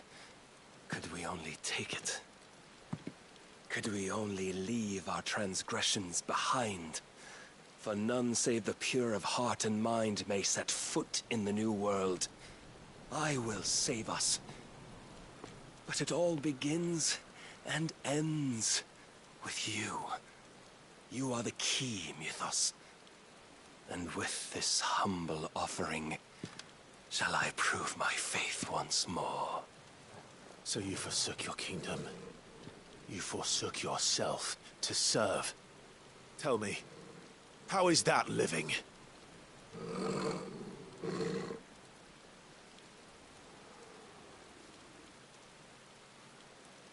What you seek to provide is not salvation. It's anything but. Life is about always having a choice. Take that away, and we might as well be dead.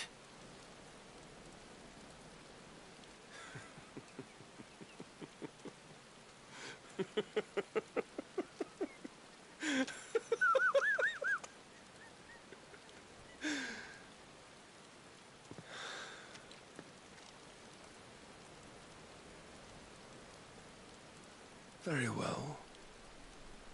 Come then. Show us the strength of your will. It's not the strength of my will that should worry you, but the weakness of yours.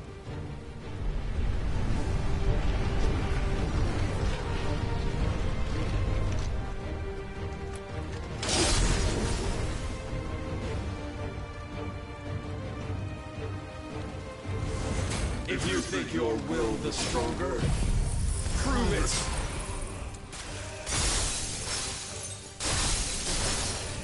By this day's end, you shall know the truth.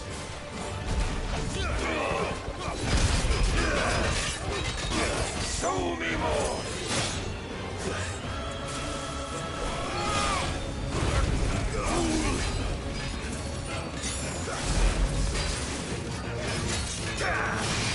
I'm tired of this.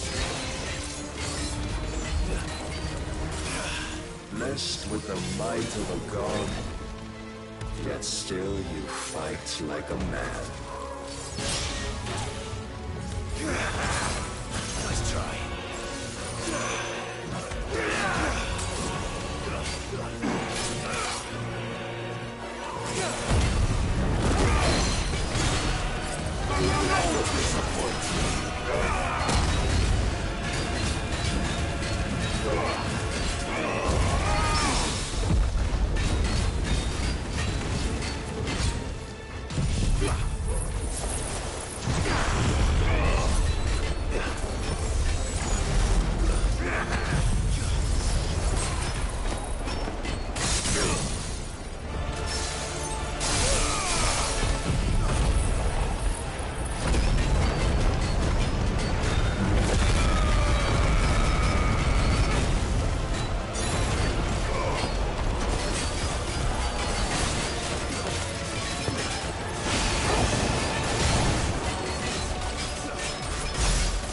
Must I show you?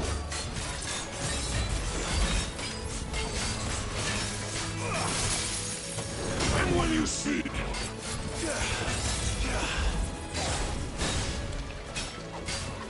All yours, Torgal. You will obey.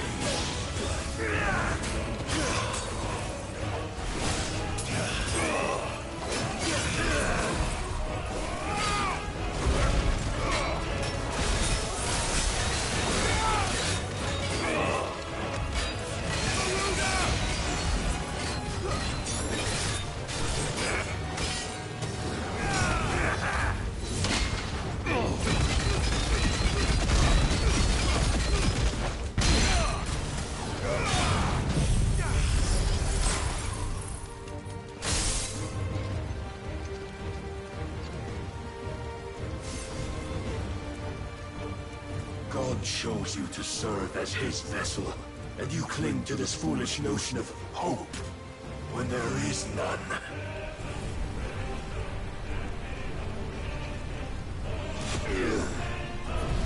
Fuck!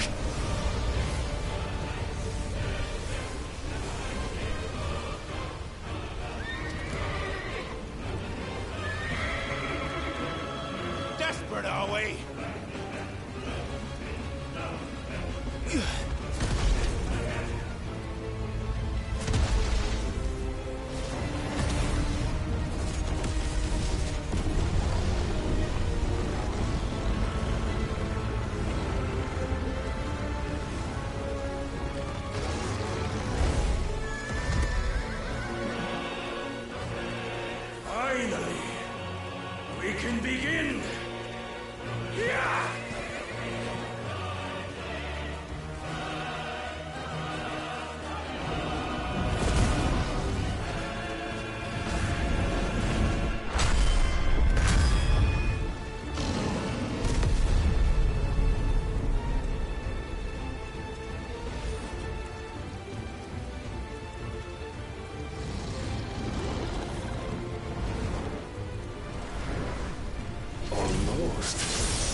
been shown the path.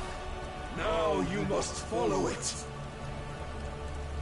Free yourself, Mythos. You will not defeat me otherwise. We'll see. Perhaps you still require persuasion.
Defeated? You admitted defeat the moment you turned your back on us. When you turned your back on the truth, Barnabas.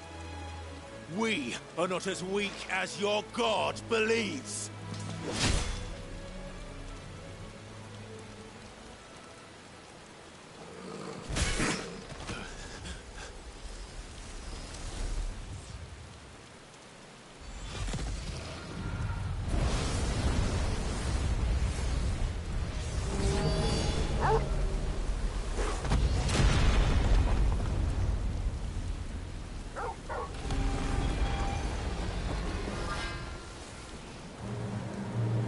Damn it.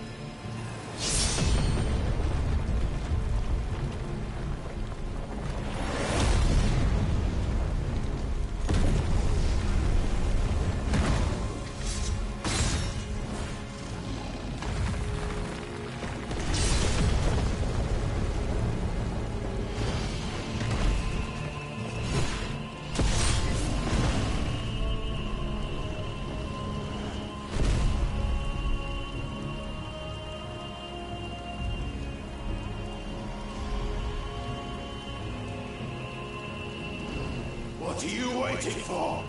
Men know nothing of strength.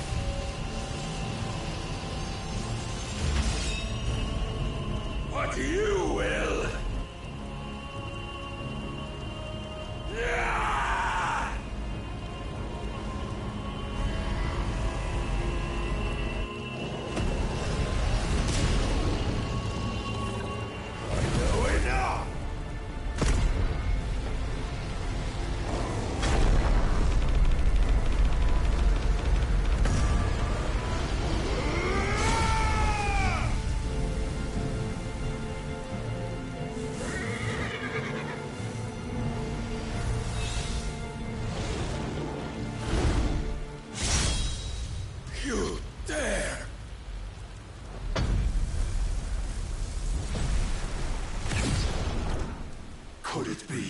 a weapon of your weakness? My apologies.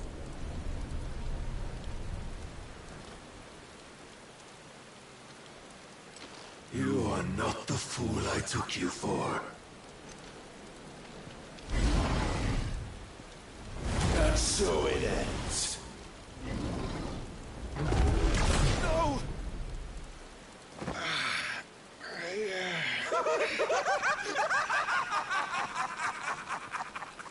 Don't tell me you are tired, Mythos! Your stubborn defiance has stirred my long-becalmed heart, filling it with a joy that I have not known for generations! I had thought the tantalizing kiss of self-indulgence a dream forever out of reach. And now that its sweet ruin courses through my veins, I shall not be quick to relinquish it. Show me your work, Mythos, that I might revel in it!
Suffered the disappointment of lesser rivals, but no more.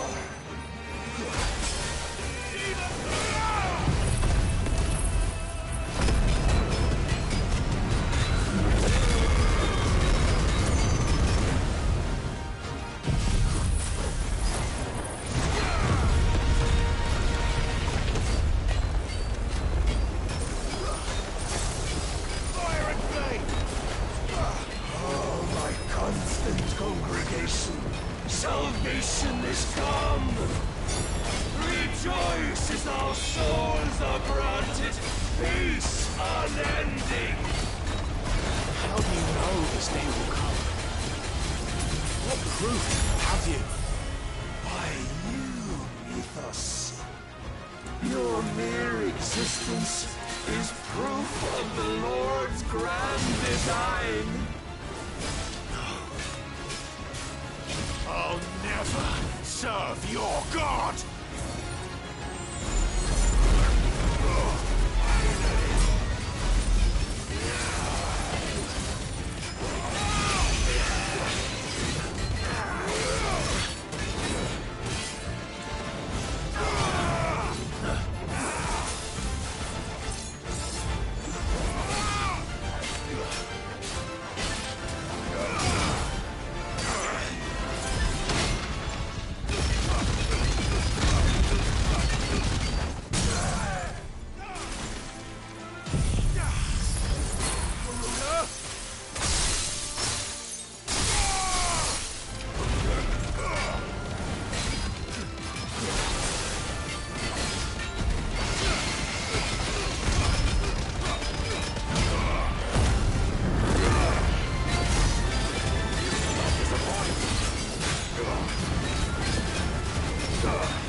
have sought my crown, Ethos, but none could wrest it from my head.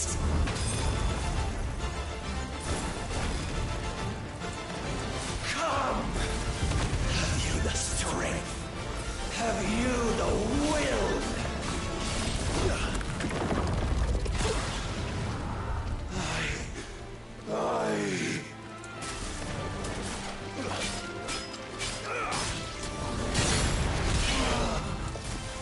The rapture! I am yours, Mythos. Claim me as your prize!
Is at an end. And we both know the truth. It is I who stand victorious. My will that prevailed. Your will? No. It was his. Clive Rossfield.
strength in will. Would that I had not relinquished my own.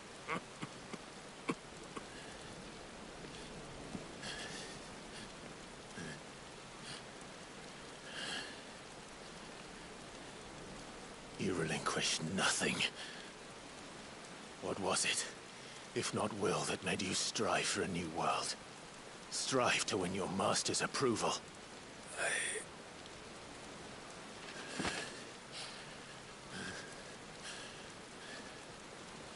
You were shown a fantasy, and you chose to believe it.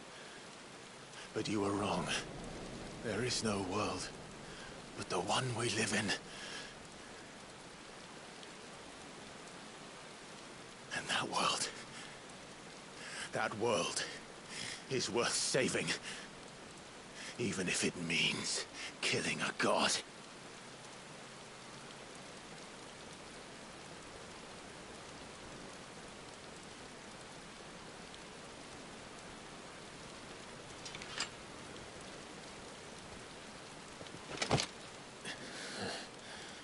Bold words. From one who has served the Lord so well. This is pointless.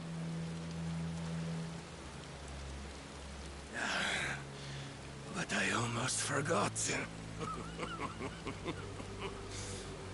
I promised that I would make you presentable.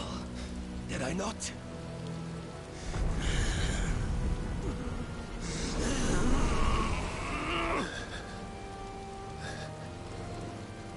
We shall fulfill our destinies, just as the Lord's Mother Crystals have fulfilled theirs.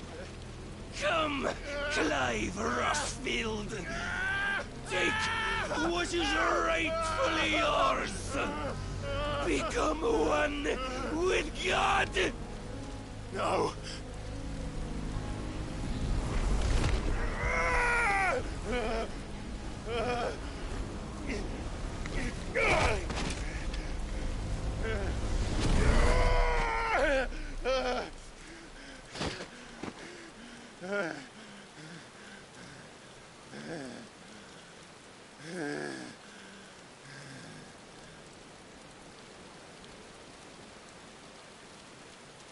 At long last, salvation.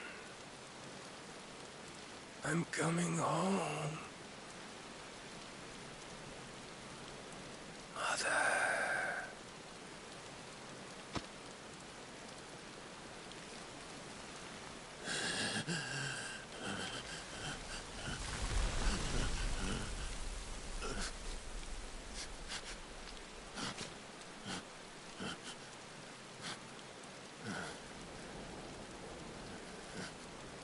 Tell me, how does it feel?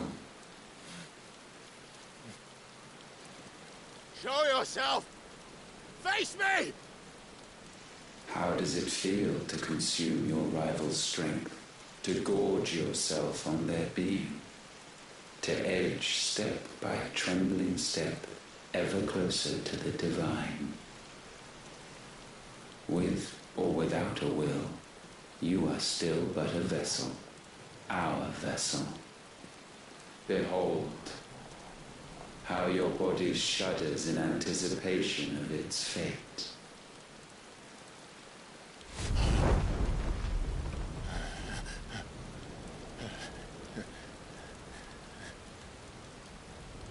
Oh, it's not yours yet. No. Come then, O wayward child. We shall await you upon the back of the first worm. There all shall end and begin again.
Why the hell is my city calling with the captain?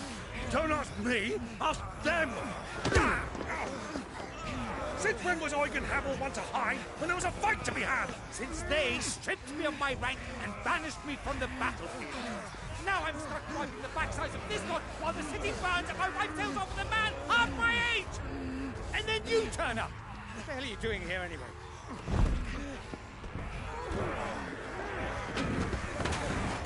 What indeed? The enemy numbers 200,000 or more, counting yours. There are simply not enough soldiers garrisoned in the capital to repel an army of that size. Then what of the central keep? Held by a contingent of soldiers and bearers from the surrounding boroughs. They are the sole reason it still stands. And all it took was an army on their doorstep to bring them together. The prospect of death does put things into perspective. Perspective. Perhaps it's what we've lacked all along.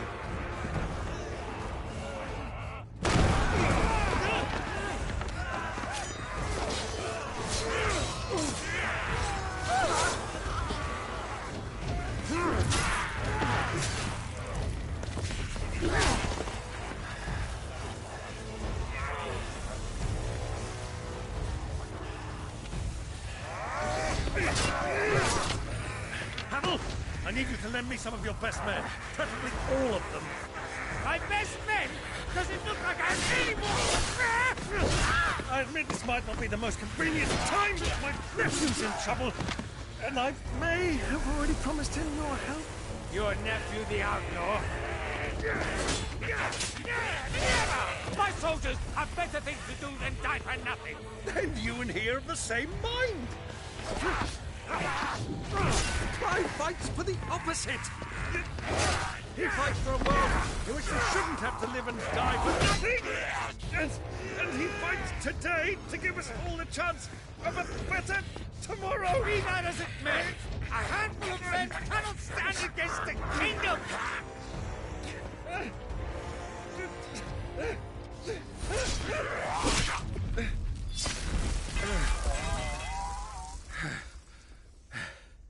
Then mayhap they are the wrong men. Well, I'll be damned. Our numbers are few, but I shall rally as many of my dragoons as I'm able. You, apprise the Lord Strategist of the state of the city's defenses. Yes, Your Radiance. And you would fight alongside us? I owe the Phoenix a debt.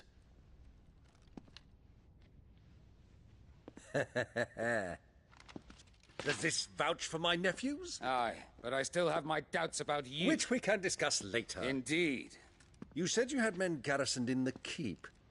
Captain, do you know how many yet remain? Allow me to confirm. Commander? Whatever their number, Randalar will be needing Gather the them bodies all. and build a pyre in the courtyard. Quickly. Terence. My lord.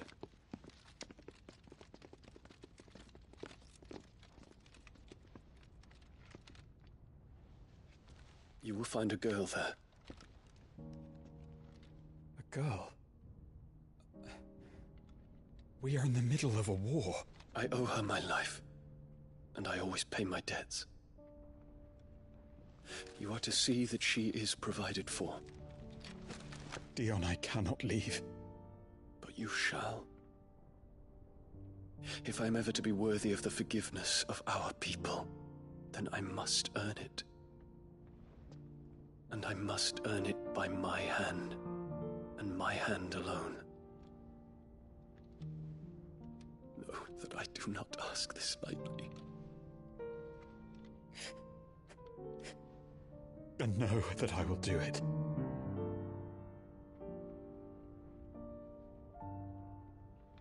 Farewell, Terence.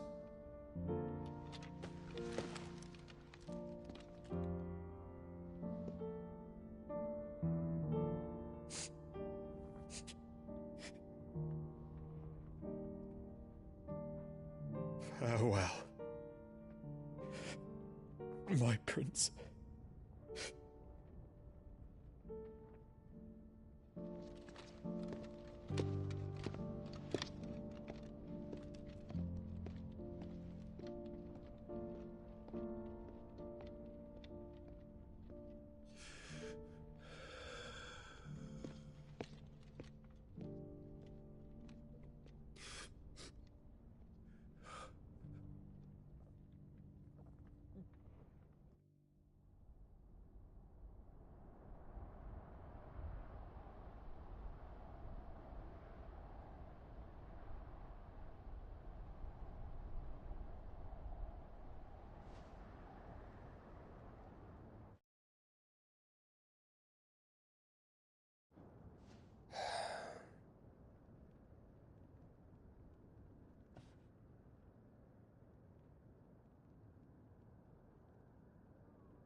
Clive! Thank fuck. You alright? I am. But I'm a damn sight better for seeing you, Joshua. And Barnabas. The king is dead.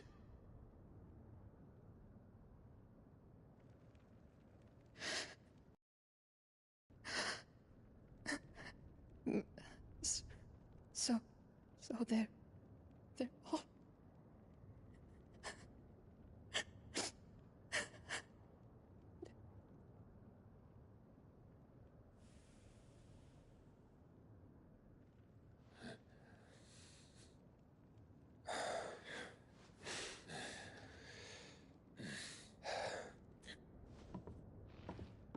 They are, but so is their killer. He can't hurt anyone anymore. You're safe.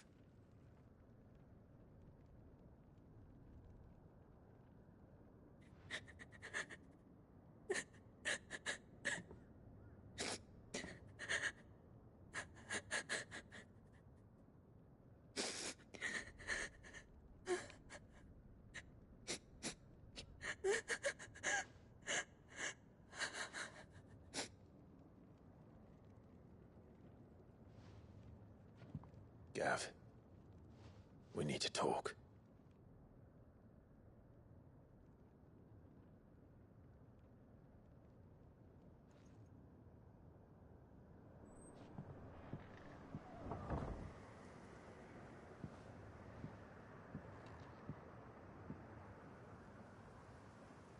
I'm sorry, Clive. You know I want nothing more than to go with you. I do. But I'm glad you're heading back to the Enterprise nonetheless. And not just for Etta's sake. Our people need to know what happened here. You can count on me. As can she, I hope. Thank you, my lords.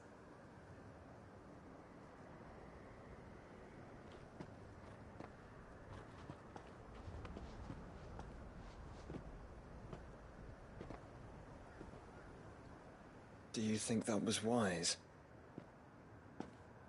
Wiser than leaving a woman with child alone in the Deadlands. They'll be safer at the hideaway. For now, at least.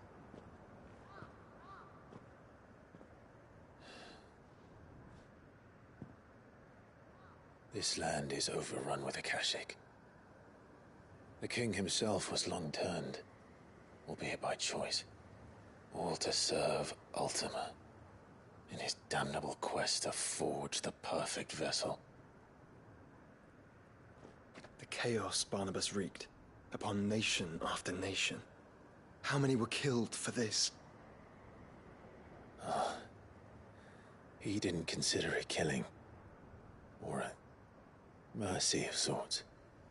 A way to end their suffering. He truly wanted to save mankind, and ultimately use that. As he uses us. But why us? What are we? What are we? We are dominance. That is our fate.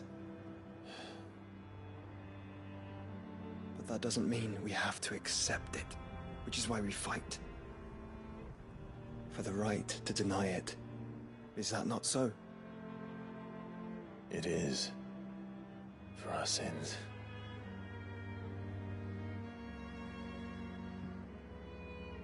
Barnabas said something else. That the Mother Crystals were Ultimas. Ultimas? Are you certain? We know that the Mother Crystals have been leading the land of Ether. And we also know that it's this which hastens the spread of the Blight. But what I cannot fathom is what Ultima stands to gain from that. What did you find at the Stronghold? The truth about Ultima's prize. For so long, I believed it to be you, and you alone. Yet, it is not merely Efreet that he desires, but Efreet and Phoenix both. That which we became in the skies over Twinside. Only when the twin flames are joined shall his vessel be complete.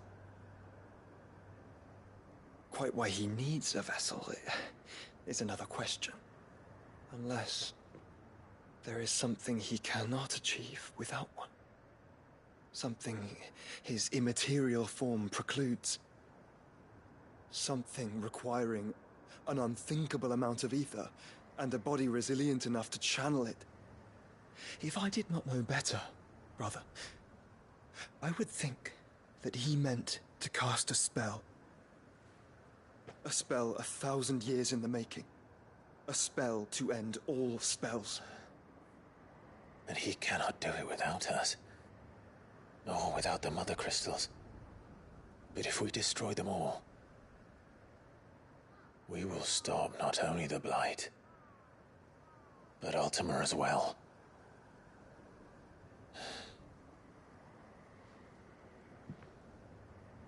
We stick to the plan then.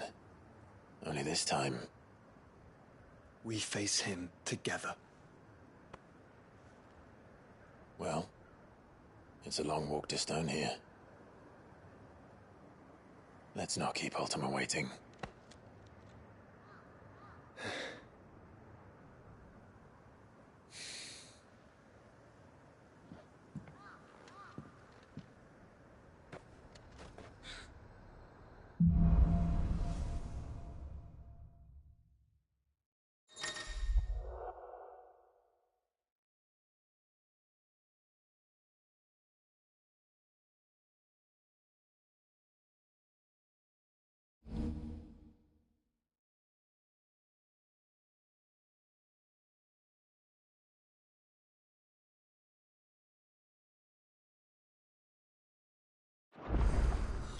When Barnabas fell, his magic died with him. The road to Stone here is barred to us no longer.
You were right, Joshua.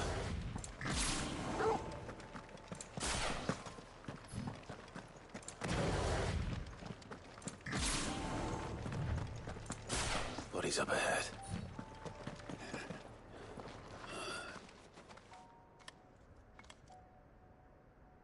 Is there no peace for a dying man? What happened here? The ether floods. made savage beasts of my companions and those faithless orcs. I knew they weren't to be trusted. We were told that they would stay loyal to our cause. Something commanded their loyalty, but it was not us. It's a wonder they stayed faithful for so long. Perhaps they sensed our downfall. The king is gone. Our nation in ruins. What becomes of us loyal pawns now? Sworn to a shattered throne. Fuck Walud. Fuck the dead king and his god. Fuck this withered shithole. The floods do not affect you. You are a bearer, albeit one who's lost his brand. Pray, hear me, brother. Will you grant this pawn his final wish? Will you lay my dying soul to rest?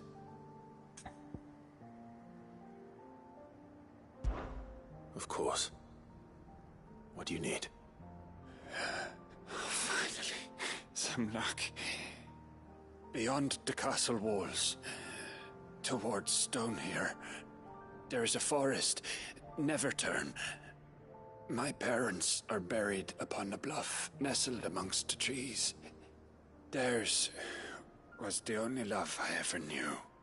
I was torn from them in life, but perhaps I can return to them in death. Take my ring. See that it rests beside their bones.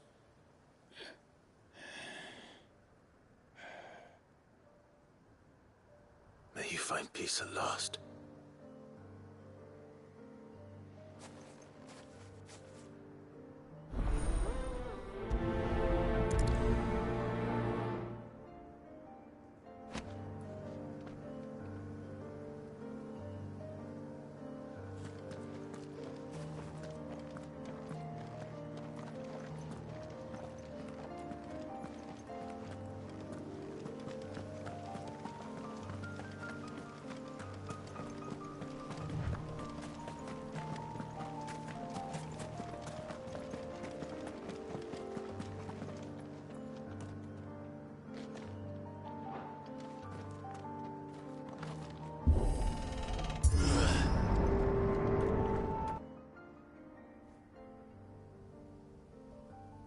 Don't tell me.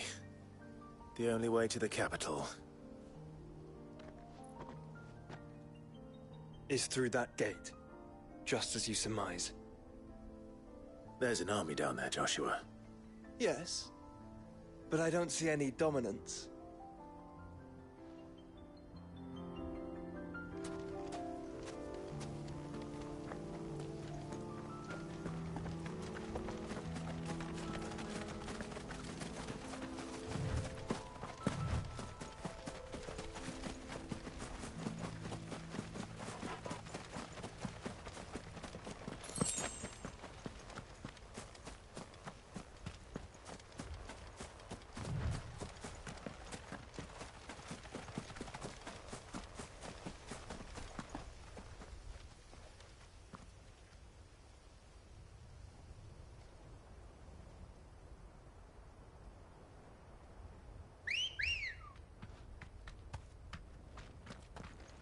Ready, go?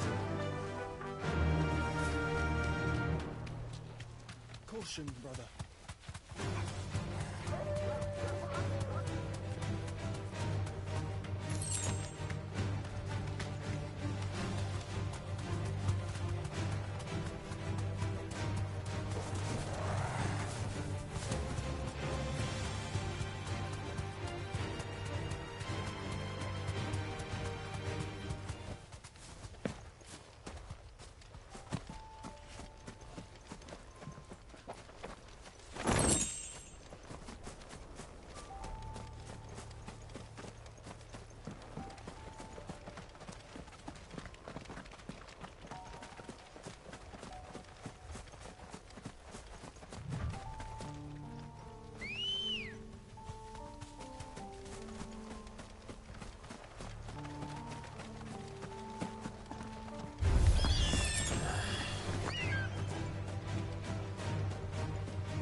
me, boy!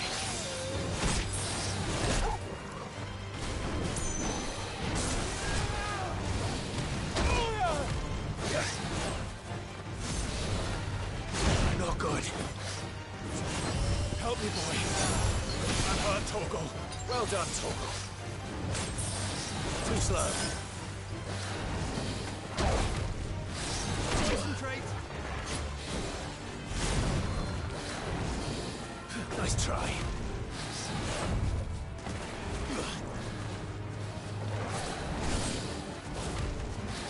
Too slow.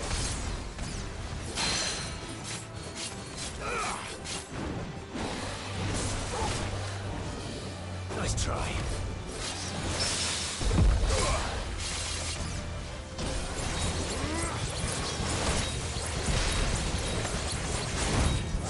You're a fine hand.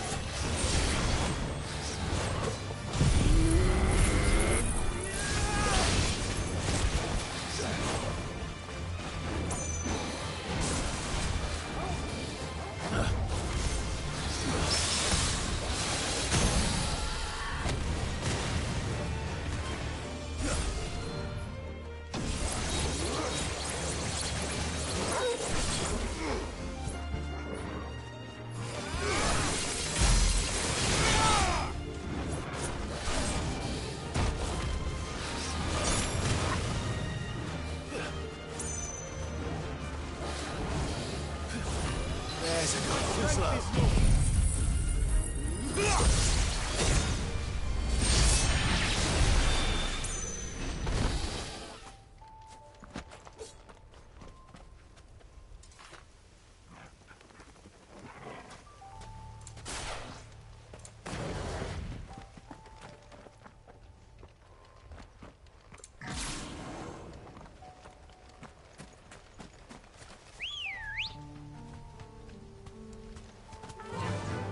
Faster!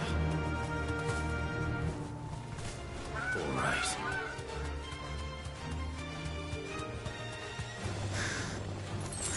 That's it!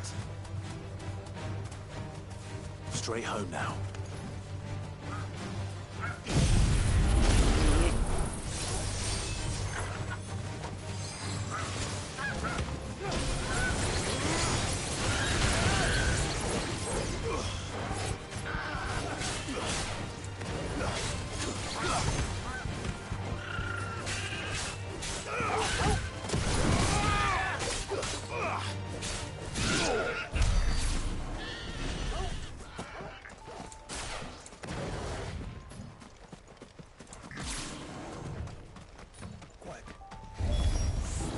Not an unturned soldier in sight.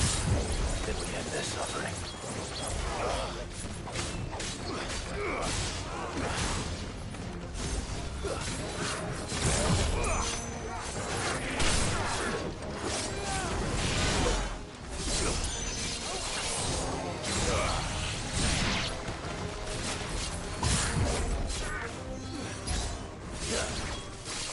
You're finished! All yours, Torgal!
is for us.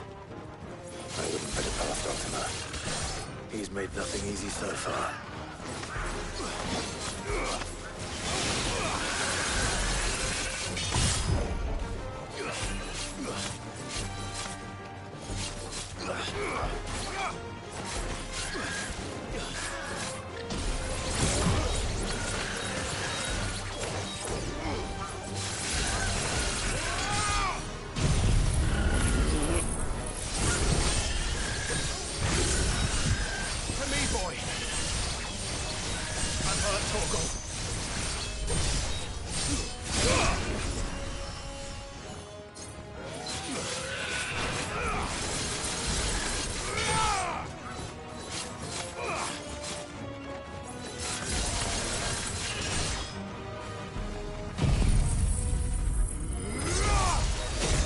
Help me, boy. You're a fine hound. Joshua, can you go on? Do I have a choice?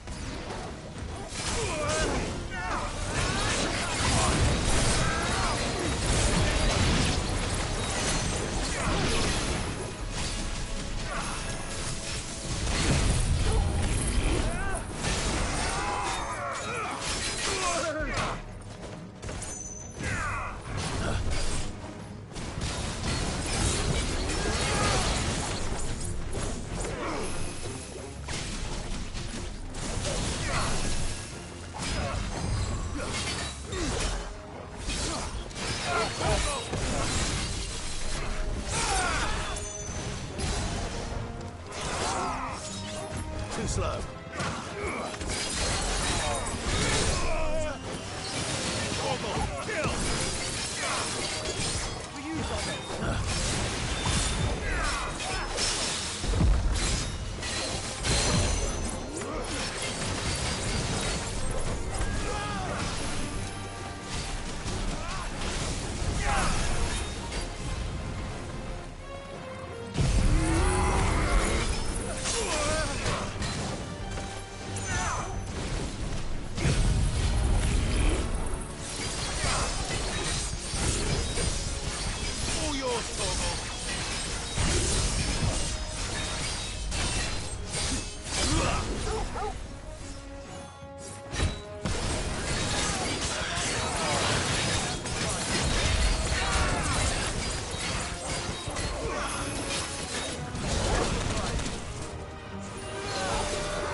Joshua, this one's bigger than the others.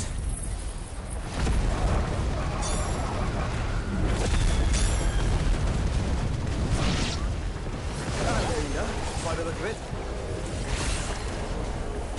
Nice try.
We can rest here if you like.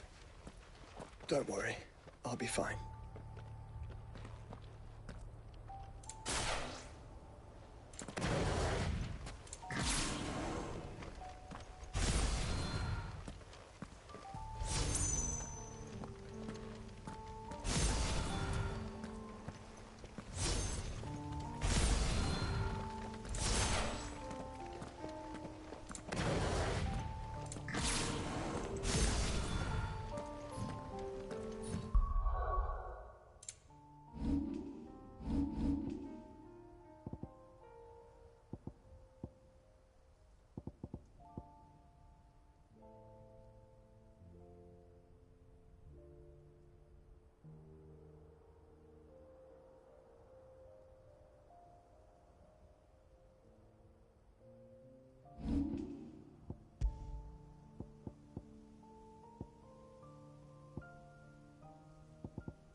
Look, Clive.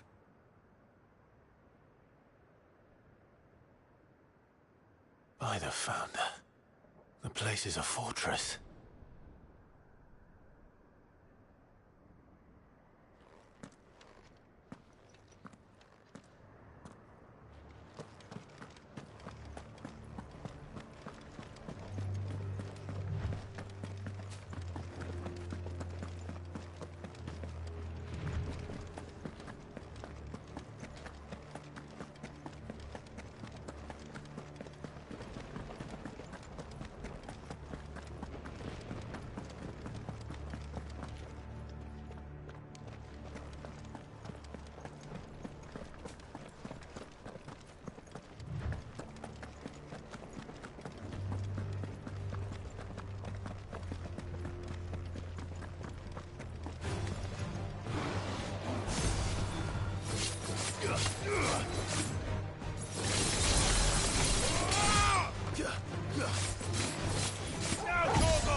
slow.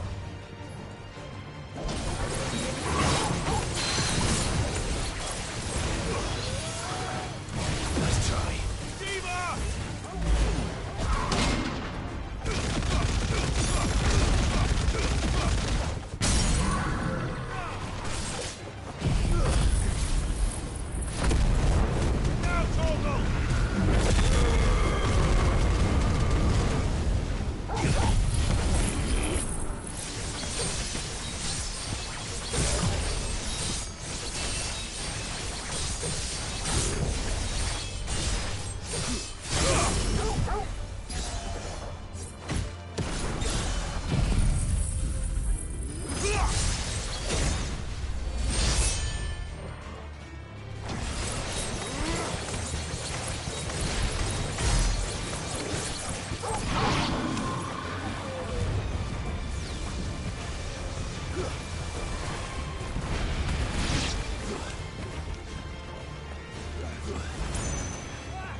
What do you suppose that is?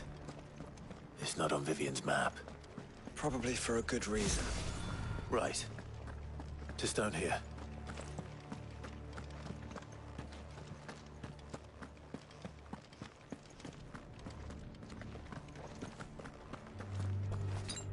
I needed that.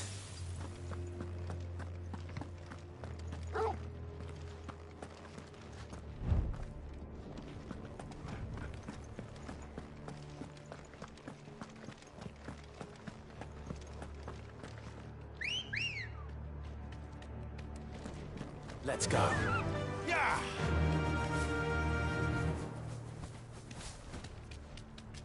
Yes!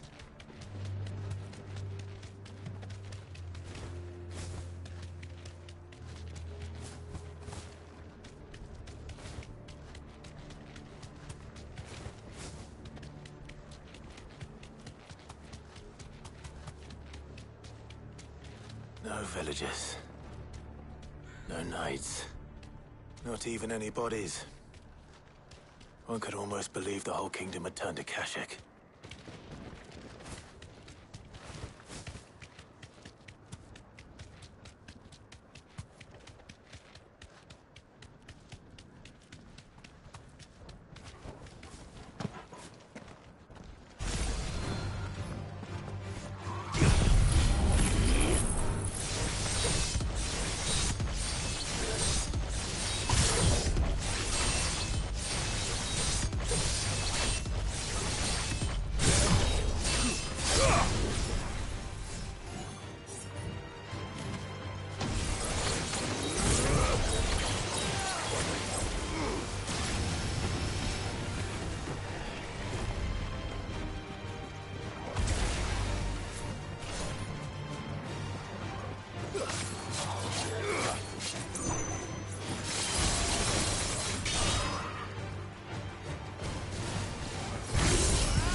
Ambrosia.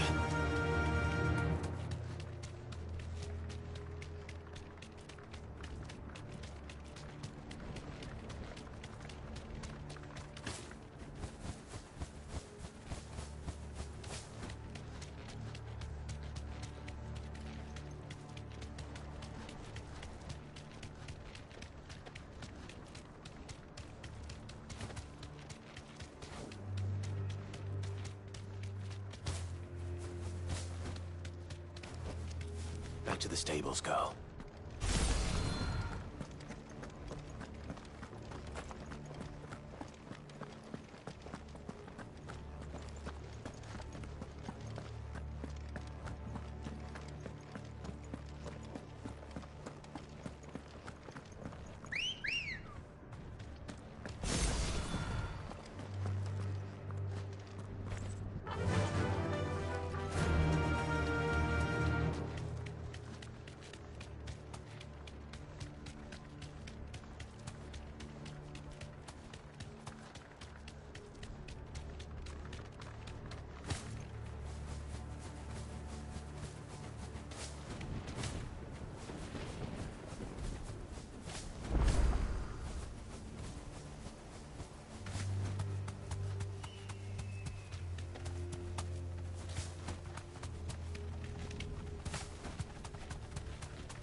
Whoa! Ha!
to see all the way to Stone here.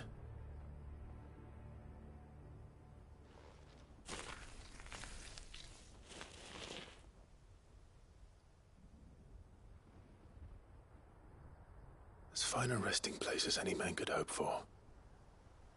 Reunited with those he loves at last.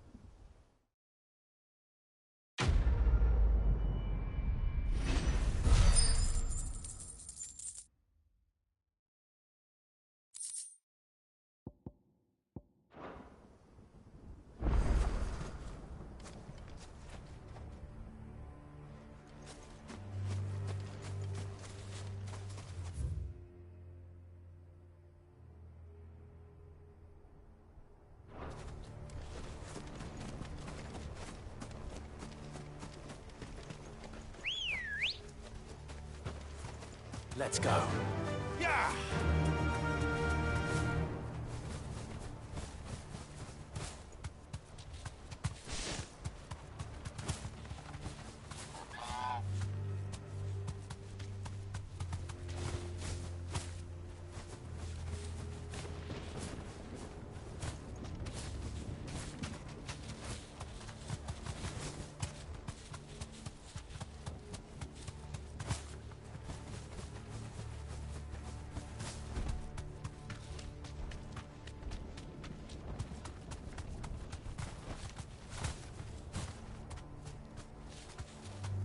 Be safe.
Does it bother you that we haven't heard a single human sound? Everything about this place bothers me. Yes!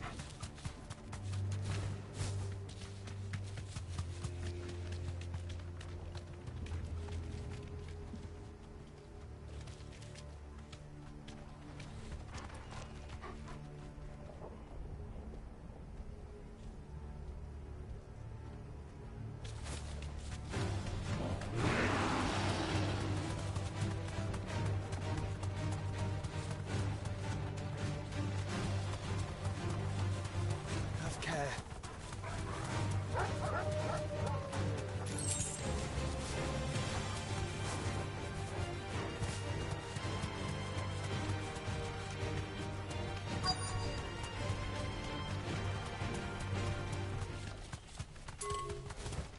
That's it!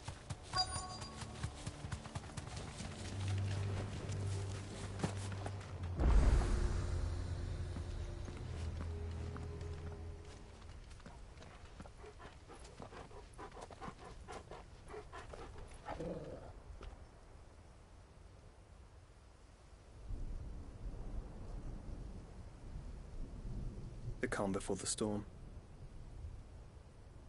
There's only one way into that city. Across the bridge. Through the main gate.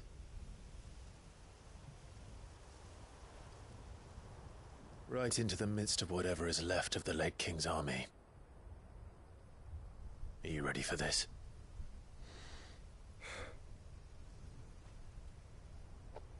As ready as I'll ever be.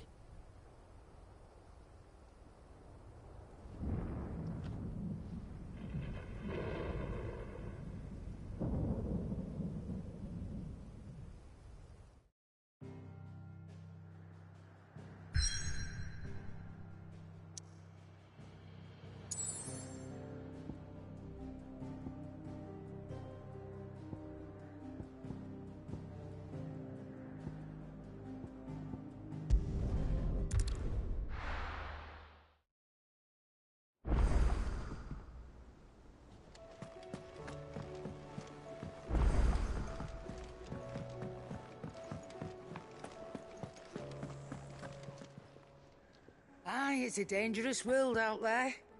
Best stock up.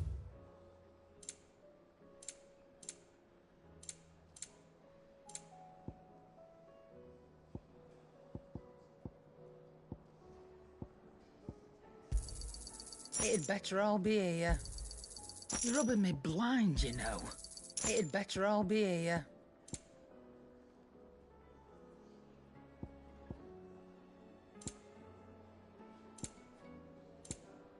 Come again. Or don't. I'm not much bothered either way.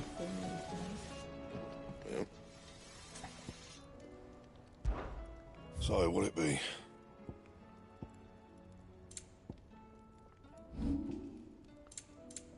And?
Let's try.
Let's try.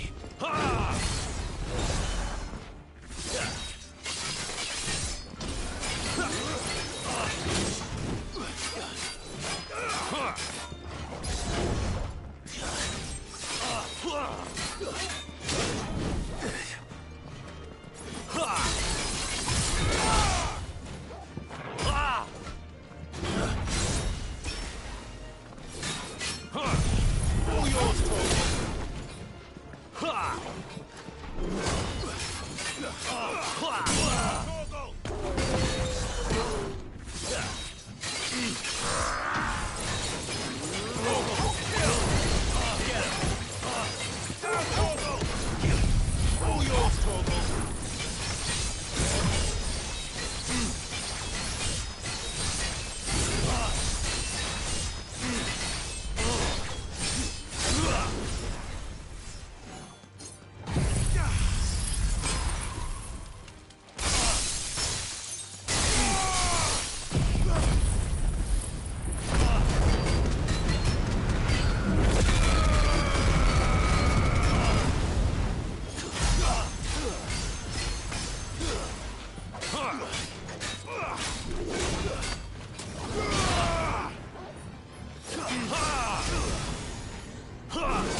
slow.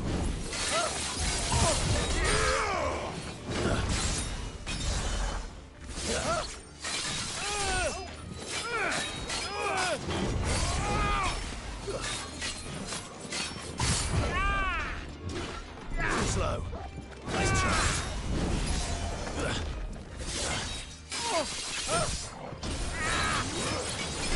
Slow.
What the hell happened here? I dare not think. A stroke of good fortune, perhaps?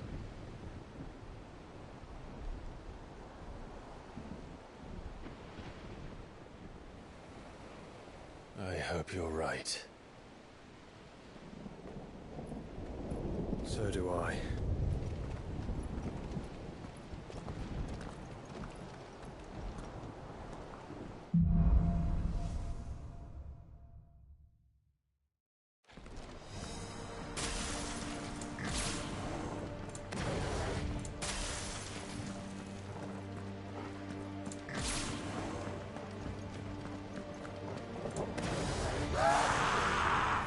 has claimed them all. Let's see that we're not next.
That's a behemoth. Who'd be mad enough to tame such a beast?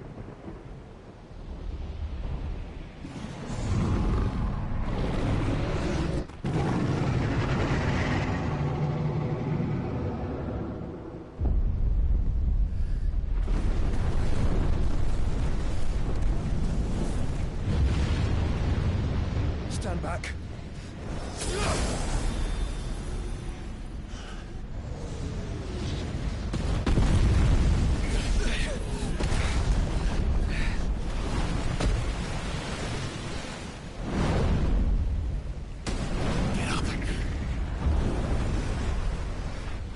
Here it comes.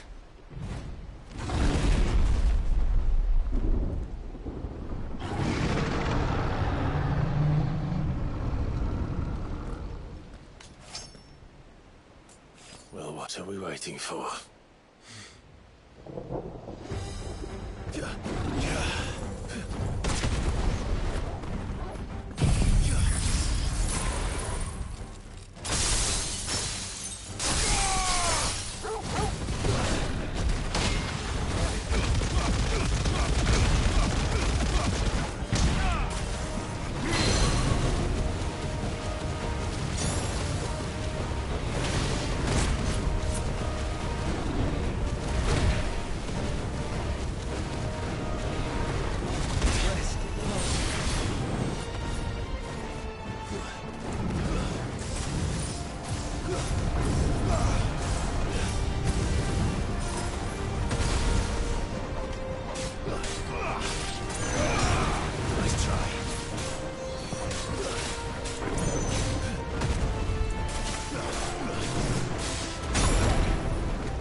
Stand back! I'll conjure a ward!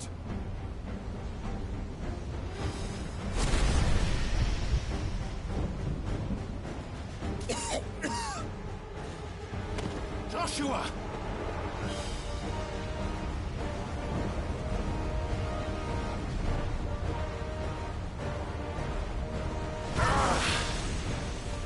Desperate times.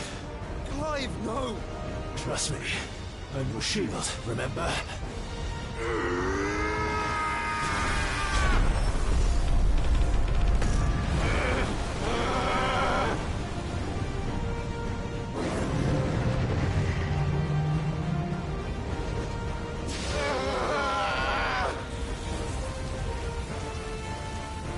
I think this might be a job for Ifrit! Why would you turn to him, brother?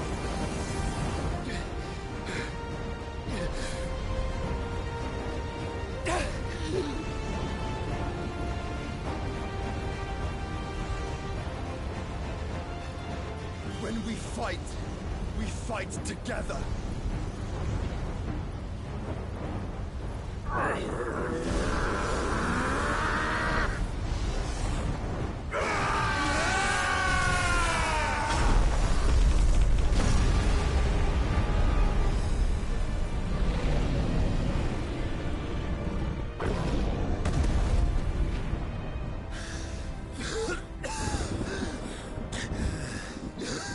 That wasn't too bad. That was just the beginning.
Quickly, before we're cut off for good.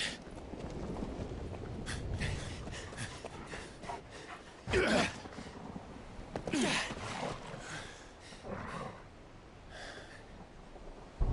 it is like the others, the entrance to the inner sanctum will be at the foot of the crystal. We're almost there.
found it.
Not what I was expecting.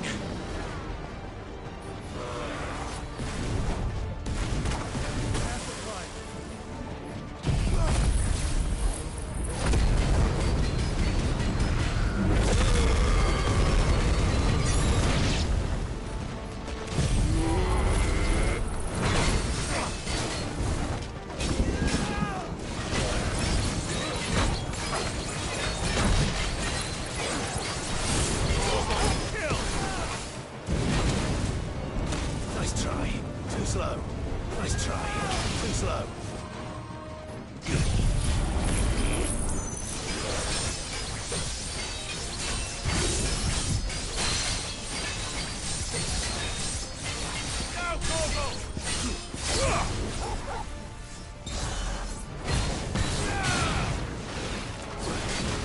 Let darkness fall!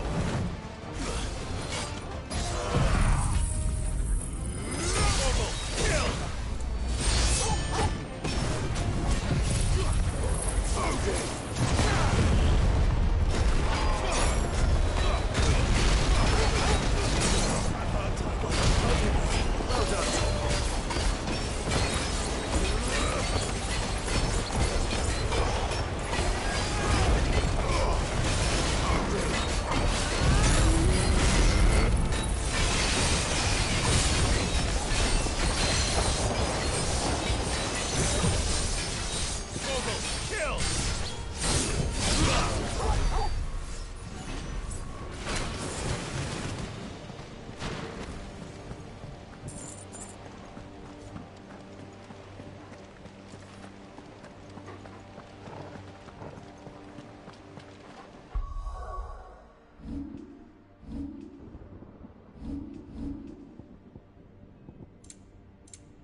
Once we step onto that bridge, we'll be easy targets.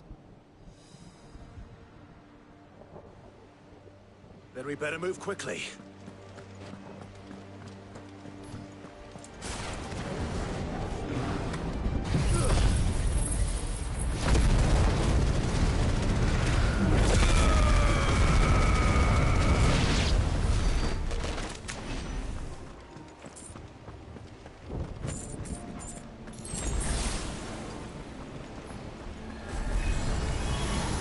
More of Ultimus tools. Come on then. What are you waiting for?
Through the castle, then. I don't see any other way.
Mortimer's corruption knows no bounds. We cannot allow it to spread any further. And we won't. This brother.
Enough of you, are there?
So many. Focus, Joshua. We're not done yet.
Clive. Of course there's more.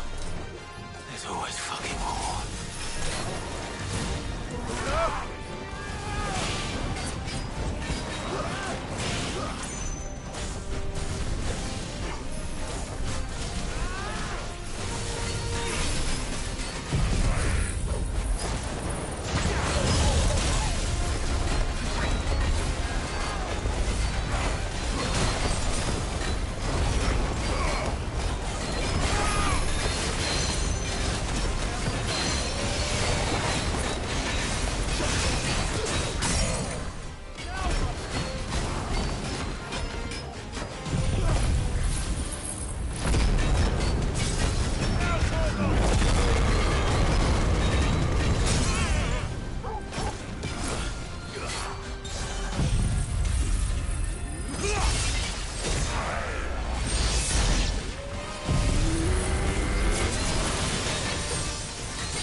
So I should let the burden fall to you?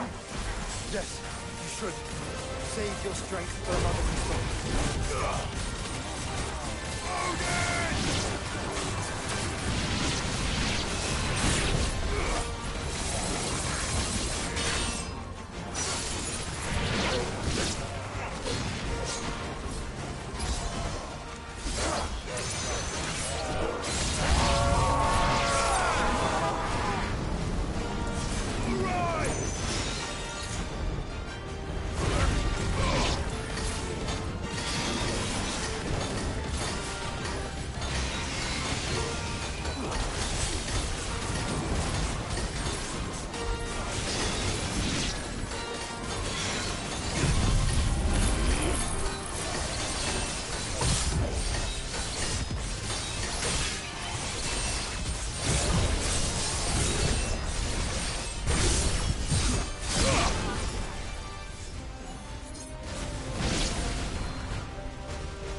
So big. You don't want to know.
There's no end to them. The whole bloody army's here. Stand back, Joshua. I'm summoning Ifrit. Stop, Clive. You mustn't. We still have a long way to go. If you tap your strength here, you'll have none left to destroy the heart. Then you'd rather die?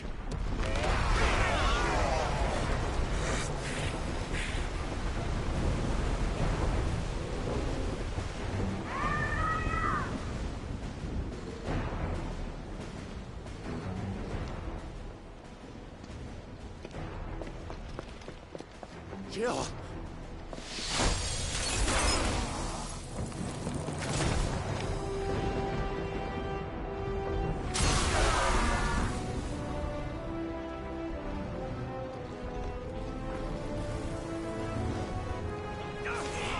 And she's not alone.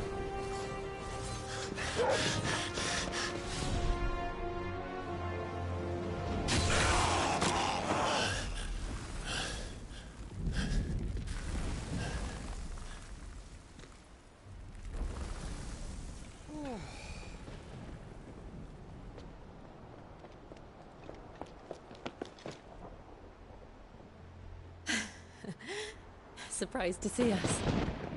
How did you? Gav. He told us exactly where you'd be. Even sniffed out a crack in the castle wall. And when we saw the heavens come crashing down, we had no choice but to believe him.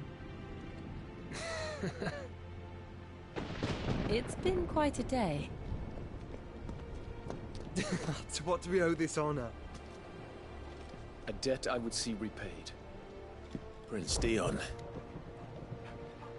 It's good to see you well. So, this must be Ifrit. Your uncle bade me give you a message. Listen to your heart. It will guide your steel true. Your father would expect no less. That is all. Thank you. For everything, Your Highness. Dion, please. You do realize the only thing we've freed so far is this wall from its foundations, right? Now, if your lord and ladyship's quite finished... Well said, Gav.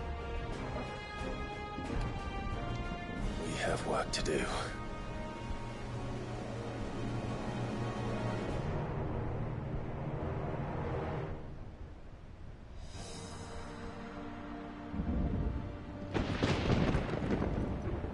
Don't suppose there's out I can say to make you change your mind.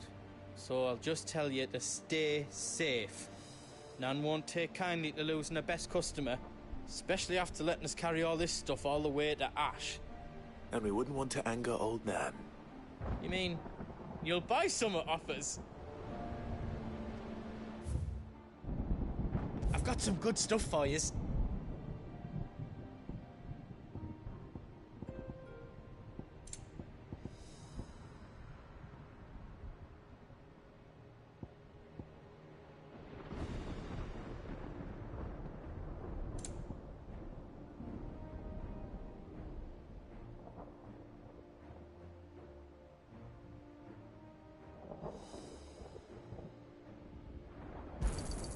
Thank you.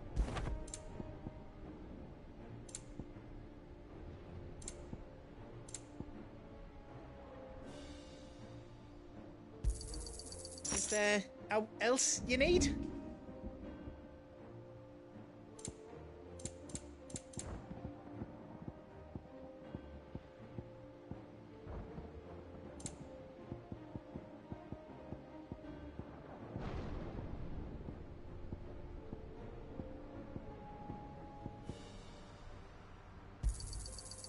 Else you don't need? I think I counted that right. A pleasure doing business with you.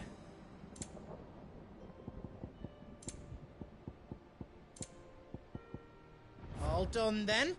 Welcome to the Big Hammer.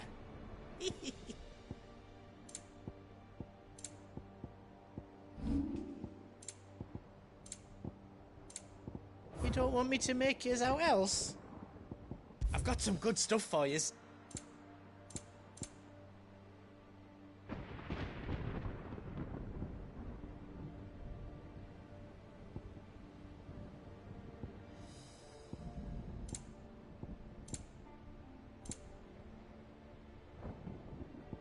Aught else I can do for you? Are you all set then?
If Sid were here today, I reckon he'd be proud of you, Clive.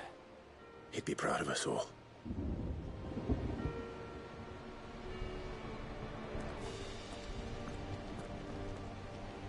I couldn't have made it this far without you, Torgal.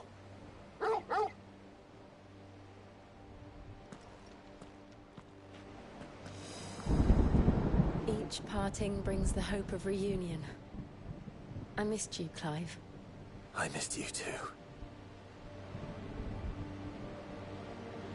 I'll be all right, Clive. You may have Shiva's strength, but I still have her spirit.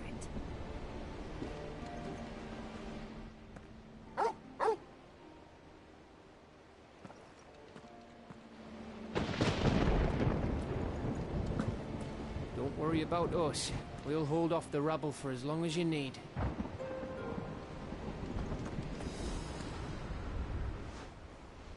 There is still much I would learn of your tale, once this day is done. Until then, all who might come between me and such knowledge shall answer to my spear. I do not envy them. Worry not on our welfare. Your foremost concern should be the heart.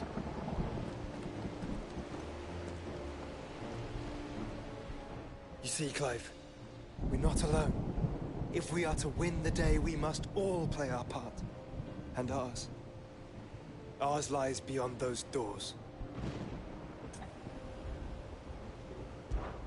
We fought long and hard for this moment. Sid's dream. Our dream is within our grasp. We need only endure this final trial, and we shall. Together.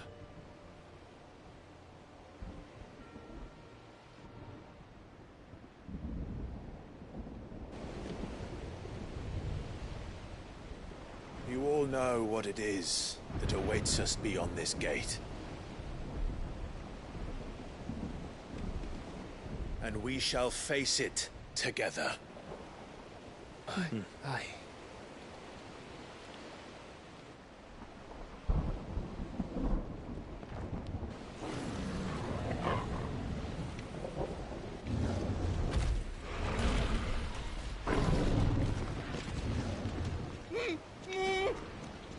It seems our hosts would rather we remain.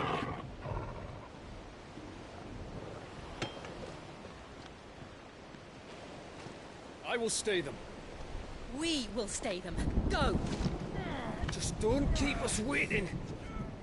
Thank you.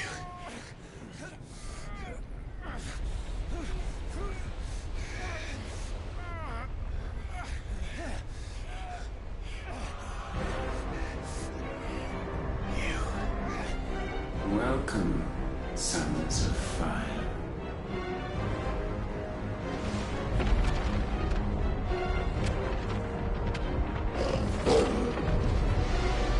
No! No!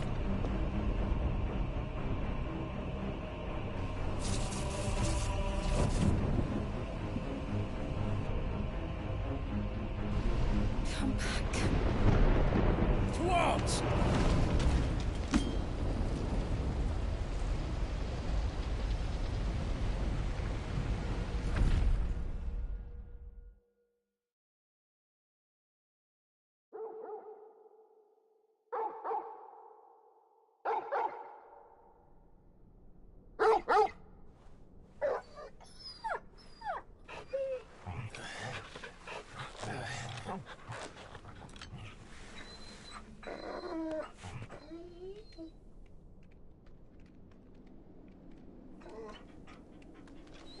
Joshua! Joshua! Wake up! Clive, is that you?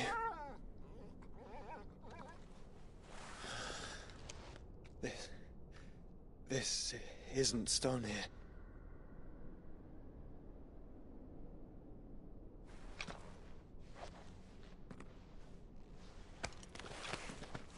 Welcome to our darkness. A rift between worlds wherein your kind might reflect. Show yourself! Grave and many are the sins of man.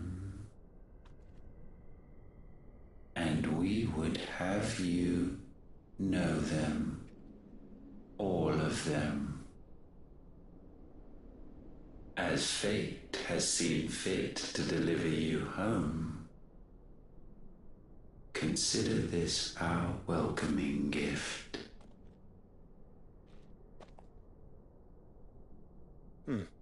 It would seem we are trapped. And the only way out is through Ultima. We find him, and we leave.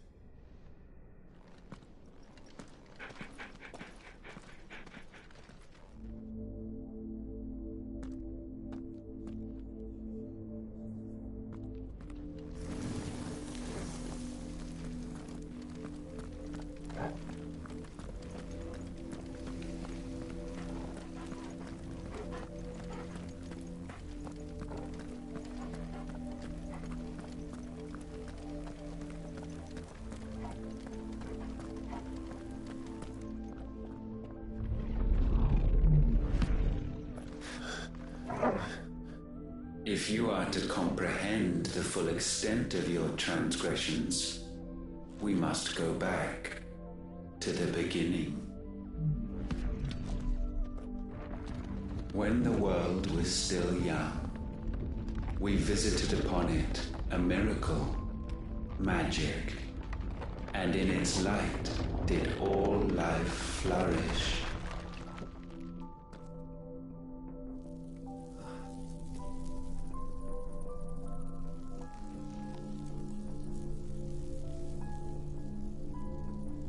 Yet the price for this boon would prove heavy. A pall descended upon the land, painting the horizon black as night. Though we labored to forestall its spread, in this one endeavor we stood powerless. And so we fled, that we might endure,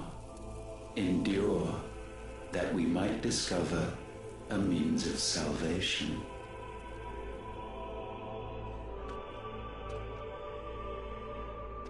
But if it was magic that caused the blight, what of the mother crystals?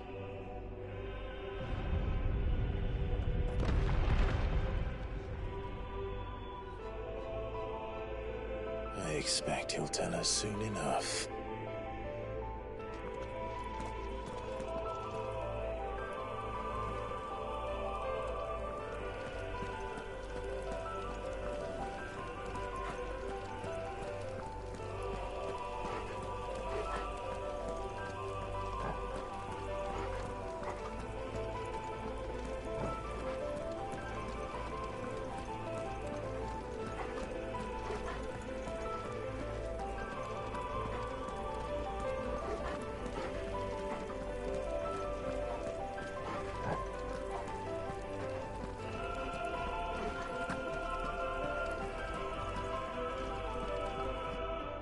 Salvation, alas, was not readily to be had. First, we would require a land unvisited by the stain of corruption. An unprecedented journey lay before us, one beyond the limits of our fleshly bodies. And so we cast them off. Thus, stripped to our very spirit, did we find our new paradise. A land as pure as driven snow, Valisthea. There would the true work begin, for the black crept yet behind us. And soon did we arrive at a solution, the illness having spread to every organ. There was but one escape from this fate, to start afresh. With a new world. The one for which Barnabas labored. A paradise free from the blight where his God awaits.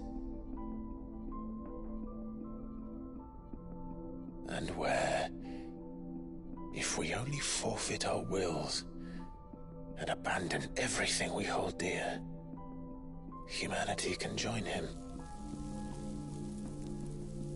So, Ultima would have us follow in the footsteps of the king. And follow we shall. For now.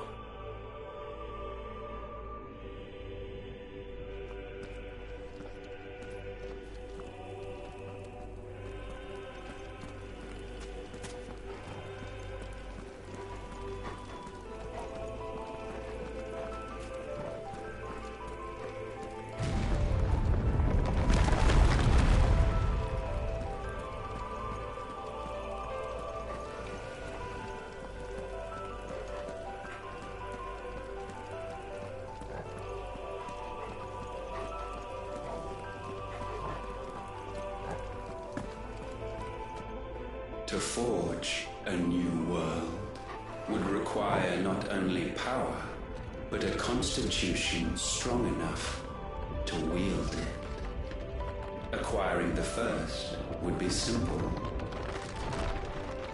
Untouched by the blight, Valisthea was replete with ether, and we had only to place jewels in her crown to claim it. Acquiring the second, however, demanded creativity. And so I cast forth the seeds of humanity. You created us.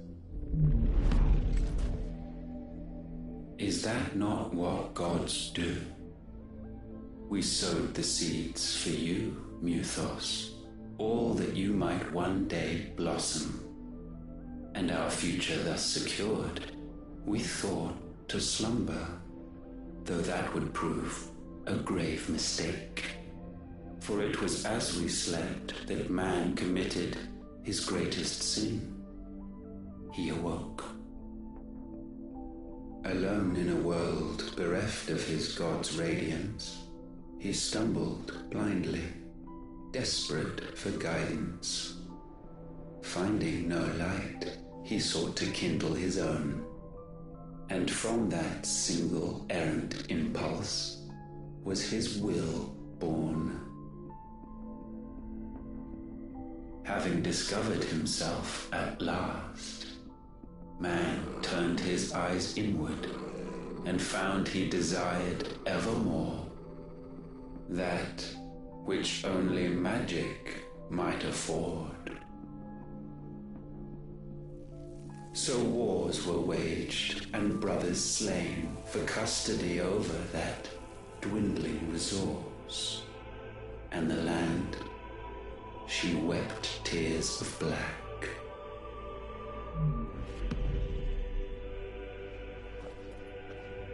He would condemn us for this. Surely he cannot be so blind to his own hypocrisy. Not blind, just unwilling to admit the truth.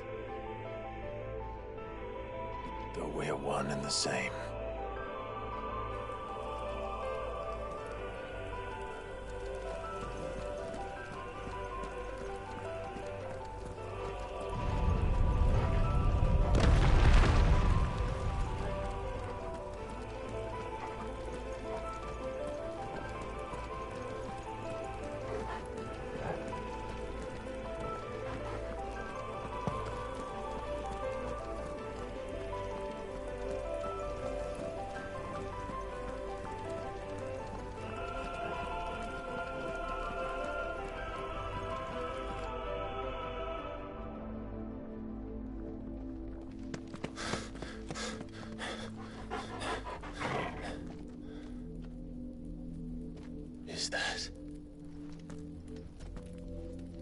Ifrit, or what's left of him. Long have our ashes lain cold for want of a spark. Cast your eyes upon them and see what you must become.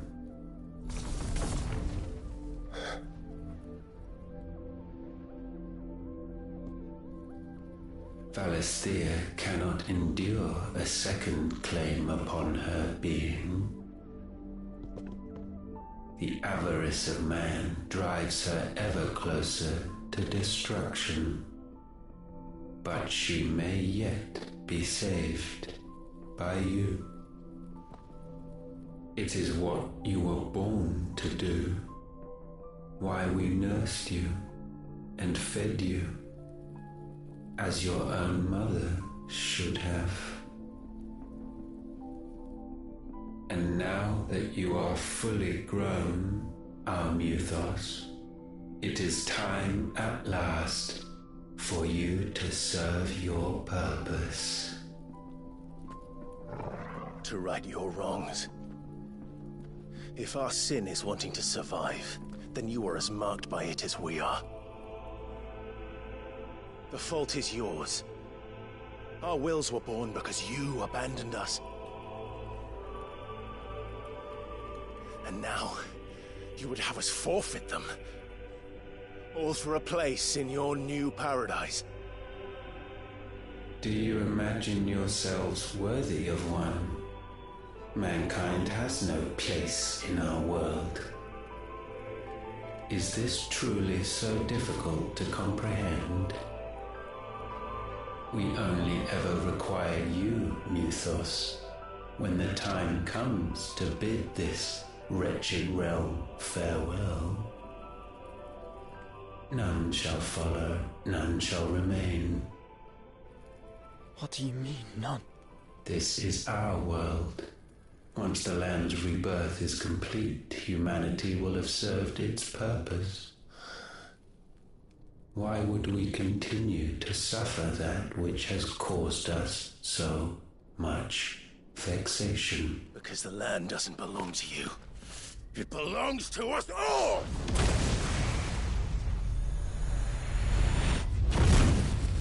What?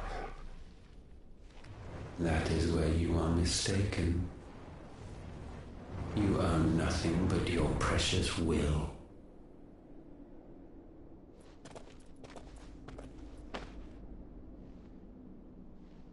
Brother.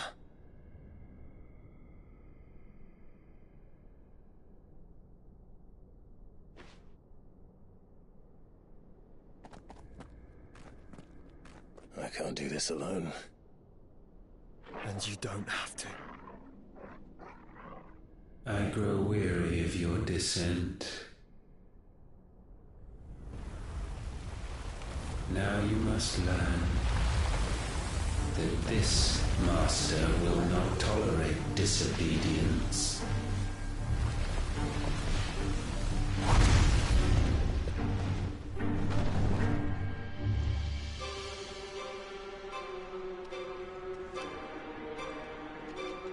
My friends, my family. We have all suffered, all fought to survive. This world may be flawed. It may be broken. But it's all we have. And if we can't share it, I see only one other choice. You have to go. You may have created us, Ultima. But it's time we lived on our own terms. This isn't your world anymore.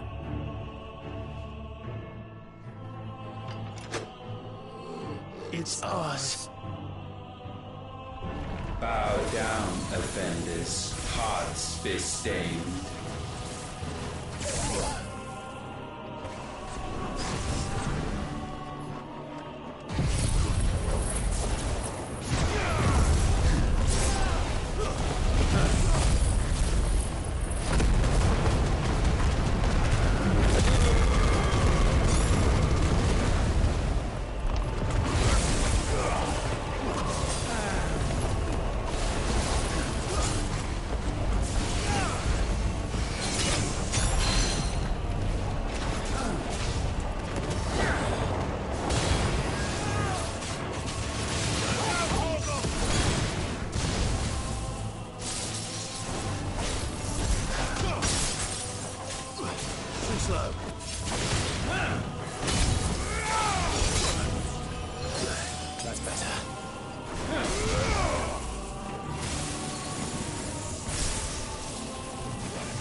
foul attaint may not be sublimed through gainstanding.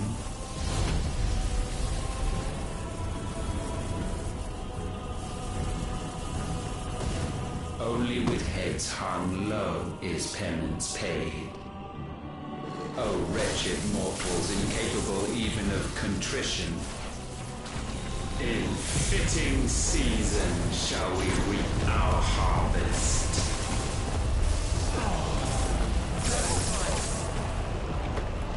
That's better.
Gifted this chance, and still you would raise your hand against the Lord.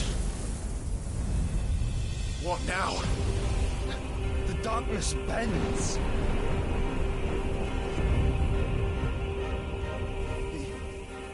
He means to end us. It wouldn't be the first time. But let's make it his last. Your fate is inexorable. Surrender the vessel unto the darkness. Surrender it unto us. Kneel before us.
last. For countless generations have we awaited this moment.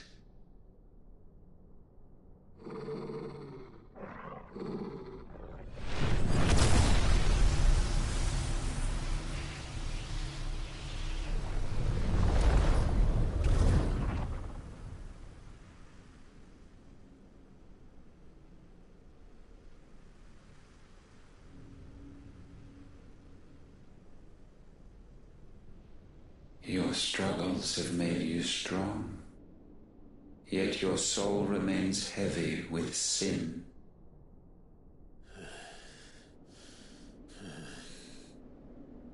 Absolution is nigh. Repent, and all shall be forgiven.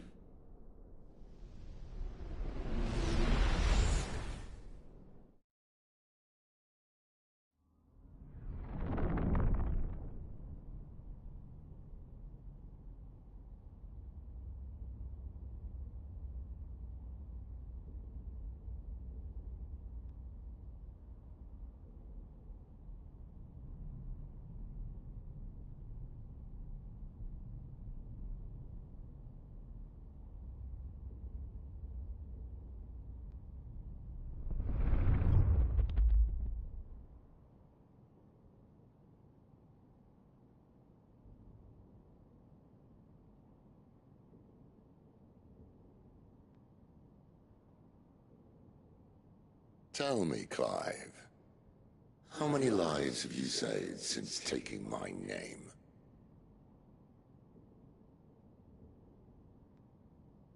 Fewer than we have ruined. Wherever we go, we leave a sea of tears in our wake. These are the wages of your will, son. What good are our choices when all they ever bring, all they will ever bring, is death? There's no atoning, Clive. No matter how hard you try. So why not leave it all behind? Leave it all behind.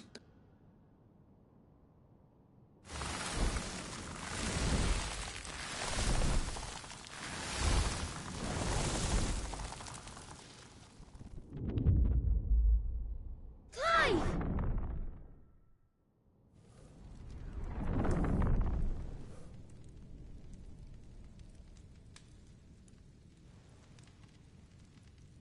Please, won't somebody save me? Won't anybody love me? I yearn, yet still she is not mine. Have I not given enough? From will is born desire, and it is this which consumes you, rendering you incomplete. Do you not see how the world bends and warps under the weight of your hungering hearts?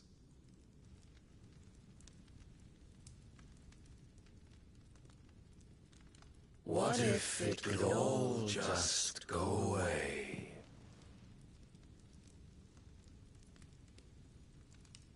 Just go away.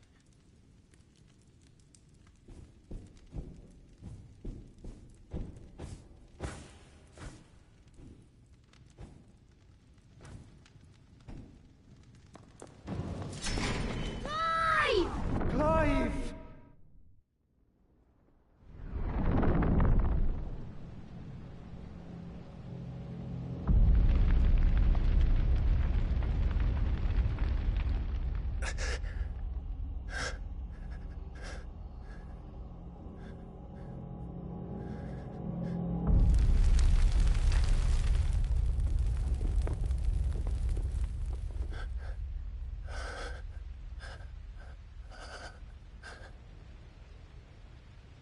None of this is real. Wake up. It's time to go home, Clive.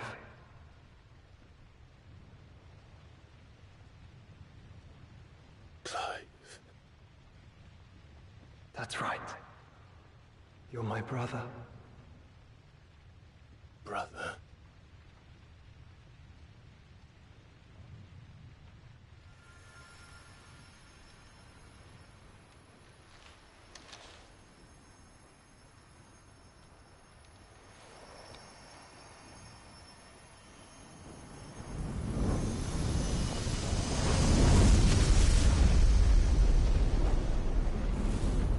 Come.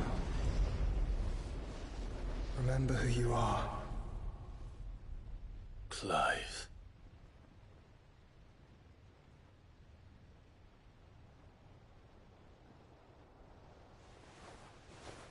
Once more, lest you forget.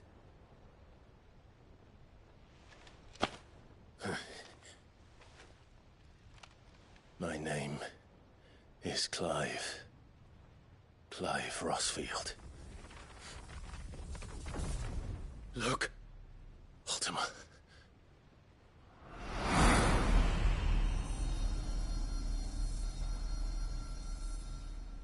Even here, the light of the vessel's will cannot be quenched. And the Phoenix, his trespass should not have been possible. Not possible unless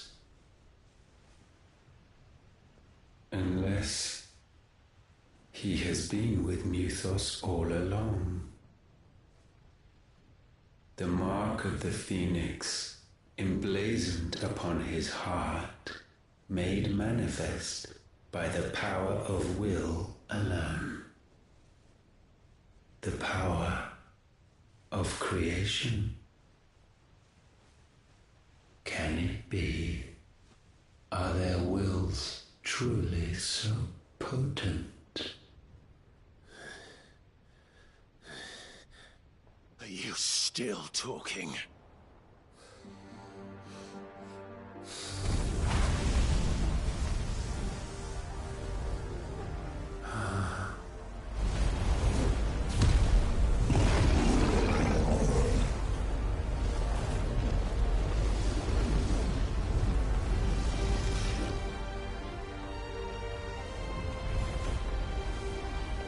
Our flames burn as one!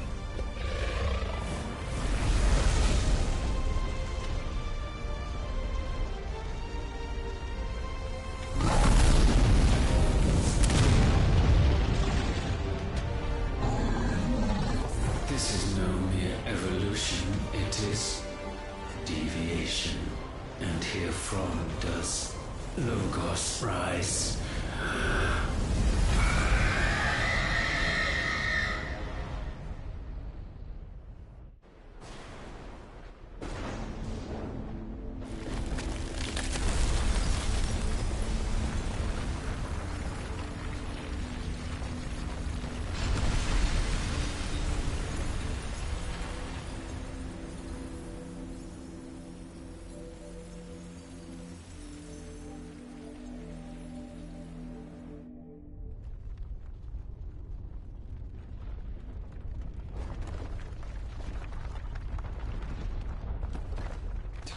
Damn it, Clive.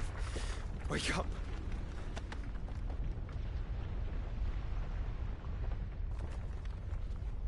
That. Sorry to wake you, but I think it may be time to leave. This place.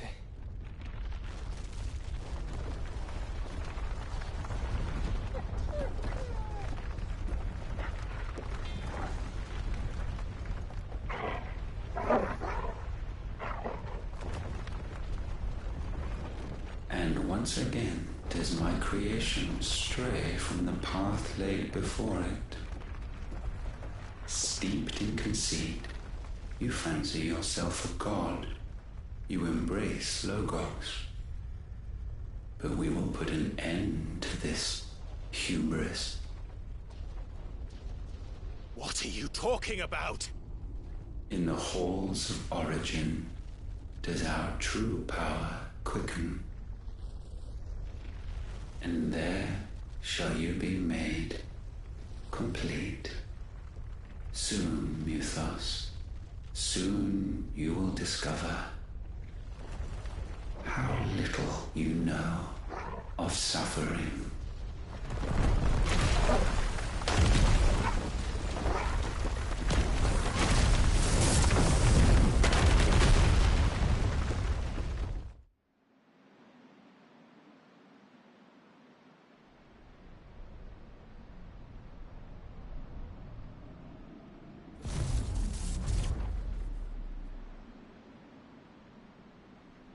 And so the crystals are no more.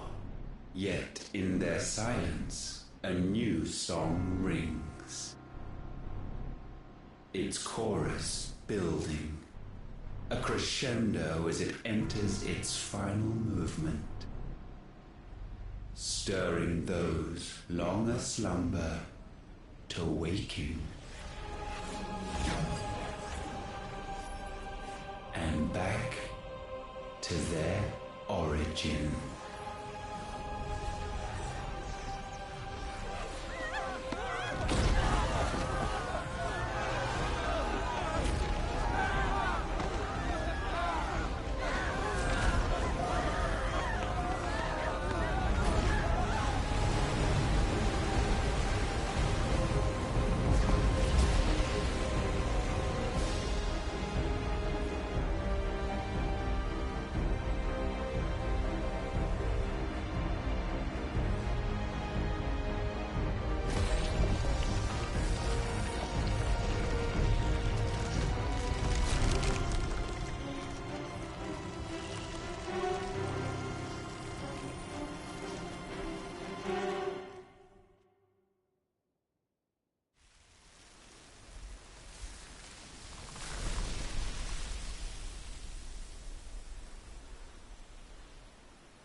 Bloody crystal's cracked.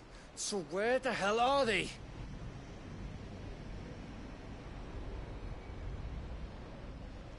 Oh, fuck me.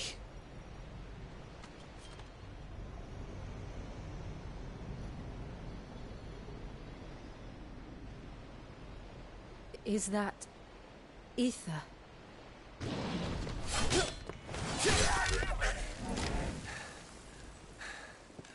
What in good Grieger's name is going on? This is wrong.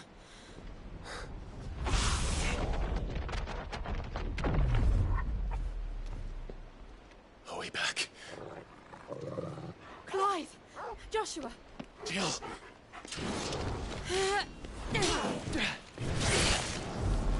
Is everyone all right? We're fine. What happened? Too much to explain here. Mid! We're leaving! Now! Everyone, fall back to the ship!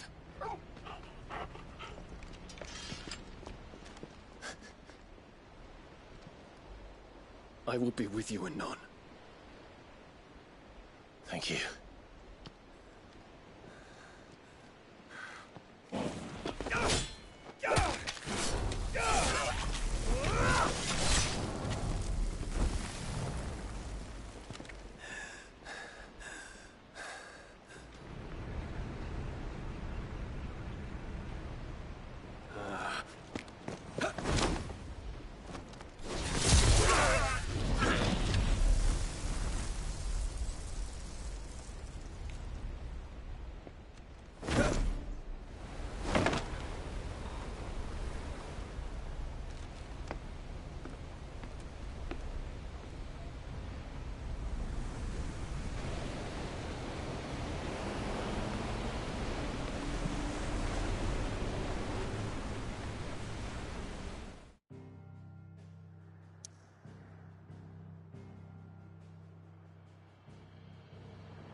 I need to tell everyone what happened at Drake's Spine, and I'm going to need Otto's help.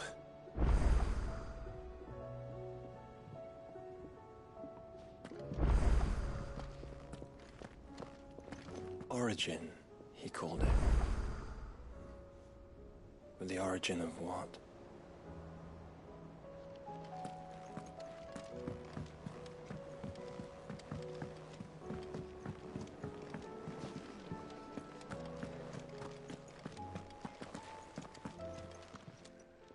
Aye, it's a dangerous world out there.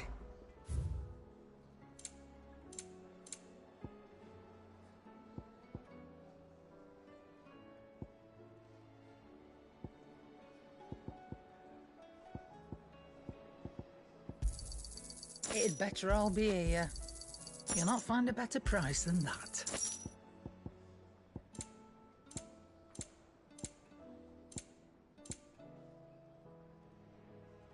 Is that all? So what do I owe the honour? So, what'll it be?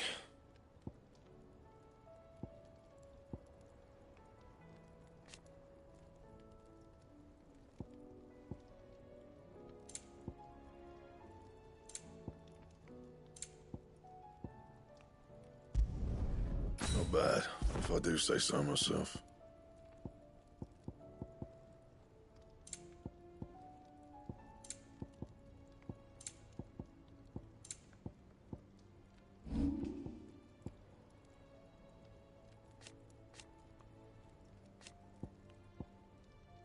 And how am I meant to do that then? Don't waste my time. You ain't got the stuff. Bring me the materials, and I'll think about it. And how am I meant to do that then? And?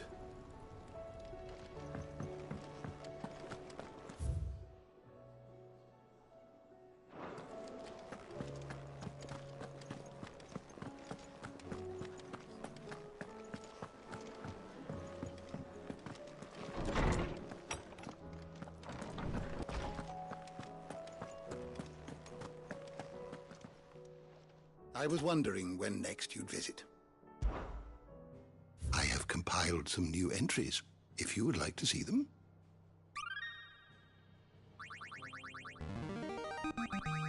There is a rather fascinating excerpt I've been meaning to show you.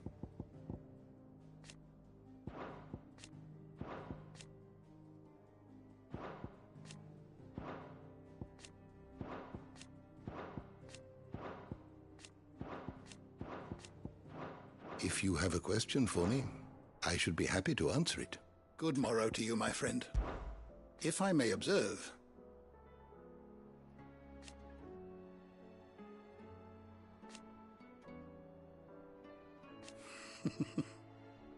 History can wait. Go safely.